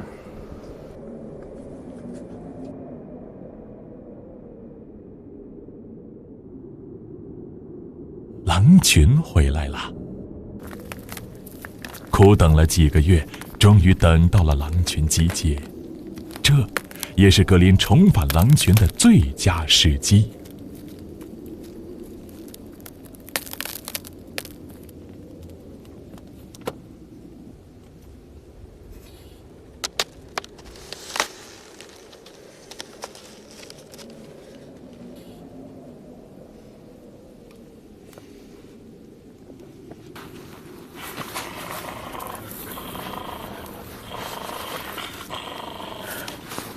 怎么能这样呢？啊！我生气了，格林。走开！走开了！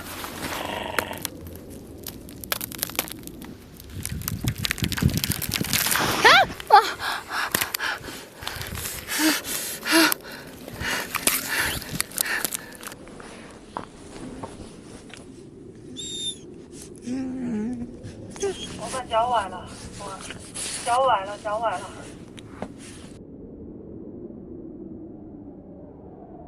方位，看不见你啊！滨河上游，2点钟方向找到没？看见你了，看见了。严重不严重？严重不严重？有点肿了，可能那个冰把那个脚踝子骨那个地方可能割伤了，很疼。还能走不？不行，肿得厉害，疼得不得了。这怎么整啊？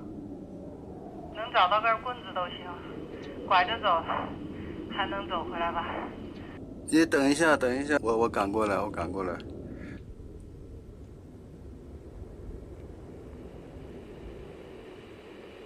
喂，格林跑了。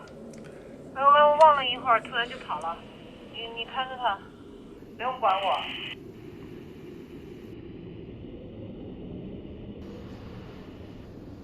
你把看紧点，山那头有牧民，我怕出事儿。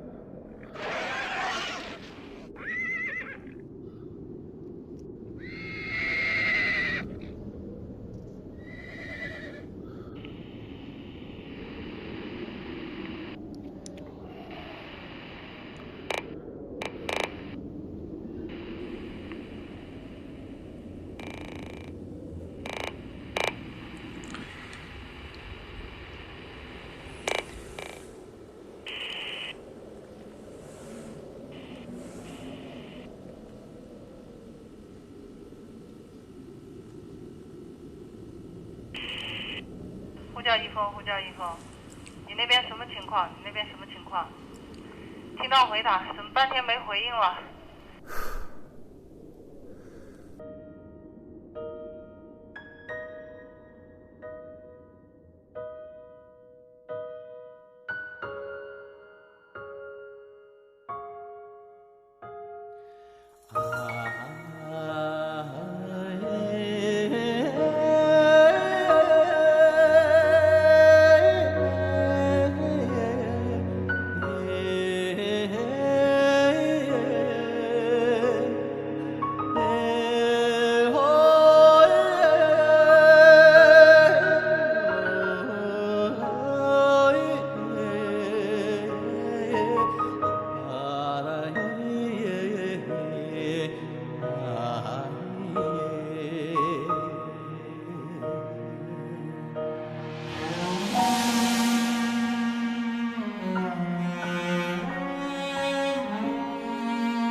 喂，不用过来了，格林牵了一匹马过来，你看看，你看见没？你看见没？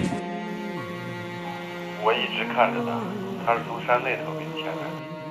是那俩小孩的马，这穿马甲的。他这样说他交给我了，太神了，这家伙。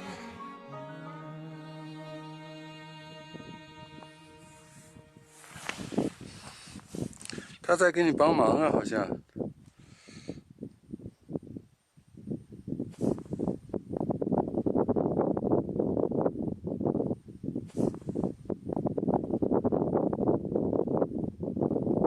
他帮我往前头推。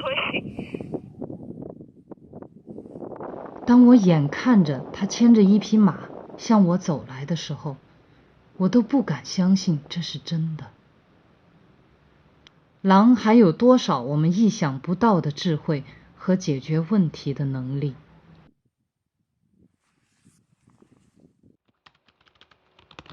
格林，如果我们终将分离，我多希望时间能慢一点，再慢一点，就这样陪着你一路走下去。我想为你写一部真正的只属于你的格林童话。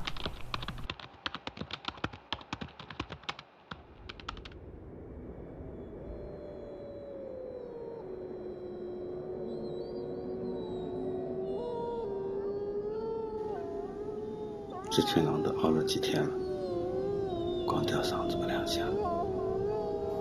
他们已经开始集结了。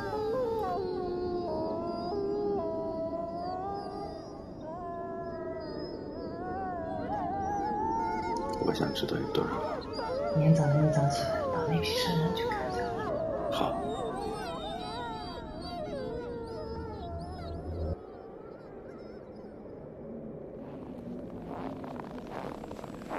哇，这么多！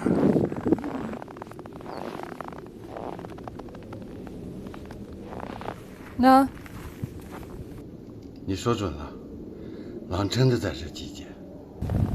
里面还有兔爪，看看。追兔子嘛，在。哇，快看！很新鲜的爪印，刚过去不久啊。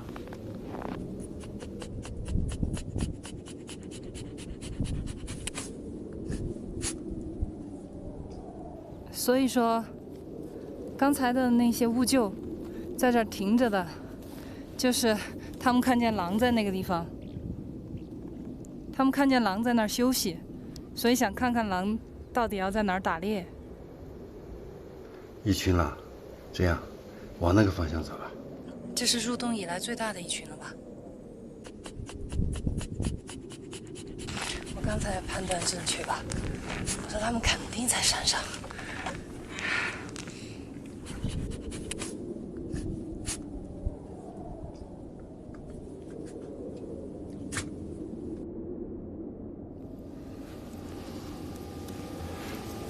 半山坡。在那儿，你看到没有？看到没有？哎呀，好多啊！快看狼群呢！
林呢？还挂起爪子，快喊他们撒一脚！格林，快叫你的同伴，快叫你的同伴，快叫！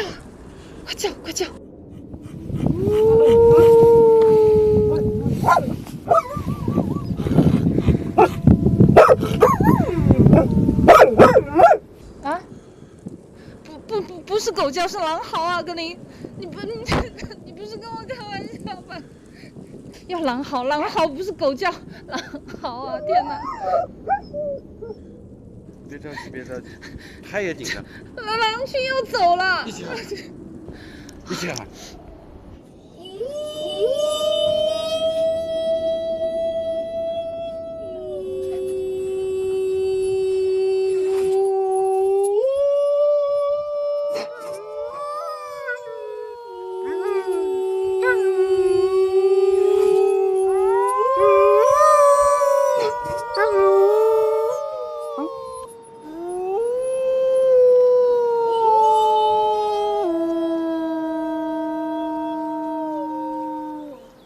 加油！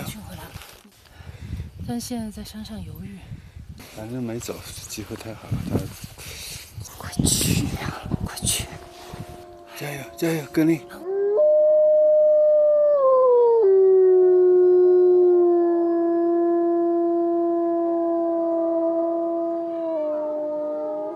有回答。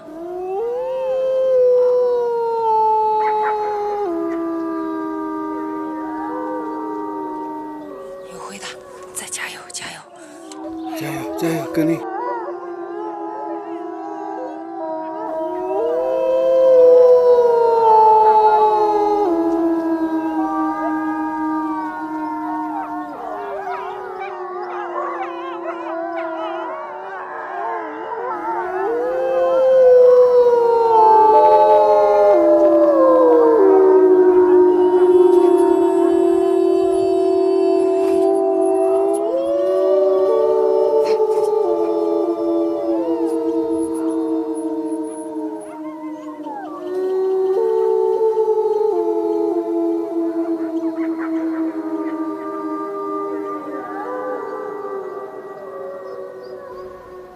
是时候了。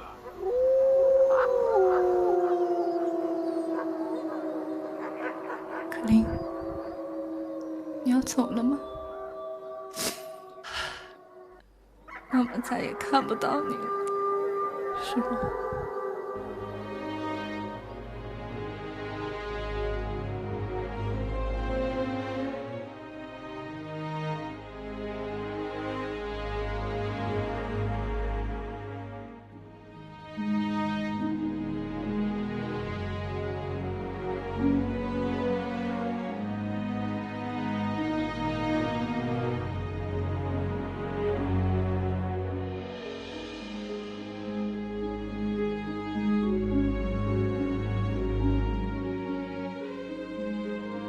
走吧，勇敢，妈妈看着你走，走啊，走，走。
打小就是孤儿，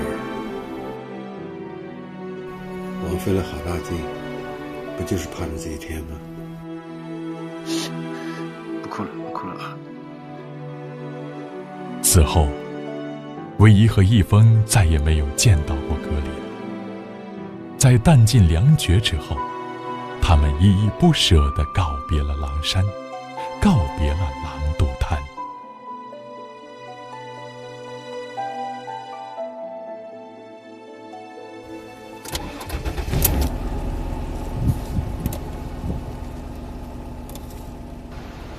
你看这儿，好干净的草原，恐怕看一眼就少一眼了。走吧，不知道咱们车子油够不够，万一开不出去啊。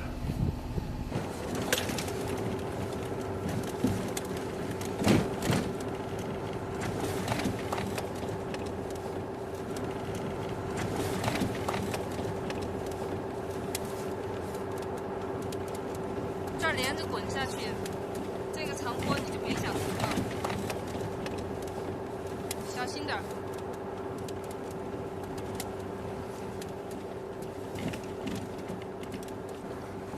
可以多打一点哈，好，开始滑了。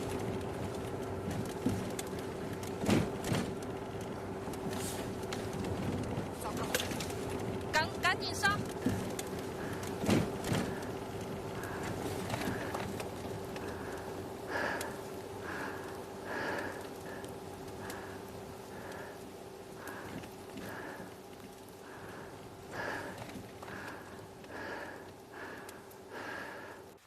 你很棒，但是不能再有下一次了，太危险了，太危险了！开玩笑，那么高一个山，从上面侧滑下来，我们俩命都不在了。有雪绝对不能爬坡，你开玩笑，绝对不能爬坡。你看我们走过的路，就从上面山顶上侧滑下来的。你第一次这样控车了，太危险了。唉。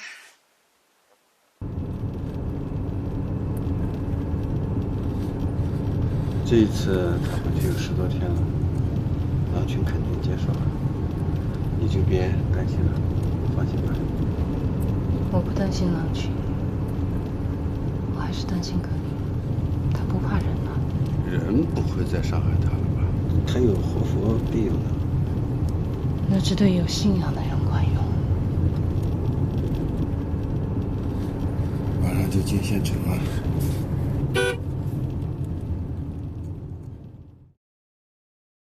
拍这个片子呢，其实是一种偶然，并没有想到它将来会是一部片子或者是怎么样，所以开始拍的比较随意，出于好奇，都是一些无意的记录啊，一直这样下来以后，发现这个小狼身上有很多很多不为人知的一面，尤其是到了草原之后，它所表现出来的一些东西，常常令我吃惊。甚至感到震撼。再后来就是我们在狼山最为艰难的时候，其实是格林在用捕猎在养活我们，否则的话我们坚持不下来。的确那个时候是非常艰苦，你根本不可能忍心把它丢下你自己回去。那么就在这样的情况下，我们建立了深厚的感情，更加坚定了我们陪着他坚守下去，直到找着狼群这样一个信念。我发现啊，狼这个物种它发现问题和解决问题的能力大大超出了我们人类普遍对狼的这种认知。其实等你走到狼的世界里面，你才知道这个物种是多么的可贵，多么的智慧，多么的高情商。唯一受伤之后，格林给他牵马回来这一段，哎呀，我当时感觉到非常非常的震惊。我当时的第一反应就是说，去搀扶唯一回来，或者背他回来。而这个小家伙呢，他想到的是利用第三方的力量，牵了一匹马来解决这个问题。所以这一点，我当时是自叹不如。更奇怪的是，这匹马还竟然能让他牵。狼和马之间是怎么沟通的？不知道，我们都不知道。所以人类对动物的了解还是太少太少。大家都知道，自然类的影片呢是很难拍的，尤其是拍摄野生动物。那么公认的难拍的动物，其一就是雪豹，还有一种那就是我们拍的狼。草原上的野生动物是非常怕人的，狼尤其怕人，因为他知道跟人的遭遇多半没好事儿。在我们在狼山驻扎的那一段时间，其实他们一直就在跟我们相互之间相互在了解，相互在试探。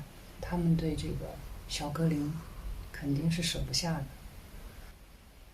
经常我们能够看见那小格林跟我一块儿在唱歌的时候，就会有狼挺安静的就在对面就看。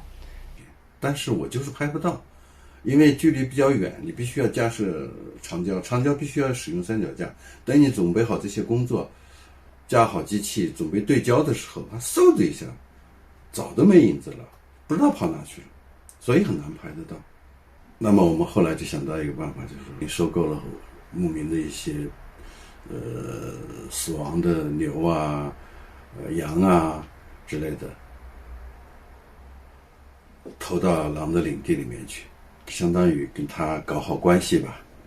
狼的嗅觉很灵敏，他一闻是我们的味道，因为我们在狼的领地里面很久了。那么渐渐的，我们在大白天看到它的时候，它就不这么多了。但这个时候我还是忍住没有拍摄，但是我是想建立起这种狼群对你的信任。那么慢慢的我就靠它越来越近，最初是500-600米，慢慢的200米，50米。有一次是狼群猎食了一头小牦牛，我过去的时候，有一只狼就死死的盯着我，那个可能是哨兵。我呢也很坦然，我就装着看着别的，我很放松，就坐在原地，点了一支烟，看他们猎食。这个50米应该就是安全距离了，他已经能容忍我在这个旁边看他们进食。大概这个区间持续了半年，没有拍摄他们。那么从此之后，慢慢就可以拍到一些几只狼，它就不再多。他们见到我们的时候，那个不紧不慢的。当我们拿摄像镜头对着他们的时候，他们也不会加快速度。也就是说，他们并不怕我们。尤其是到后来冬季狼群集结的时候，狼群一直的排着队在你面前经过的时候，我那时候大胆的架起摄像机，他们不再躲闪了。我就是我内心里面很感动，我就说这不光是一种难得的拍摄机会，其实是狼群对你一种信任。否则的话，他排着线，你如果是枪的话，架起枪一枪一个，是你长达半年来跟他们相处，狼群对你的一种了解和信任才让你拍。所以当时我拍的时候，心里面是非常的感动，非常的感慨，所以也拍下了狼群集结的这些画面。再就是格林回归的时候，其实那天大早上，狼群就在嚎叫，开始集结。上午一直持续到黄昏那个时候，你看他回归的时候大概有黄昏了，但是我就很想拍到他入群回归的这个画面。这时候天也黑了，光线也不好了，你不可能有什么照明设备，只能用自然光。所以我就那个时候我很着急啊，那个抱着摄像机，又是长镜头，终于找到一个，在他回归的那一瞬间，我架好了机器，选了一个能够又看见天光，这种剪影效果是最好的，哪怕就是短短那么几秒钟，我抓到了这个镜头。不容易，我就是很怕错过，因为这个他入群狼群他回归的这些画面，而且我觉得狼群很配合，是上天也是一种保佑，拍到了他完整回归的过程，而且他到狼群里面回望的唯一在这面山上跟他像是一种告别。格林最忘不了就是他那个眼神了。小时候他那个眼神啊，我形容他就像蓝天下的一颗露珠，清澈透明，里面什么事儿都没有，你一眼看得穿。啊，今儿就想那个肉骨头了，没别的事儿。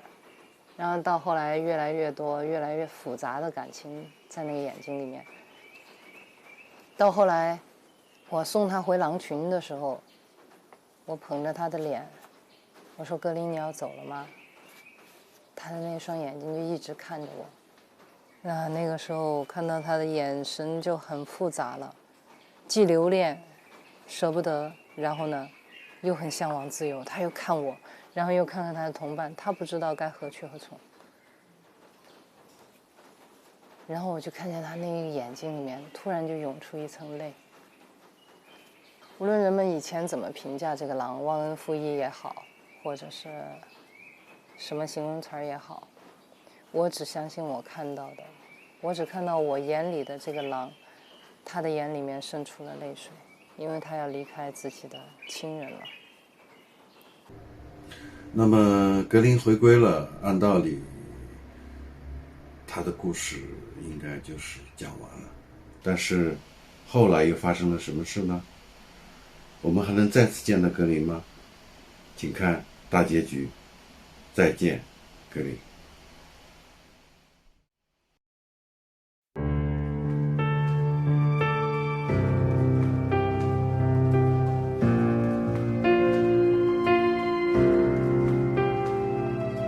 有人终将离开，雪花终将覆盖，遇见的那刻也是分离的开始，日暮会迎来散场，昙花会终将绽放，盛开那刻是消失的开始，遗憾堆砌成莫忘。担心咱们油不够，你看那是个啥？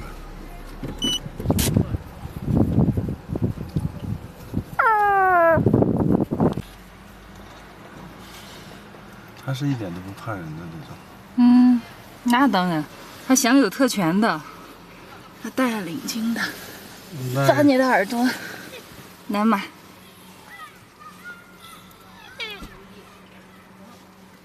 那问题是他在城里面吃啥？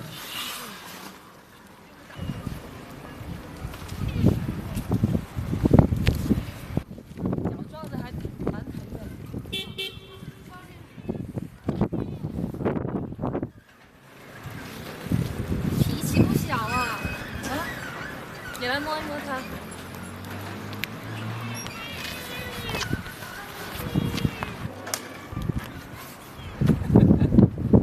再来。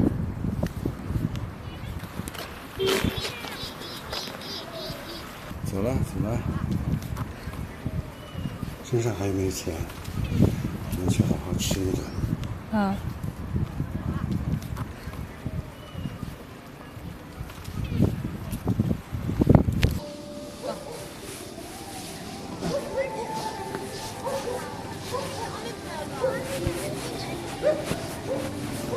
一峰，你看这，老板不在。我就看到你门口写的那个狼牙，你们在买狼牙啊？要几个来？要几个？那我看下你那个是不是真的狼牙？有大的也有小的。哦，这还真有啊！你这儿有多少个狼牙？没说这个，没说。有没有可能是狗牙呢？不是狗牙。是我亲自从狼的牙要不要嘛？要的话倒出来。确定不是狗牙？狗牙的话，假一赔10。啥牙？小牙嘛？狼牙。狼牙？真的假的哦？真的。你不懂货的人都晓得那个是狼牙吗？是狗牙，大小一比就晓得，狗没得那么大的牙，晓得。是带的肉还是什么？举那么这个大的，大的不好找，小的是就好找。小的是小狼。小的多少钱？有大小，大的有大的价格，小的有小的价格，晓得吗？因为这些都大，你看到没？狗子会有那么大的牙齿？皮子是啥皮啊？狐狸皮啊？狐狸皮那个是，这狐狸皮是野生的，76、75。自己养的要皮子要好看的多，他们是在加工，这个是一点工都没加。有点短。狼皮啊，有没有？狼皮，你要选不选嘛？取一个下来看一下嘛。能不能取下来？取下来不看一下行，取一下行。省点水。这个外头是买不到。这个为什么卖外头买不到？野生的嘛，外头应该肯定不让你买。那这个野生的你们怎么拿到的？打来的？这儿到处都可以打的。滨江那儿打的。哪里都可以打的。太多了，这太多了，太多了。还有其他人在卖。这件袍子都是你们的剩料拼成的。毛色看好不好？是什么部位？这儿。狼头皮啊。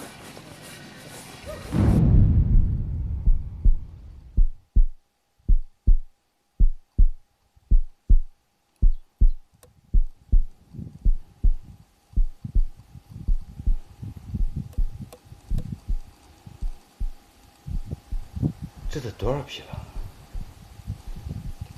？620张狼头皮做成了狼皮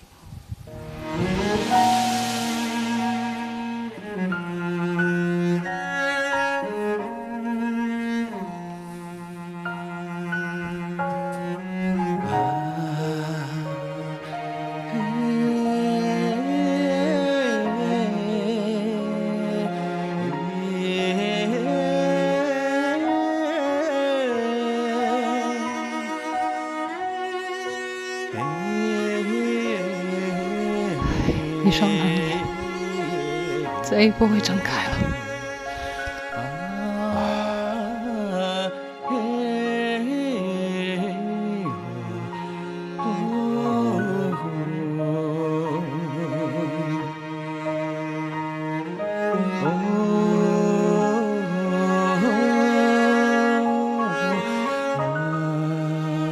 一峰啊，我后悔了。回狼山。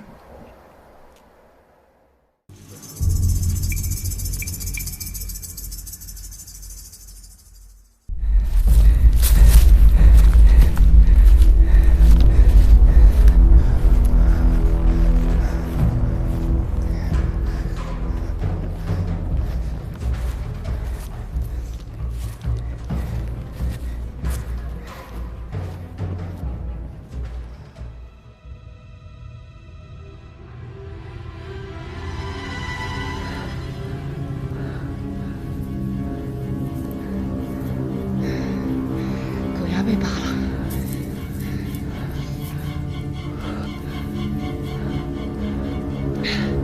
那边还有一只，过去看看。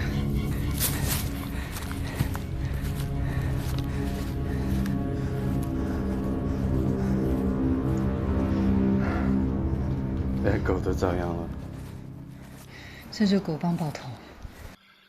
去这狗呀，当狼牙卖。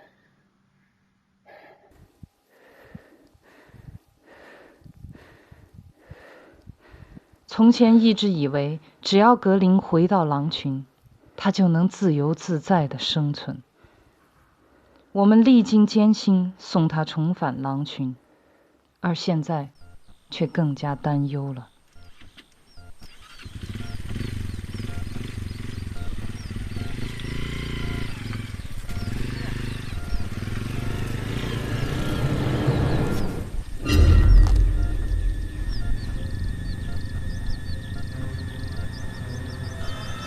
你们到这儿来干什么？上山打猎。这儿是保护区啊。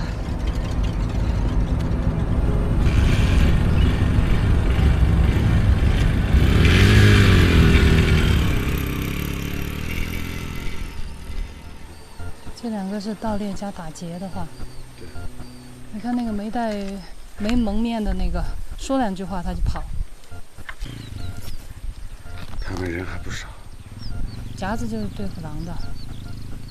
先回去认一认这个人是不是这个牧场的再说。如果不是这个牧场的话，让这个牧场的主人提高警惕。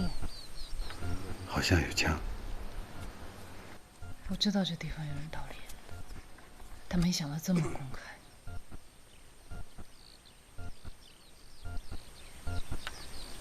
赶紧走吧，我感觉他们等会儿要回来的。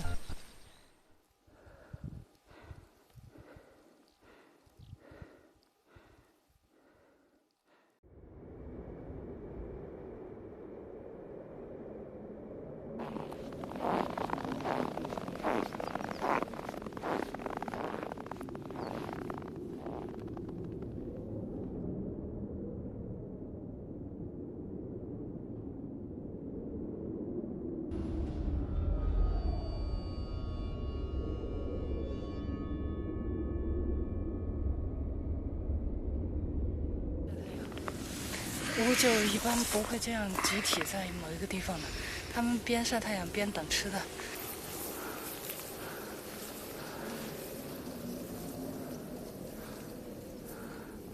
我们方向是对了的，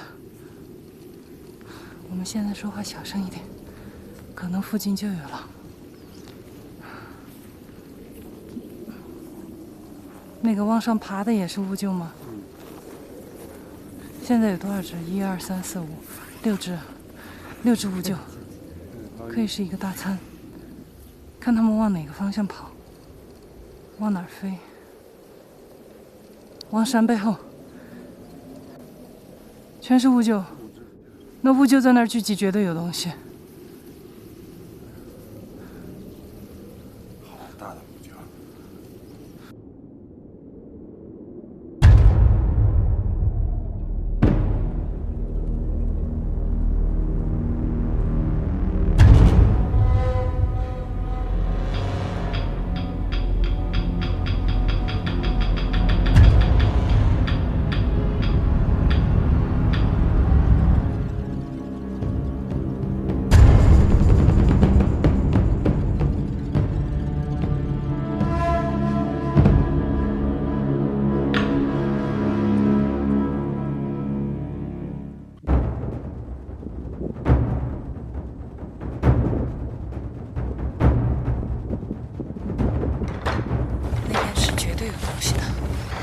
不，没有狼，全是乌鹫。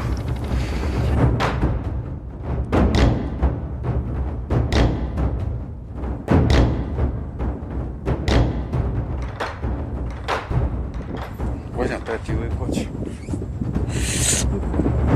我觉得你去会不会反而惊扰了？好吧，你去，你注意安全啊。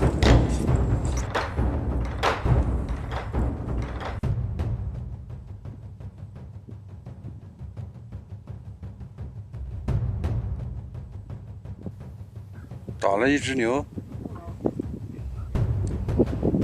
那我们错过了它打围的。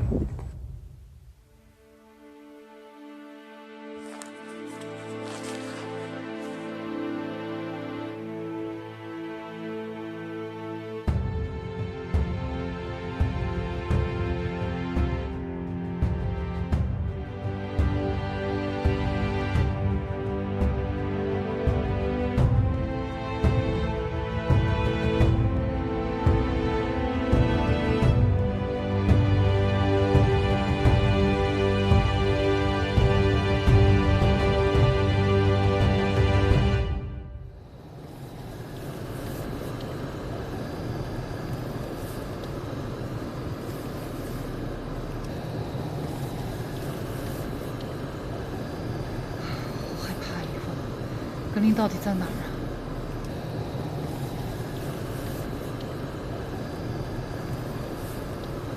只要能找到狼群，肯定就能找到格林。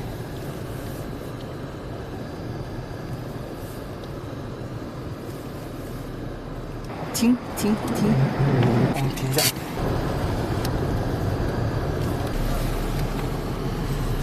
这个，哎呀，真是。是，你看吧，都是狼脚印，啊，都是狼脚印，特别大。我拿我的手跟它比，这就是狼爪，哦，特别大。你下不下来看？我不敢下。哟，这么多啊！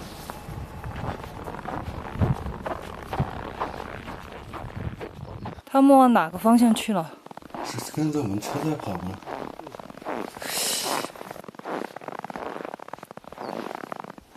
至少应该有3只。这个爪印挺新鲜的。我说这个爪印挺新鲜的，如果跟得到吗？走，咱们试一下。快点，快点，往前走。希望能够突然碰到。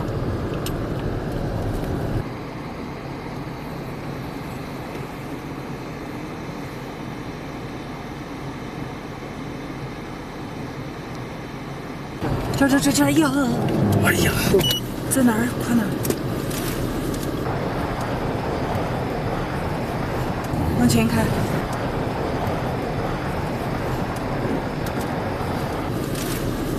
哎呀，好，太精彩了！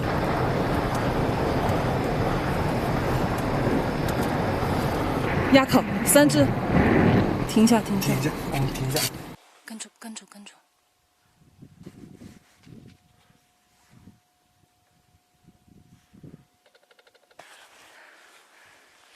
你说格林在不在里面？他没跑，再往这边看。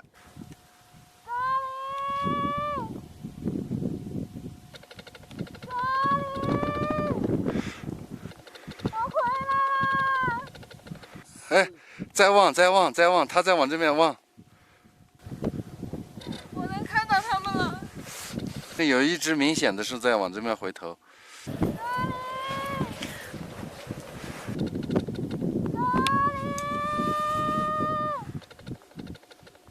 他越走越远了。就算是他也不敢脱团吧？是啊，他们是有纪律的呀。太远了。好了，不喊了。但是有一只明显的是在往这边回头。你看，1、2、3、4个爪同时落地，然后继续跑。高度是到我的胸口。1.5米。2个爪印之间起跳到落地的距离差不多是。已经测了3米，可见它的弹跳力惊人呢。是吧？比我的手掌稍微小1圈。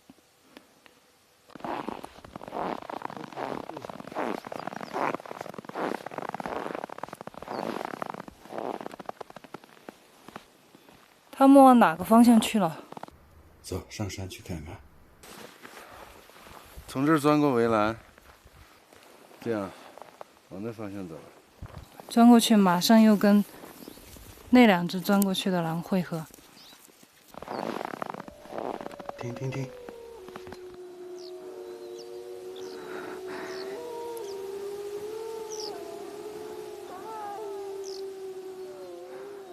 狼好。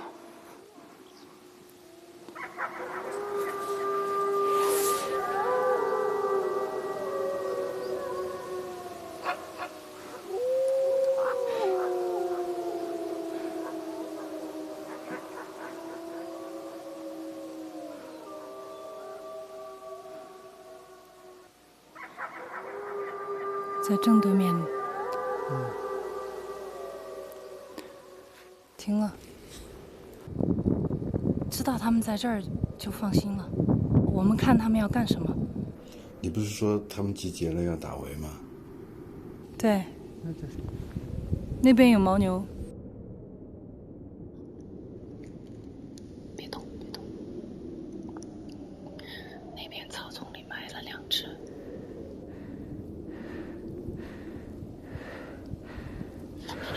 那边还有。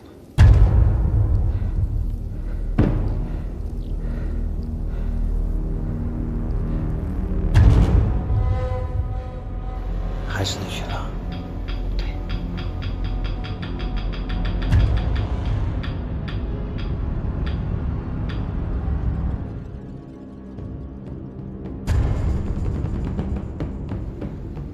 我看见格林了，就在里面。在哪？我走。喊他呀！不能喊，他们要打围了。对，有的，就他。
了一只，然后边赶乌就边吃。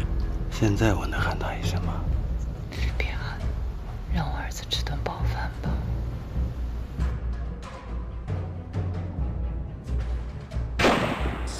走！格林，格林，快跑！快跑！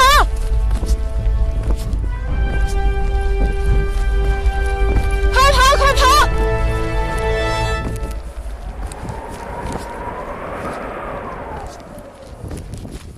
不要看了！不要看了！快跑！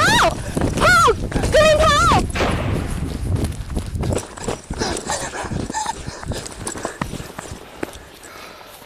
快点，快点，翻过围栏就好了。他终于知道怕人了。我跑动了，人来了，咱跑啥呀？咱又不是狼。不是吗？哎，这下好了，狼群上了山就安全了。我知道他不可能离开狼群，但是我还是想看看他，是不是有点贪心呢？没走，一直往这边在望。他往回走了。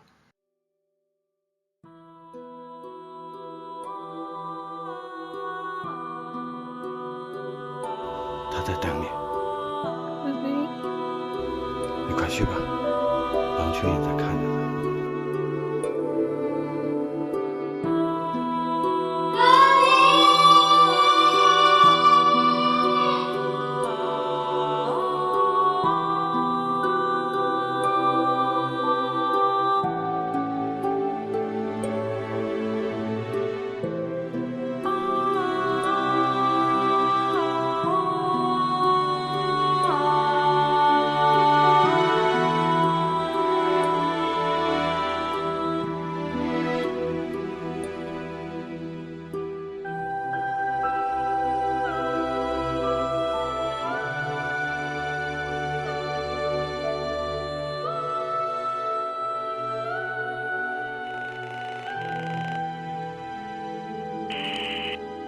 你要是实在舍不得，就把它带回来吧，我们养它一辈子。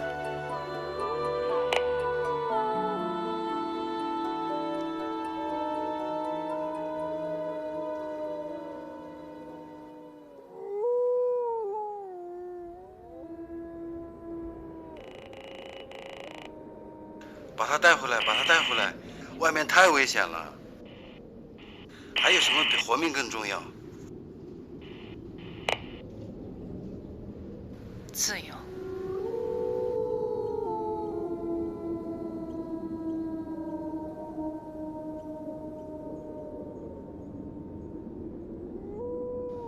孩子，走吧，别回头，一定要活下去。记住，我们爱你。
格林从狼群中来，回到狼族中去。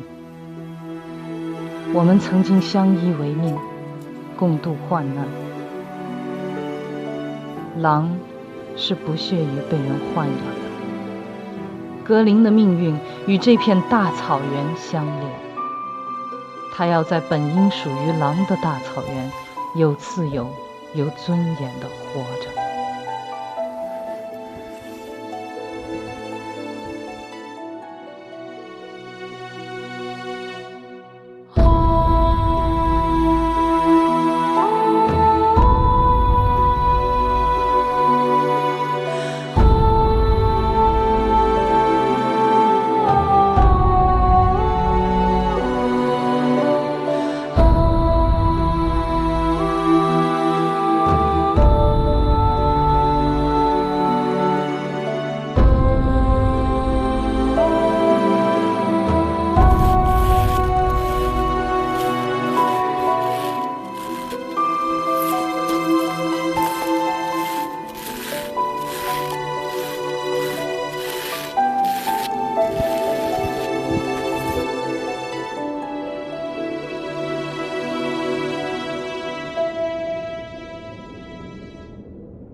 天，我国首个野生狼生态保护站在四川若尔盖湿地国家级自然保护区揭牌，这标志着我省对野生狼的保护工作正式迈入专业化轨道。今天揭牌的若尔盖狼生态保护监测站是我省在保护野生狼领域的创新之举。昨天，我国首个野生狼生态保护站若尔盖狼生态保护监测站揭牌，这标志着四川省对野生狼的保护工作正式迈入专业化轨道。狼是具有重要生态、科学、社会价值的陆生野生动物，也是濒危种群之一。而该监测站之所以选址在若尔盖，是因为这里是四川狼的重要聚集区之一。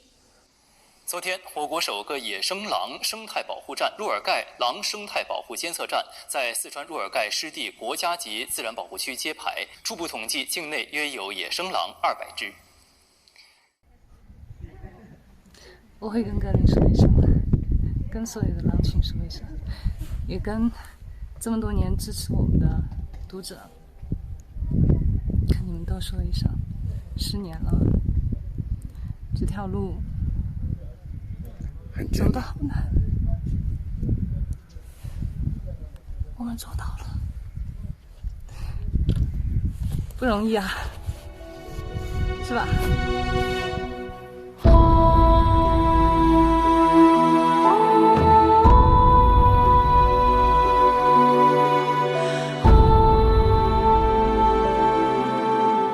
在这个世界上，每一个生命都是独自出生，独自死亡。但是我多么希望在你生命的一始一终都能与你相伴。你选择了荒野，野生狼的平均寿命只有8年。等你老了，我们还在这片草原。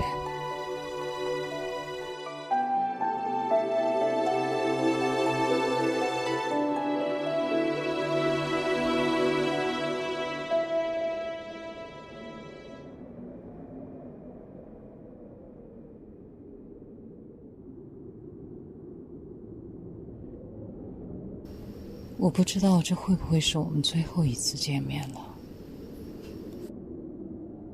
格林，你老了，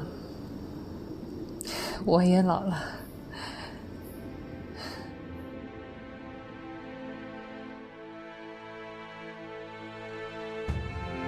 格林的生命源于草原，也终将把血肉和灵魂还给草原。如果有来生，我愿转世为狼，和你一起奔跑在天边。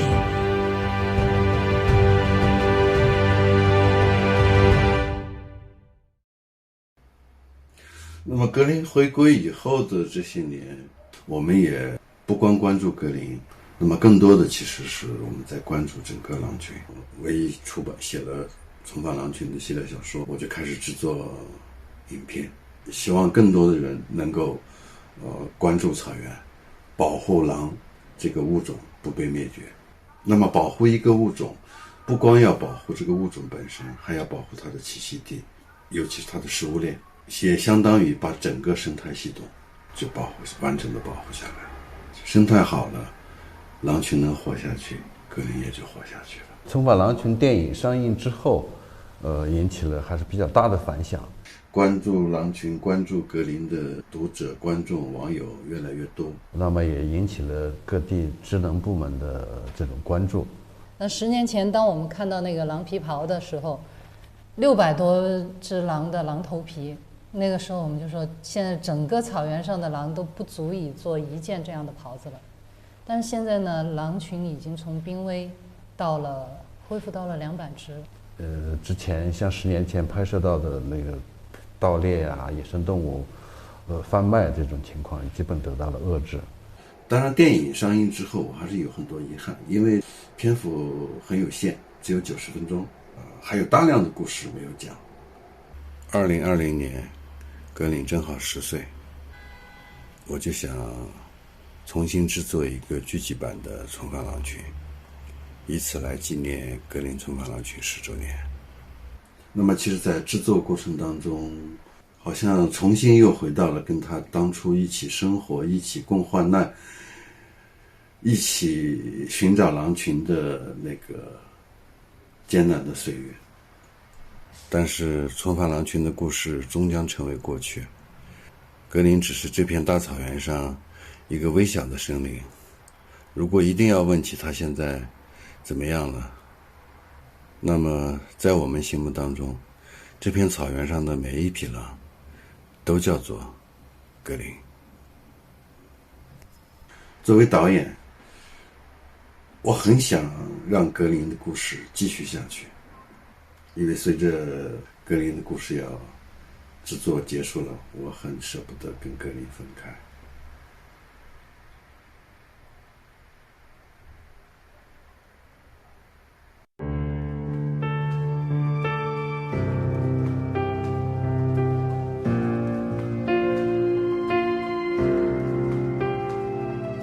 有人终将离开，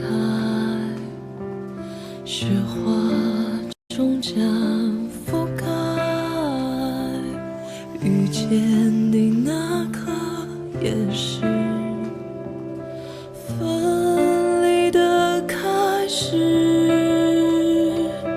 日暮会迎来散场，昙花会终将绽放，盛开那刻是消失的开始，遗憾堆积成莫忘。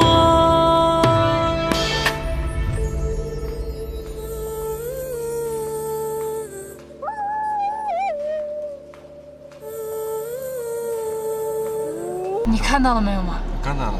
看到了啊，他全在那儿一团在睡觉。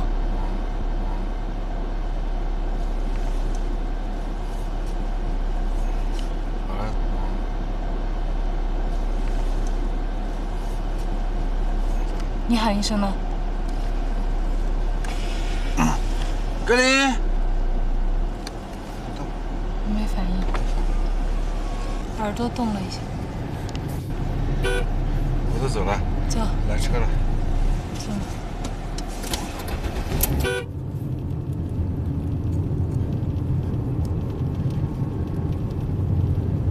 2013年2月8日，我们收到来自网友的消息，说格林被抓了，拴在县城边上在卖。我们连夜就赶回了若尔盖，但是深夜看不清楚，我们打算第二天再去看看。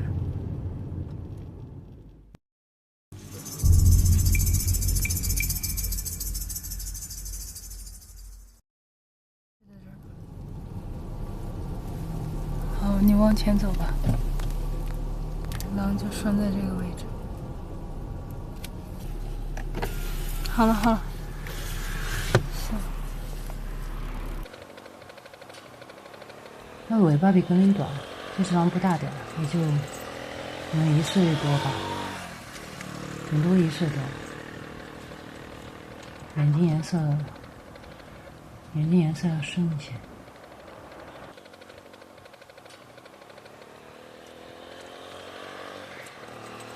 不壮，营养不良。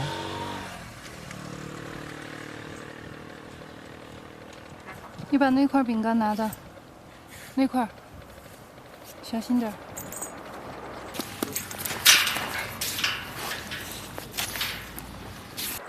啊，有人出来。要不要买给他个？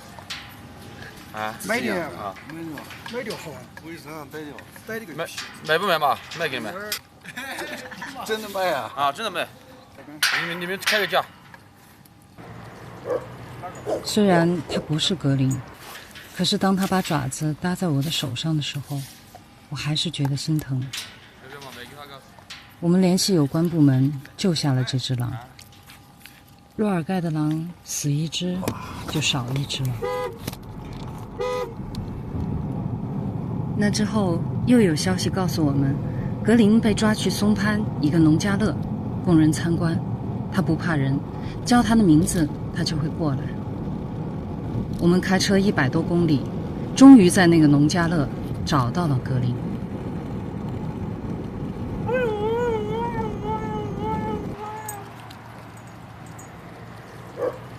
这只哈士奇叫做格林，是吸引游客的临时工。打扰了。我们的东奔西跑让扎西很欢乐。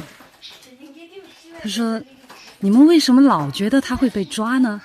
那家伙鬼精鬼精的，我认识他那么多年了，都把他叫不过来，拍他扭头就跑，很警惕。”啊，看到了，看到了，就是他！哎，给你，过来，给你，给你，给你，给你，给你，给你。哇！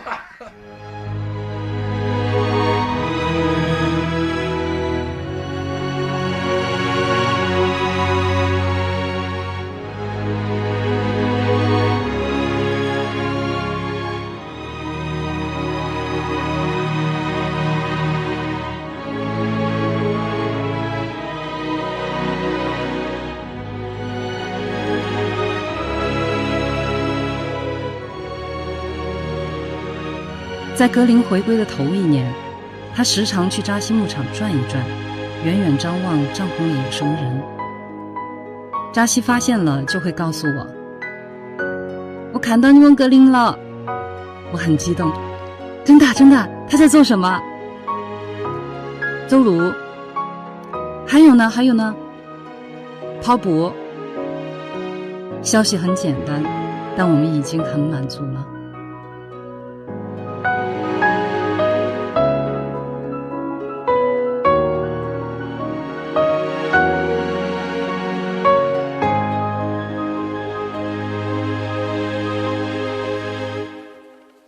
从2013年初，我们打算常驻草原，拍摄这儿的野生动物，守护消失中的狼群。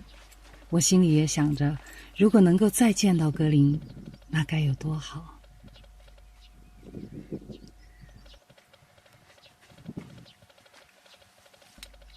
我们把小屋子重新修缮了，因为我们还是打算住在格林熟悉的老地方。小屋又重新燃起了人烟。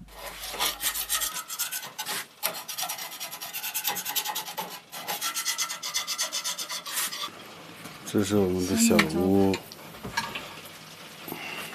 这就是我们的早餐。自从小房子修好以后的第一顿，5度有没有？但是屋子里面像春天一样，我还有点热。我们曾在凌晨4点爬上狼山去看狼群集结。我心里面特别激动，我已经2年时间没有见格林了。哪怕他在狼群当中只是一个末等的草狼，我也高兴。牧民告诉我们，格林回归的这片最高的山脉是现存狼群最集中的地方。爬上山顶就可以看到狼的踪迹，狼体质，狼脚印。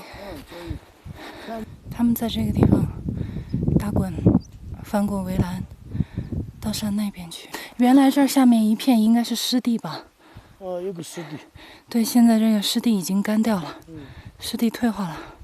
有4个。我这个焦距太短了。真有4个。有4个。有4个，有4个。你还在跑。你不要调太近了，不然跟不住。你太放了，你太放了！哎，真的，真的，真的在跟来。在追一个什么东西？哎呀，不是他们3个在追。这边我们看到了3只，是吧？这边3只。那边看到了3只。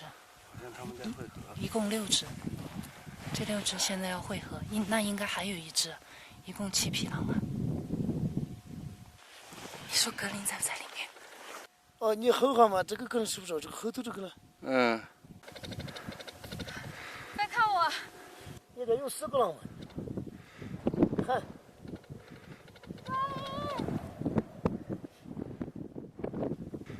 看。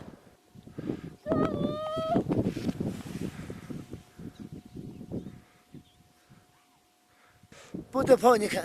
他不跑，往这边再看。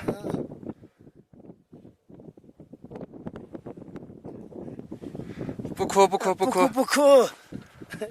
他就激动了。激动了。昨天晚上都听得很高兴。我能看到他们了。他们在那个看你坐起的地方，你这地头。我看得到他们。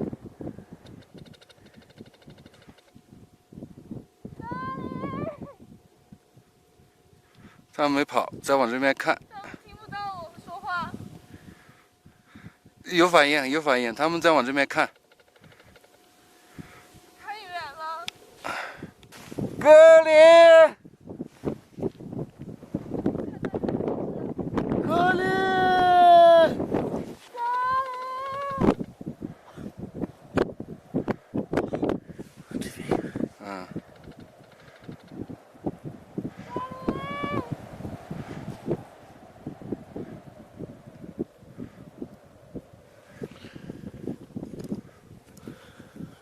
有一只一直在往这边望。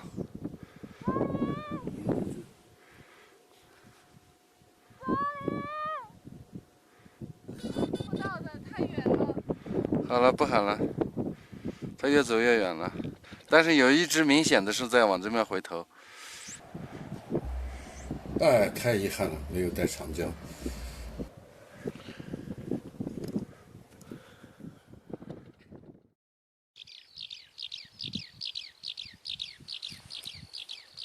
刚回到小屋那几天，我总感觉有一双眼睛在注视我们，时隐时现。当我出屋去看的时候，它就消失了。一峰建议多印点寻狼启事贴到山里面，我觉得没有20年的脑血栓应该想不出这个办法的。我建议还是投食吧，请狼群来吃个饭，然后我们偷偷瞄一眼，说不定格林就在里头。牧民有死了的牛羊，我们就把它买下来，然后把这些牛羊拖到狼山脚下，离咱们的小屋大概就100-200米远的地方，我们架上长焦就能看到。一想想，可能就快见到格林了，还是挺兴奋的。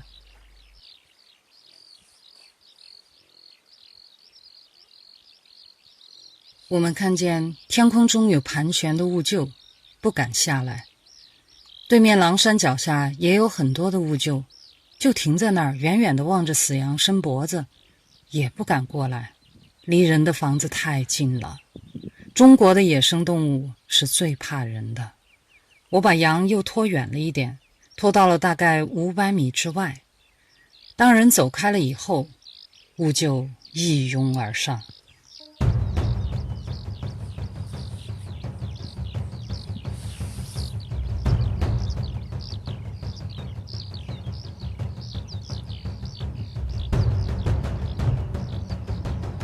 我们一连投了好几只牛羊，基本上都是被兀鹫、狐狸、野狗这些动物给吃掉了，狼始终没有出现。但我们当时心里还是有一线希望的，就觉得兀鹫跟狼是秤不离砣的。兀鹫都来了，狼还会远吗？后来有一天，有一个牧民给我打电话，他说我有一匹马死了，就在那个草场上，我没动它，也扛不动。就是肚子胀气嘛。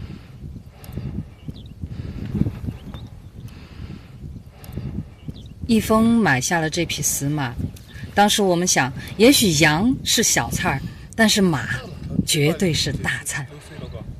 我们在马尸体的旁边装了2台监控，而这个时候我们就用长焦远距离观察着。我们想，等狼来了，那个监控就能拍到了。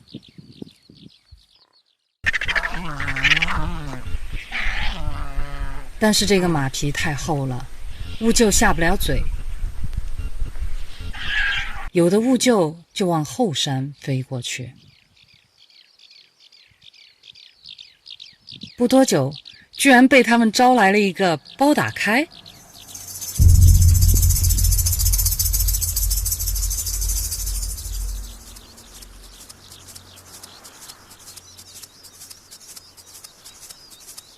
这只狼我们曾经见过的，它在狼群当中的地位挺高。由于它的耳朵被盗猎的炸聋过，听不见，有2只鹰长期给它报信儿，也跟着他觅食。而他虽然来了，但是并不急于下山吃马，他在观察，也在等待。现在兀鹫太多了，如果现在撕开马肚子，兀鹫一窝蜂围上去，不但没法吃到肉，还容易被灼伤。他就在等天黑。兀鹫是不上夜班的，一旦太阳下山了，这匹马就归狼了。但是让我们意外的是，狼突然果断地撤离了，再没回来。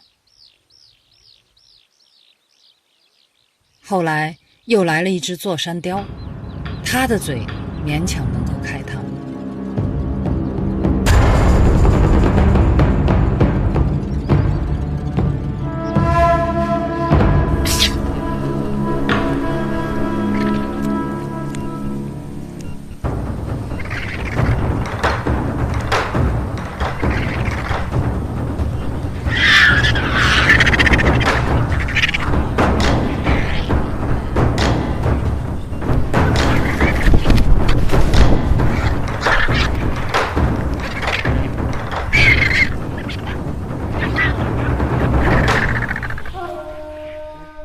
一匹马半个小时就被吃光了。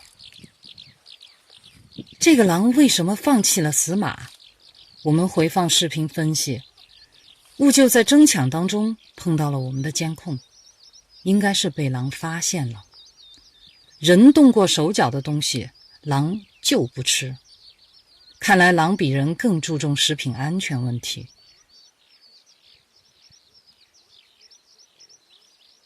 而我们投食的死马也没找到狼。一峰就越来越郁闷，就说请狼吃个饭怎么就那么难呢？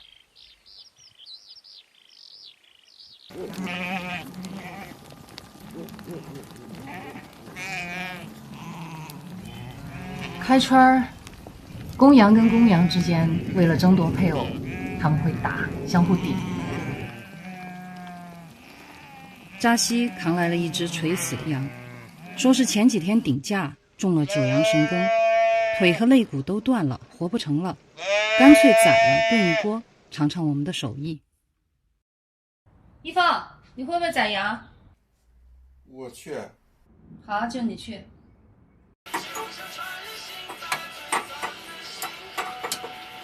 我把水都烧开了，就等肉下锅了。却听见羊还在屋子外面叫唤。我出屋一看，一峰拿着碘酒绷带在替羊包扎。你在干嘛呢？你在包木乃伊啊？你这碘酒哪儿易的活吗？别让他遭罪了，赶紧，我那儿等着肉下锅呢，给他痛快点。手扒肉是吃不成了，扎西饿着肚子走了。好在当天下午羊主动去世了。我剥了羊皮，晾在小屋前20多米远的地方，炖了一大锅羊肉汤，开车去扎西家一起吃晚饭。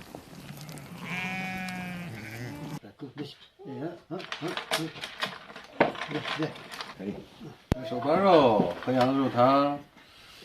你拿个盆把它舀出来。味道怎么样？你们喜不喜欢吃？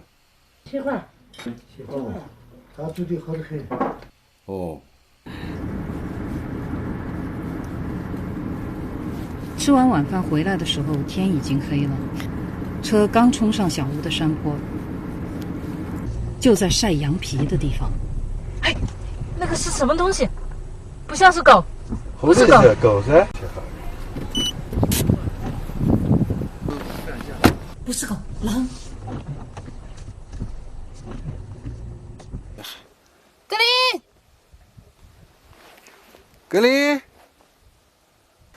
你做好心理准备啊！真的是大格林，我已经能看他影子了。我也能看见影子。别喊得太频繁了，万一不是呢？如果是那个的话，这样照他早跑了，他不怕。再喊，格林！他好像不再回头了。大概也就100米的样子吧，就这个位置消失的。他是在脱羊皮吗？刚才？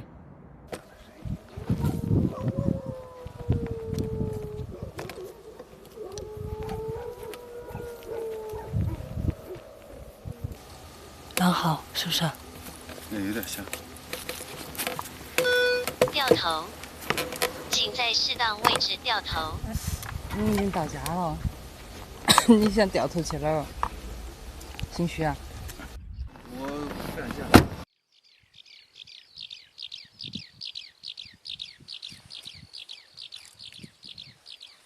第二天，狼又来了，拖走了我们的羊皮。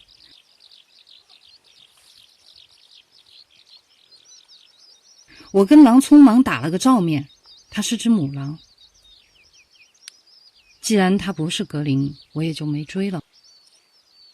我觉得挺搞笑的，我们投了那么多的死牛、死羊、死马，狼就不吃。这会儿扔了一个破羊皮，这主来了，狼也太不按套路出牌了。我回想起格林从小就喜欢用羊皮垫窝，这个母狼会不会是生小狼了，也拿来垫窝呢？于是我拜托牧民朋友们帮忙留意，最近是否发现了狼窝，或者是有新生的小狼。很快牧民就告诉我们，他们发现了一个狼窝。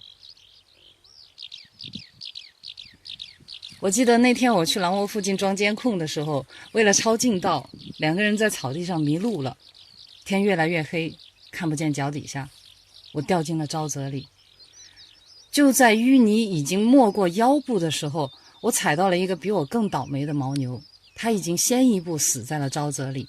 我踩着它的头爬了出来，掉进沼泽里居然没死了。第二天又能看见太阳了，我命大，我嘚瑟。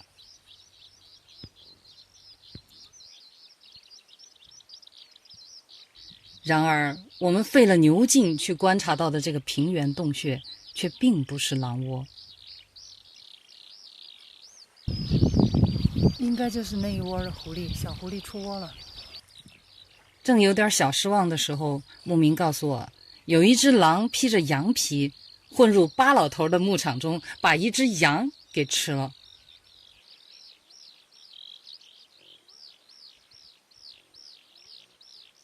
我查看了羊皮，就是我剥下来的那张，上面还有1封的碘酒。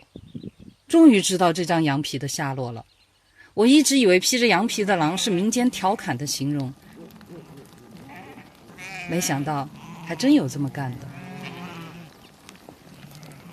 话说回来，巴老头家有些羊本身就像披着羊皮，也是挺给狼出主意的长相。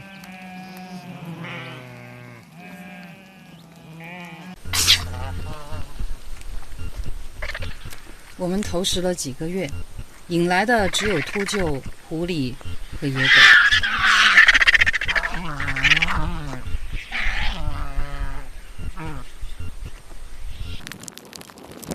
有一只狗吃了肉，对我们倒是越来越亲近。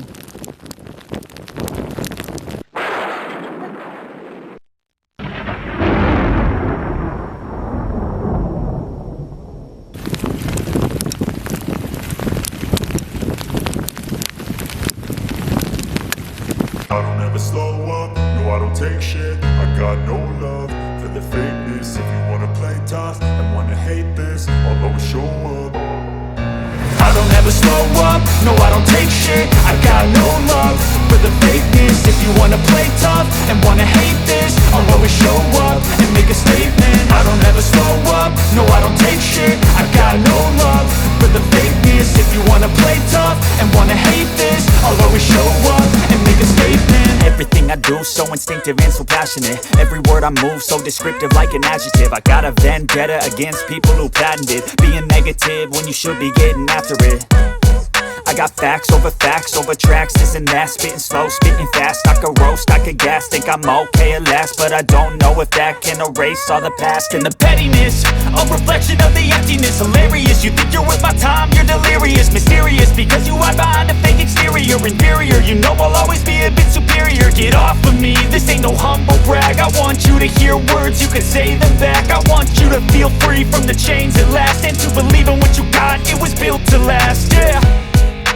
Now that I've been put through hell, I never got anyone's help, I had to do it all myself.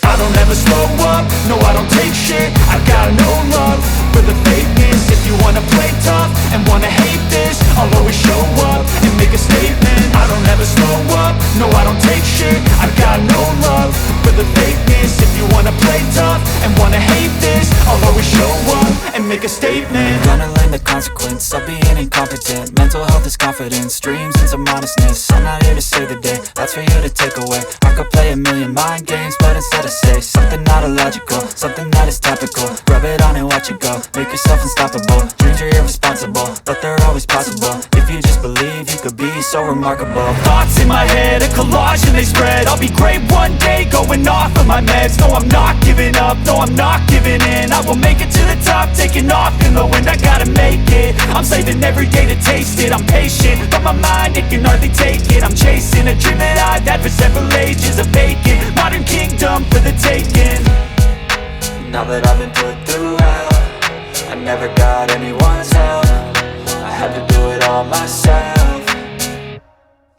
I don't ever slow up, no I don't take shit. I got no love for the fakeness. If you wanna play tough and wanna hate this, I'll always show up and make a statement. I don't ever slow up, no I don't take shit. I got no love for the fakeness. If you wanna play tough and wanna hate this, I'll always show up and make a statement. I don't ever slow up, no I don't take shit. I got no love for the fakeness. If you wanna play tough and wanna hate this, I'll always show up.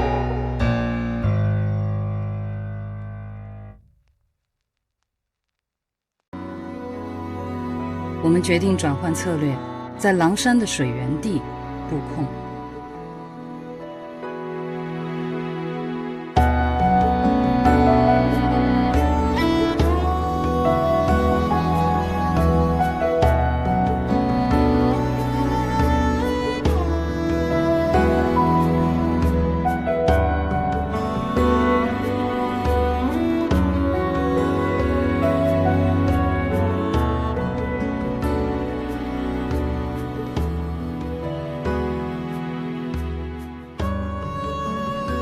水源布控也没有拍到狼，他们竟然在监控的盲区重新挖了一个水坑喝水。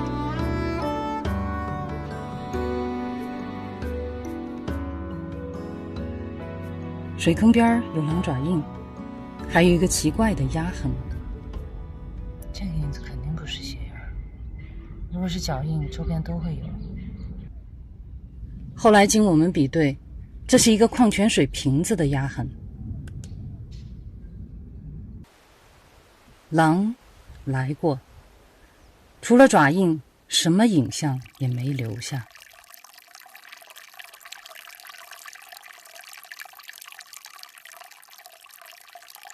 我们曾在河边狼可能会捕鱼的地方，也发现了狼爪印。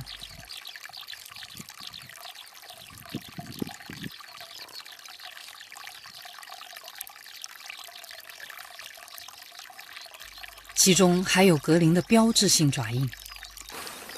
这是它新鲜爪印，这三个都是那种爪子勾的那个痕迹的。这个前面没有爪子勾的。1、2、3、4，这4个都是。于是我们发了狠，在这个河段200米区域内装了6个监控，做了掩体。其中5个在廊道上，向着不同的方向。他到河岸边去旋了一转，然后在那个地方拱起来的地方翻过围栏，在那个旱塔的土丘上旋了一转，然后从这儿下来，就沿着这条，绕过来这条线，笔直的线上去了。看这还有一条路。对。哦，然后从这消失了。这条路是往那边倒的草嘛，就是往那边走的。然后他在那儿旋了一转，又从这儿绕回来，然后草往这方倒，他是往那方走。临走时，我脑子一抽，总感觉狼会从这个地方上下坡。这是往上八抓的痕迹，最后一步往上跳。这是一个落脚点，这儿也有八抓的痕迹。顺着这儿爬上去。别下来，下面是河岸。于是我在对着这个斜坡的河道里一块突出的沙堆上装了最后一个监控。结果这狼跳下河滩，贴着河堤走，成功地躲过了5个监控。而最后这个监控因为河面涨水以后把人的味道都冲走了，这是被狼唯一疏忽的镜头。让我们来看看这家伙是怎么躲监控的。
只有巡山觅食的时候才会偶尔出没。我们一直在前山远距离观察，却从不愿意深入后山去打扰到它们，特别是在繁殖期。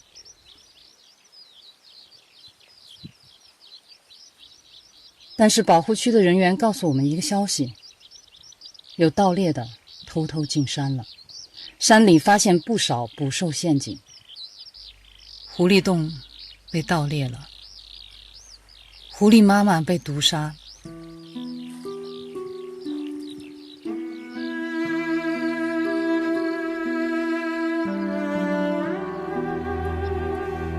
小狐狸被钢丝套勒死在洞外。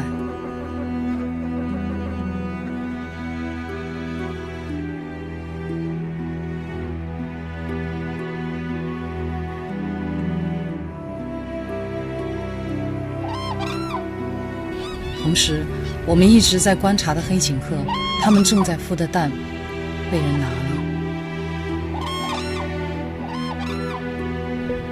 我们所看到的美丽生灵，一个接一个的消失了。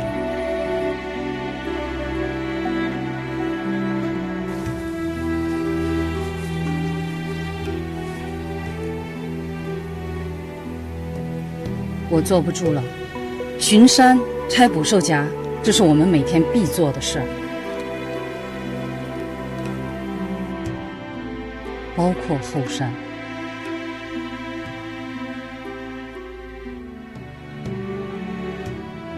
刚进入后山的时候，我们诚惶诚恐，不知道狼群能不能接受我们。我们尽量轻装简行，至少方便逃跑。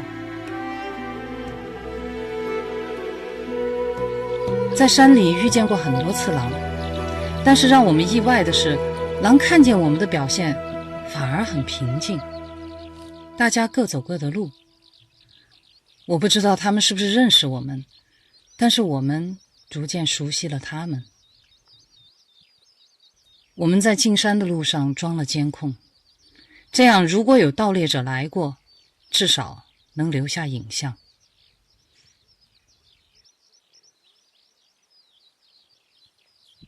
终于发现了正宗的狼洞。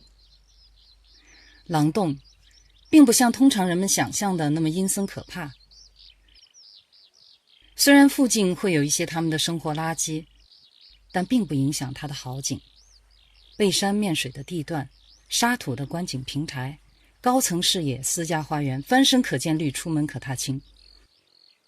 虽然不知道洞里面是套几，但知道它房间少，门多，不要钱。有小狼转移，旁边还有一个逃生洞。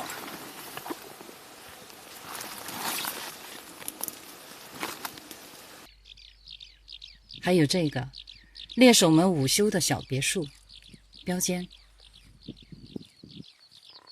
狼洞附近必定有清洁的水源，因为母狼在哺育幼崽的时候是不会远离洞穴的。这个狼洞应该是在使用中的，因为我们进山的时候有3只狼把一峰引开了。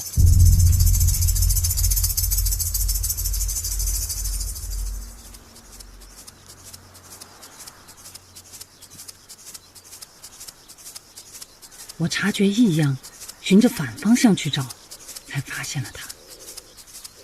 不知道格林会不会在这一带出没。我们把剩下的监控留在了狼洞附近，趁着狼群还没回来，赶紧撤离。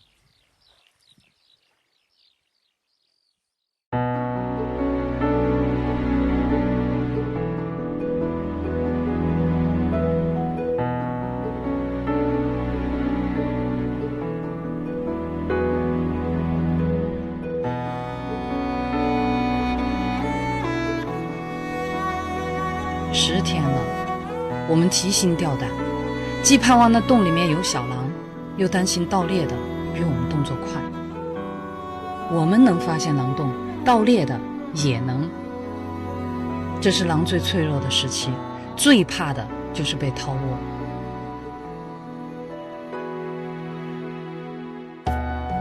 我们常说，考古的干不过盗墓的，科研的干不过盗猎的。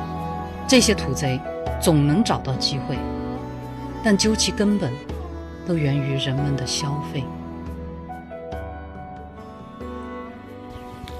今天狼洞很安静，5个小时过去了，没有狼出没。我过去走了，去吧。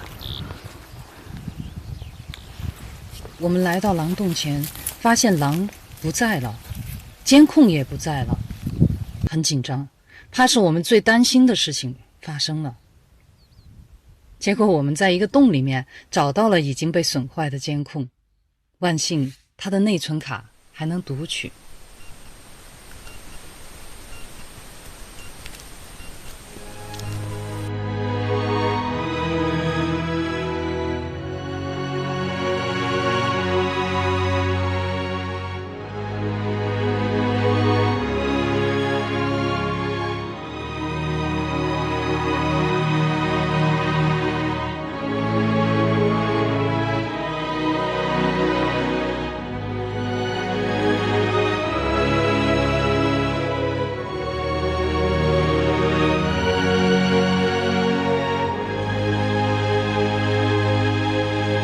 终于看到小狼了。这几只小狼已经快2个月大了，我们叫它们双节棍男孩，福仔男孩，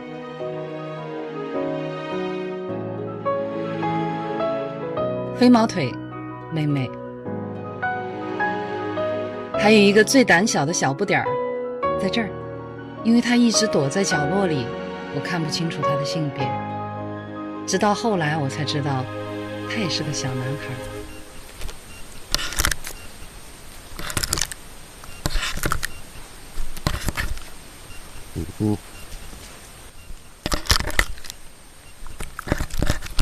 原来我们的监控是被小家伙们破坏的，咬吧，随便咬。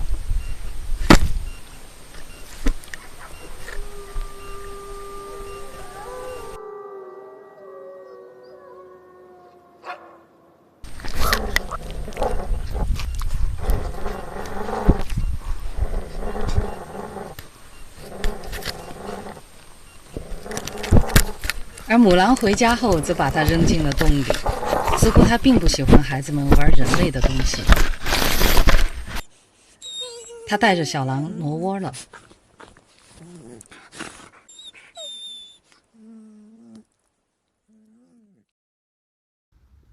狼窝是没有防盗门的，带崽儿的母狼非常敏感，一旦让它觉得有不安全的因素了，它就会挪窝，远远地避开这些危险。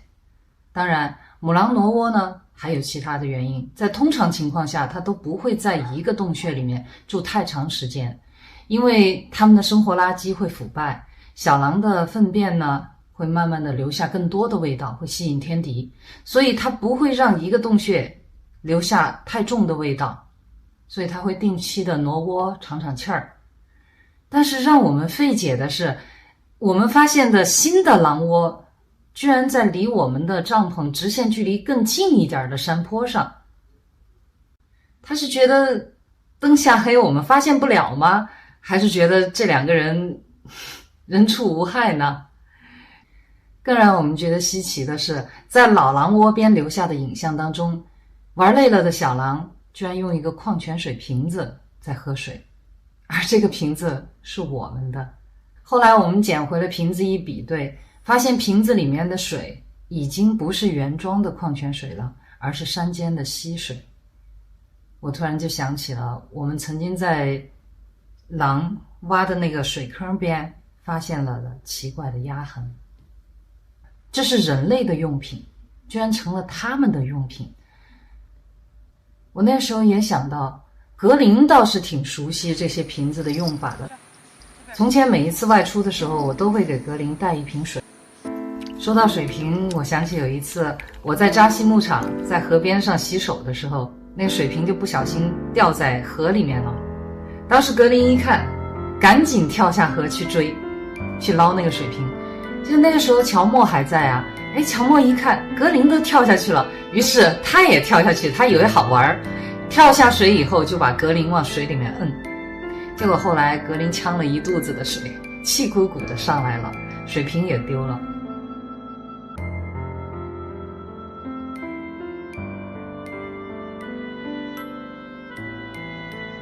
再到后来，格林经常到那个河边去转悠转悠，刻舟求剑一样。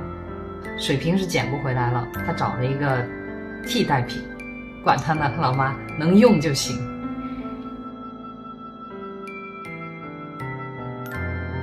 到了冬天的时候，这家伙还跟我叼回一个保温水壶，兴高采烈地带回来。然后我一看他身上屁股上还贴着一个标签，上面写着绿色食品。啊，我说这家伙又跑到人类的垃圾堆那儿去找东西去了，远离人类。所以如果说叼水瓶喂小狼这个事儿是格林干的，我可能就不会觉得那么意外了。尽管辣妈并不喜欢人类的监控，但是这些监控还是起到了它的作用。在我们去唐克拍摄期间，狼山上没有了人的守护，盗猎者终究还是找到了机会，把狼窝给掏了。他们抓走了3只小狼，双截棍、福仔和小不点儿。微毛腿跑得快，他侥幸逃脱了。我们根据监控的影像和牧民一块儿找到盗猎者，要回了其中2只小狼，福仔和小不点儿，而双截棍据说是送人了，不知去向。在老狼洞前留下的小狼们的影像，也成了唯一的一张4只小狼都齐全的影像。最后小狼们的命运又将如何，我们下集再讲。不过没瞧见母狼呢，劫后余生他应该是把小狼们看得更紧啊。我很想确定一下小不点儿是不是已经痊愈了，于是摸到狼窝附近去看。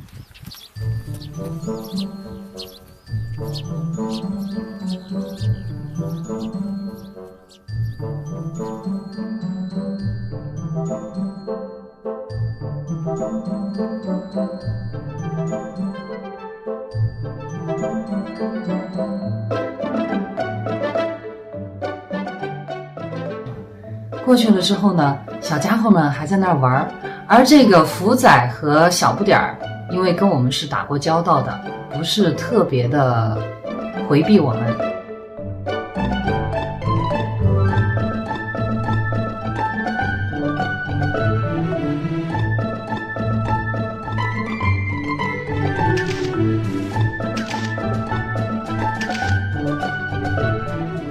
微毛腿呢有一点顾忌，因为他跟我们没有交道哈。微毛腿就在一边看着他的哥哥弟弟们在那玩，有个人来你们都不躲呀。然后呢我就开始拍，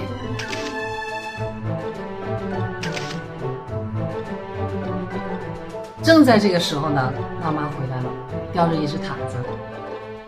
然后当时辣妈一看见我，居然敢翻过山越界过来了，看着他们的孩子，然后这些小孩居然不躲，辣妈当时气坏了，浑身的毛都扎得像个惊叹号一样，直接就向我冲过来啊！我当时手里一抖，还摁了一下快门，结果就那一张辣妈冲我冲过来的那一张照片，我居然还留下了。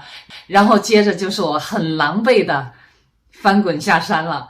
所以后来我们也就保持远距离，然后反正他们也接受我们的存在，我们呢也就持续远远的看他们。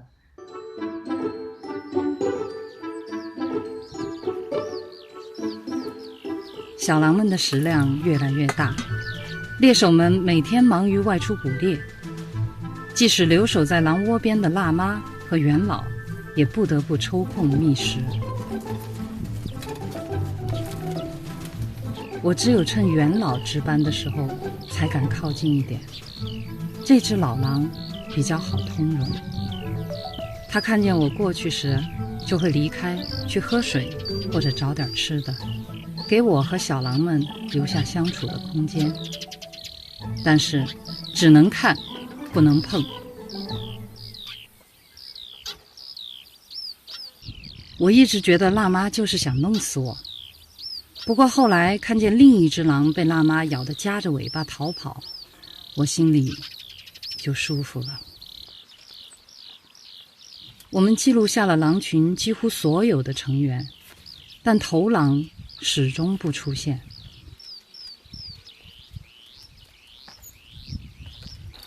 即使是他给母狼带回食物，也是在远离我们的冬季草场上交接。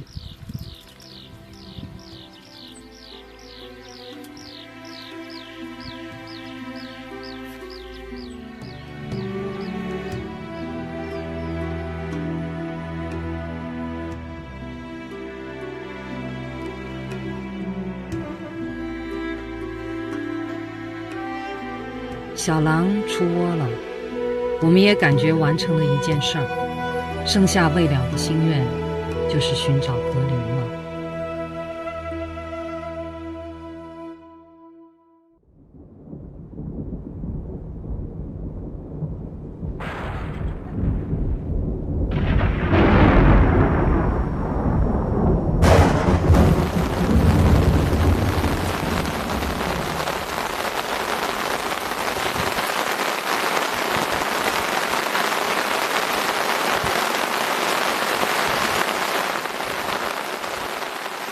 持续1个月的大暴雨引发了水灾，大草原成了一片泽国。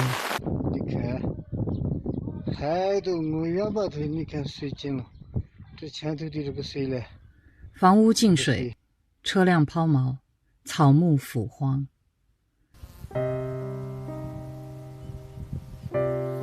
水退后，口蹄疫爆发了。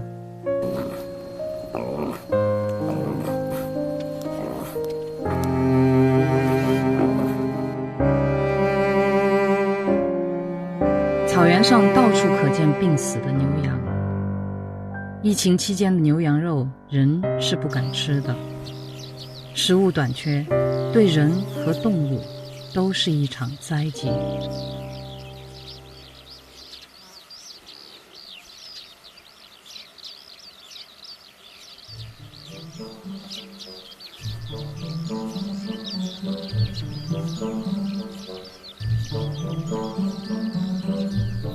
我每天到屋后山坡上去寻找野菜，这时候的乔默突然让我刮目相看了。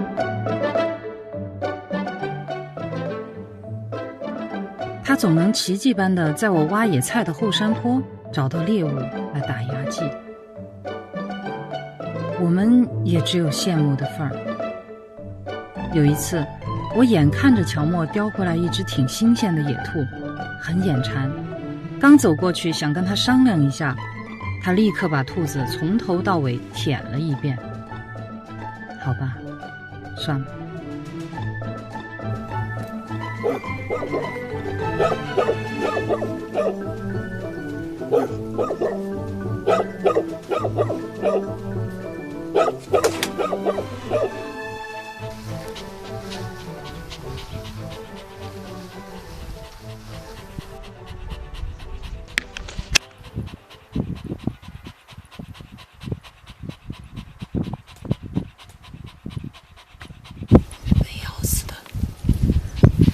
侧面牙洞，我从来没见过这么大的旱獭。你说乔默厉害吧？啊，厉害！见过这么大的吗？你说他有这么强的野外生存能力，他干嘛还要找我们呀？你来拎一下，很重很重，20斤以上，这么大的塔子。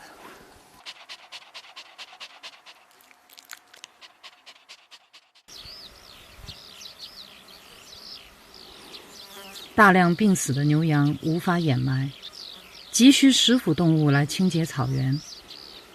而这时，传来了让我意想不到的消息。我们的3只小狼福仔、飞毛腿、小不点也下山吃死牛，可是不走运，正好遇见了死牛贩子。他们抡起狗棒，骑着摩托就开追。3只小狼赶紧逃命。福仔和飞毛腿跑得最快，他们已经越过了围栏。可是小不点腿上有旧伤，他跑不快，眼看着就快被人追上了。福仔突然掉头回去，挡在小不点和人之间。小不点逃脱了，福仔被当场爆头。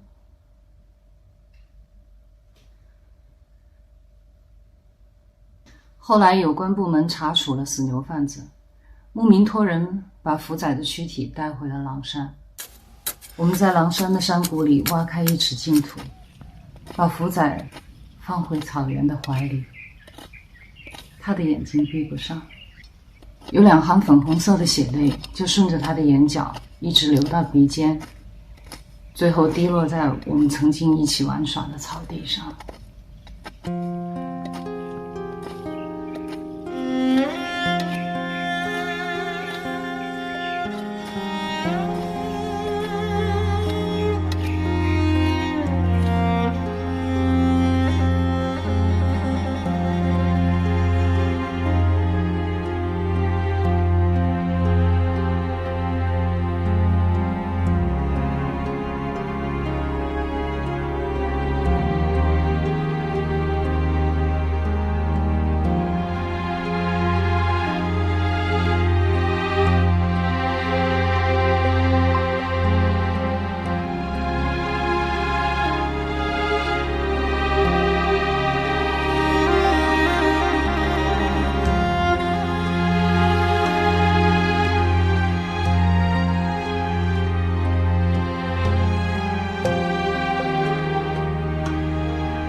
到草原已经大半年了，我们始终没有找到格林，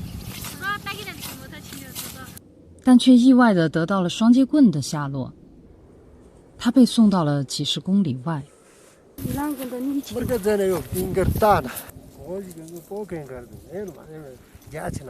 当我们闻讯赶到时，刚好错过，双截棍已经在当天上午逃脱了，只留下他被囚禁时候的影像。好漂亮的马哦！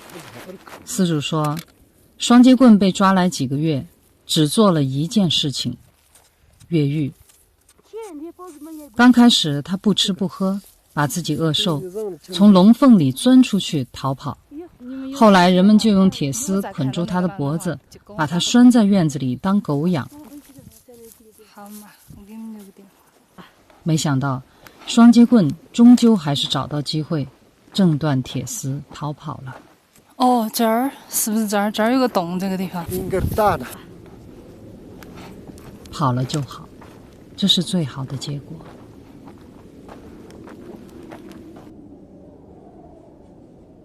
入了冬，狼群往往跟着牦牛群走，猎食牛群中的老弱病残。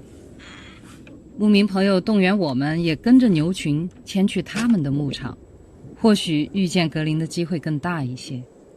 何况前些日子狼群才打了他们1头牦牛吃，可能还会再去的。我们犹豫再三，还是决定不走，就留在小屋。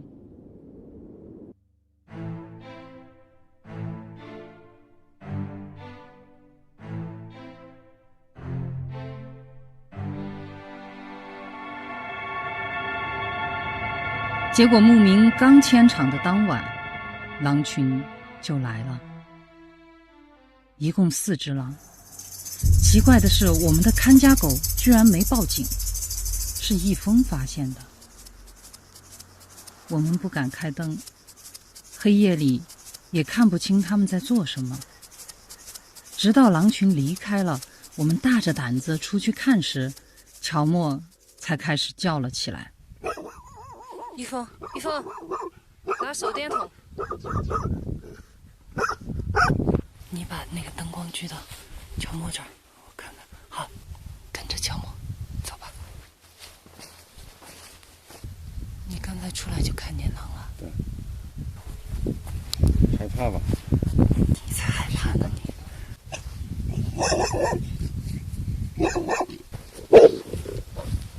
锁定乔木，锁定乔木。哎，乔木这个叫声有点危险的。好，继续走。他不让我们走了。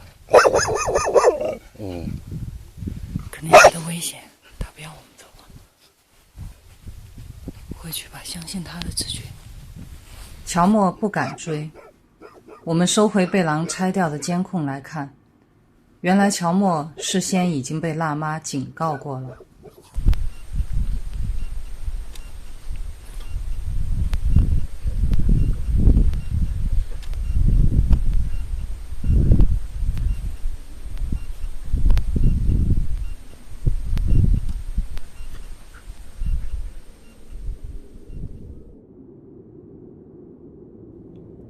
第二天，我们再查看狼群的踪迹，延伸到屋后的山坡上。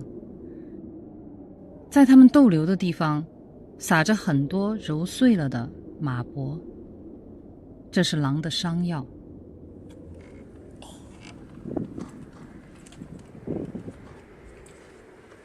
几天后，我突然在离小屋不远的草场上看见了辣妈。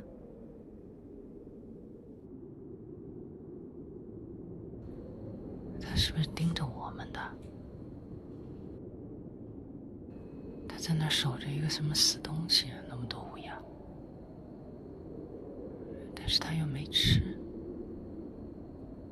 好怪啊！我还是想过去看看。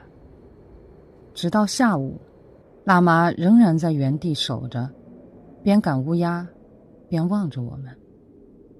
太反常了。我还是决定鼓足勇气过去看看。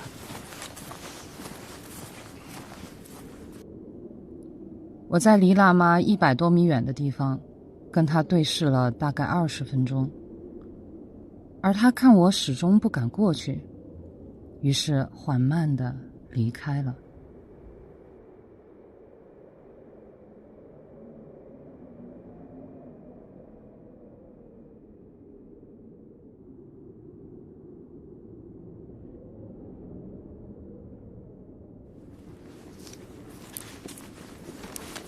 直到确认辣妈已经走远，我才去查看她遗留下的东西。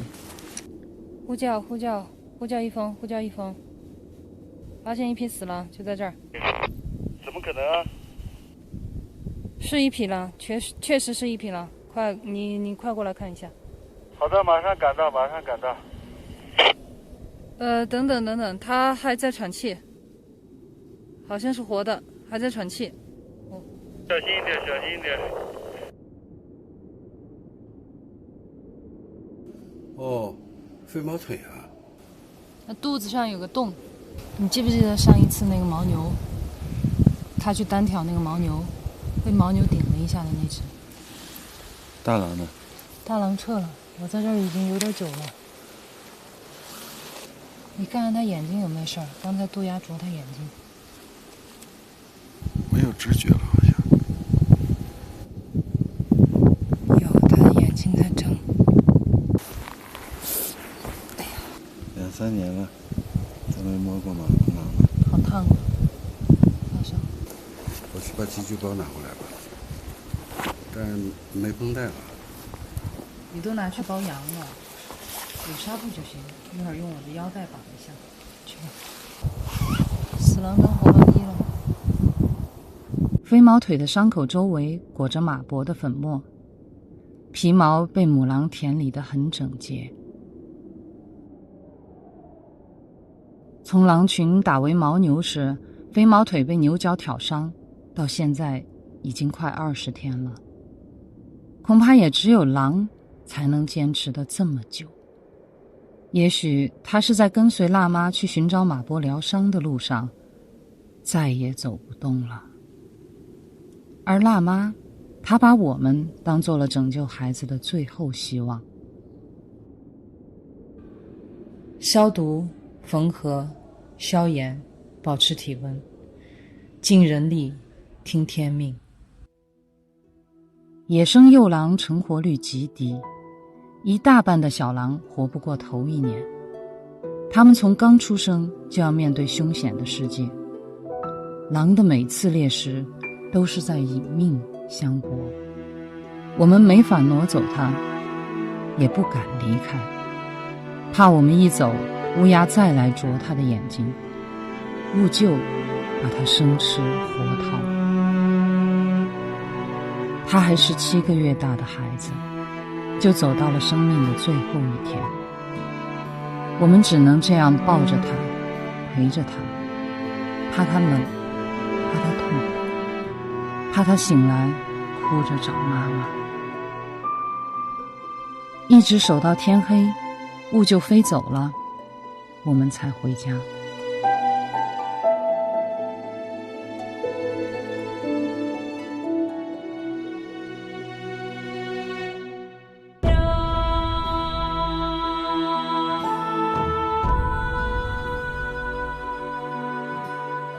第2天天不亮，我们就去看飞毛腿。可是到了老地方，小狼和狍子都不见了。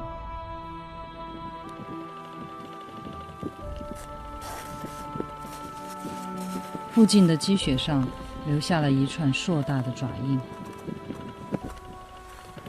1、2、3、4，这儿是那个爪子的分界线，这2个后爪印，前爪印它就是圆一点的。屁股发麻，突然觉得，哎，怎么会是熊爪印？我们防着兀鹫和乌鸦，却没料想还有别的野兽。辣妈把飞毛腿托付给我们，我们却大意了。无论死活，得把小狼找到。可是这么大的草原，上哪儿去找啊？找了3天，也没找到飞毛腿。回到家时，被咬死的兔子倒是发现了好几只。看来乔默在家并没闲着。既然他这么能干，能不能带我们找到飞毛腿呢？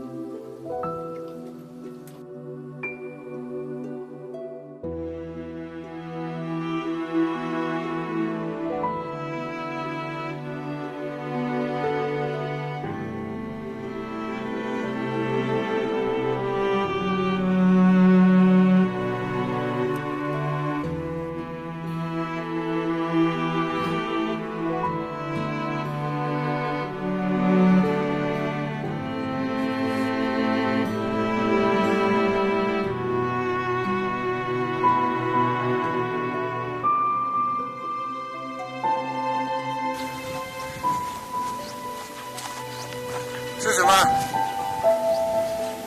是一个残骸。什么的残骸？犬科动物。你知道我想说什么？你看这个毛色，表面上的毛了之后。乔默发现的。嗯哼。从爪子判断有点像狼哦，包括肤质，一模一样。这一块毛是狼毛无疑。是，确定无疑。那，取出来看看，有壁石就能确定。还没有这儿。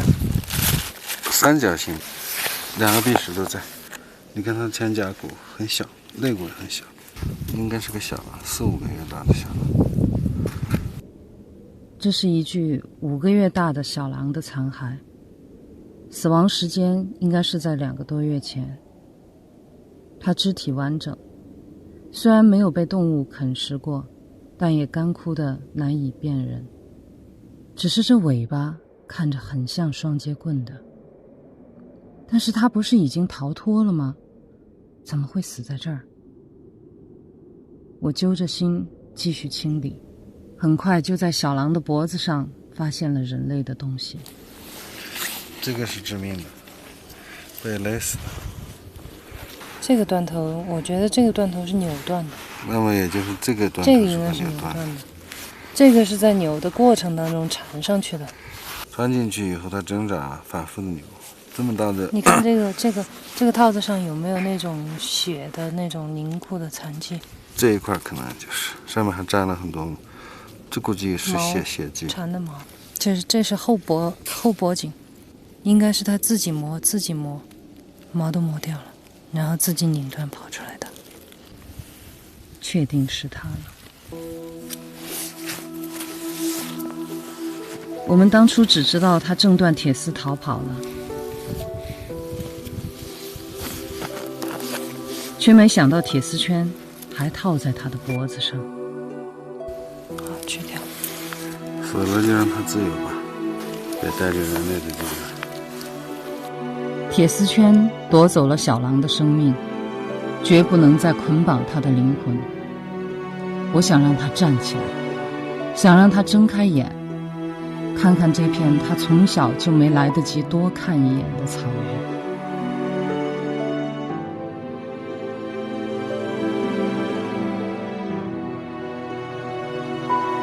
我们收集双节棍的骨骸，揉进粘土中，重塑狼身。它封存了双节棍的血肉，凝固了为自由赴死的狼魂。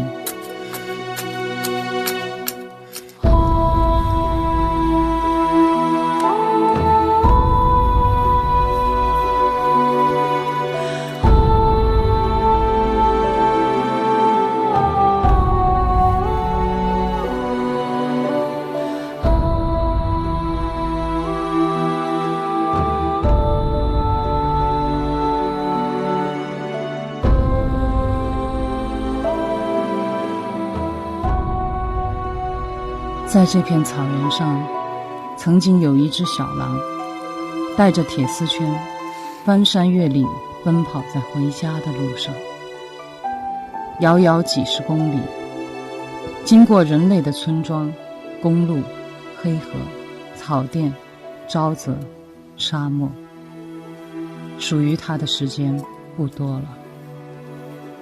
它的身体每成长一点，喉咙上的铁丝就勒紧一点，死亡和家都在前面等着他。他用生命中最后的力量重返狼群，把最后的呼吸留在了家园。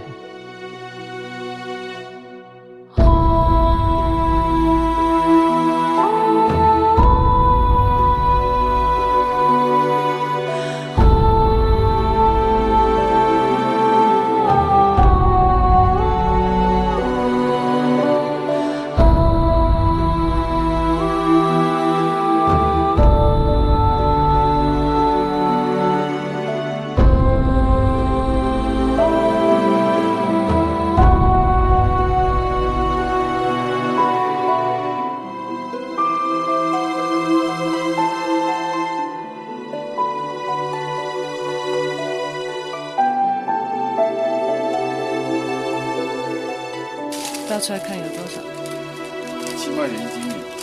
没有吧？哇！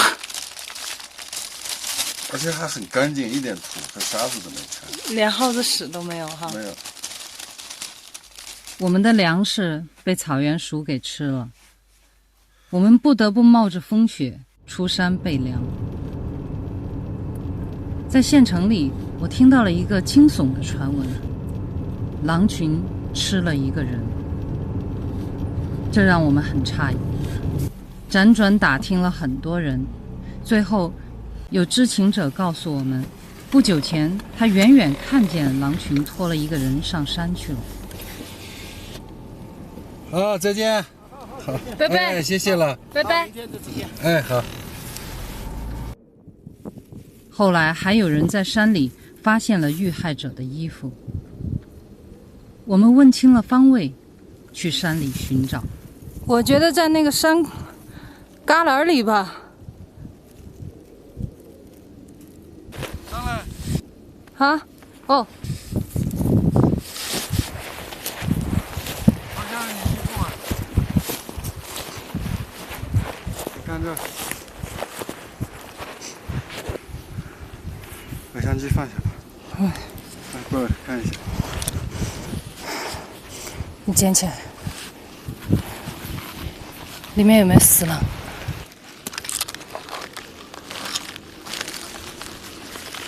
是你那件，没错。怎么会弄到这儿来？这是我用来包裹飞毛腿的袍子。看来那天是狼群把它带走了，而我莫名成了狼伤人事件的遇难者。那么，又有多少狼吃人的故事是真实的呢？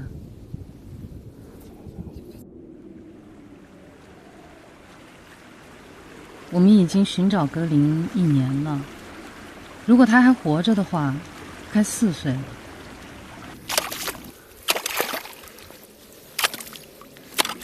12月21日，清晨取水时间，我再次发现了叠放在一起的2只兔子，这让我越来越疑惑，因为在这之前，我经常在去河边打水的必经之路上发现猎物。还是软的。又捡到一只死兔子。你看看，肯定是今天早上的。昨天晚上的话，早就冻硬了。这些猎物基本都是被一口断后，甚至有一只兔子就放在我们的门外。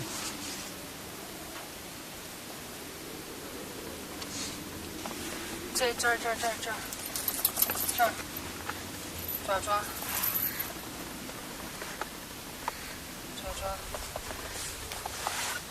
这边还有爪踩上来了，乔木拴起，乔木手上，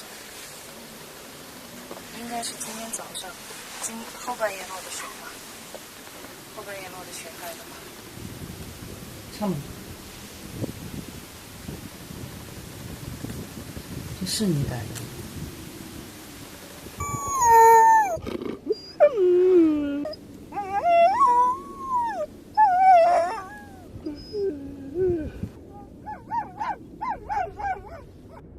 ？7只野兔，1只旱獭。如果这些都不是乔莫的猎物，那么是谁放在这儿的？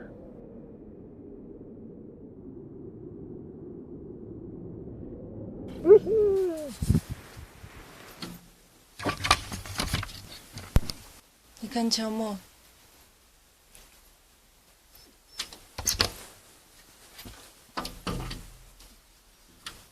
挠窗户叫我。好像他注意一个方向哎。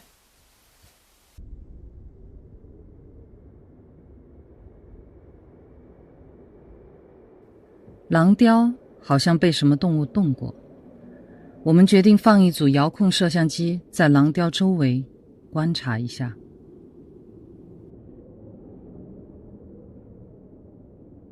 这天狼雕又有动静了，于是我们赶紧打开监视器。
格林还记得我们的大白兔。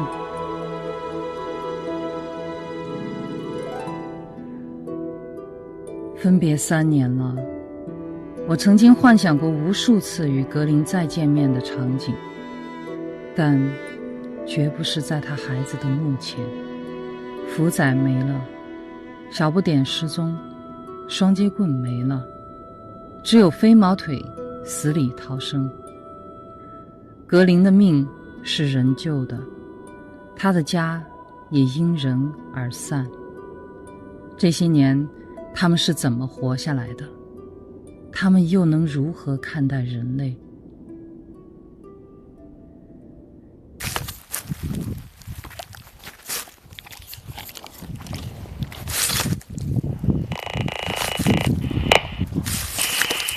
格林，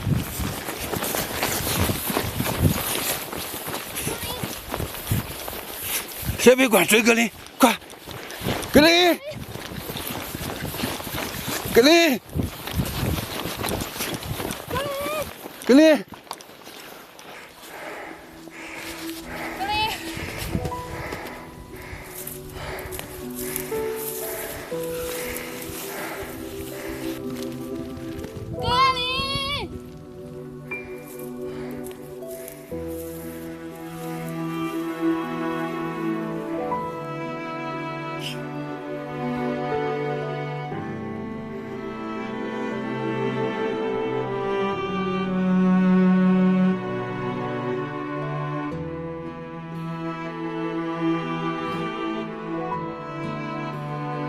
曾经我以为只要见到格林平安活着，所有的担忧就会一扫而空，我们会拥抱，会亲密无间，像所有童话的结局一样。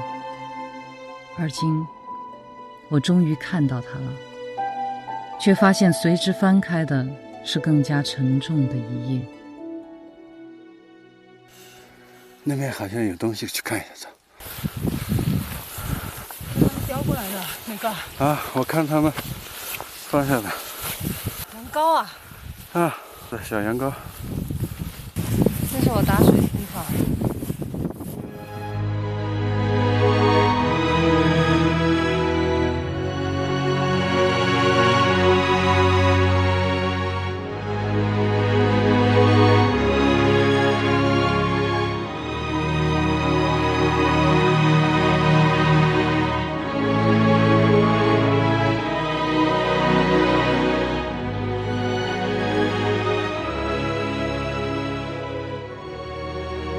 他是从什么时候就知道我们回来的？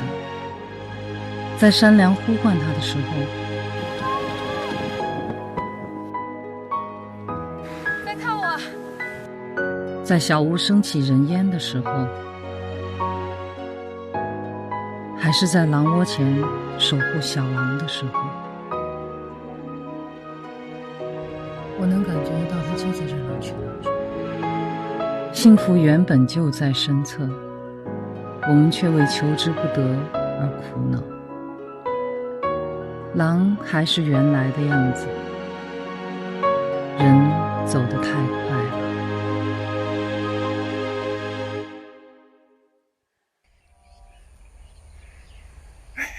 他又来了，上叼了个啥东西？你不要喊哈，你喊了他也不会理你，还不如让我多看一会儿。东西在那藏啥呀？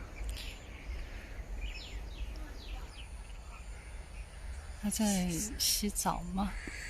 抓鱼啊！两个人在那儿偷看人家洗澡。没看到有鱼啊？你刚才看他叼的是鱼吗？没看清楚，反正他放那儿了。还是打声招呼吧。格林，格林，来看我们了。格林，格林，瓜娃子啊！哎呦，他看起来有点瘦啊。那个夏天的狼本来它换毛嘛，夏天的狼本来就瘦。更何况他身上湿的，一身的嘎嘎。啊，看到他真好。其实我看他精神都还不错的。他要走了，走，咱们过去看一下。他刚才叼了个啥？放哪儿了？走吧，走嘿。走。反正就在这块儿啊，我看他在放那儿了。对，然后这个是个什么？洗澡还带浴巾。像你的腰带呀。就是我捆飞毛腿的那条，你看，这里面，我当初应该是囫囵个儿脱下来的。哎呀，他们留了这么久啊！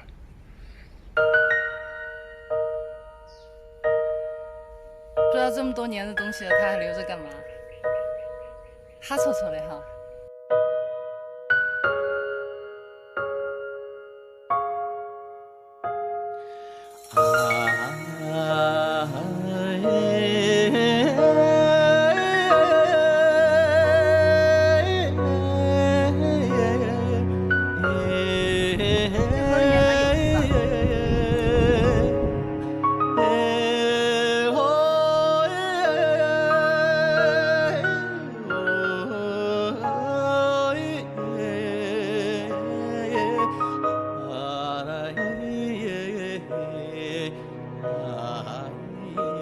人与狼，若即若离，亦敌亦友。我们付出的每一点爱，都去了它该去的地方。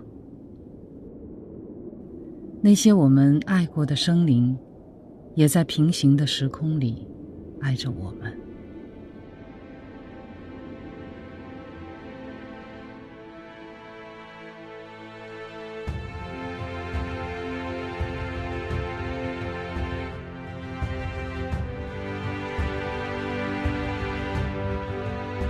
重返狼群的往事就讲到这里，更多的故事在天地间。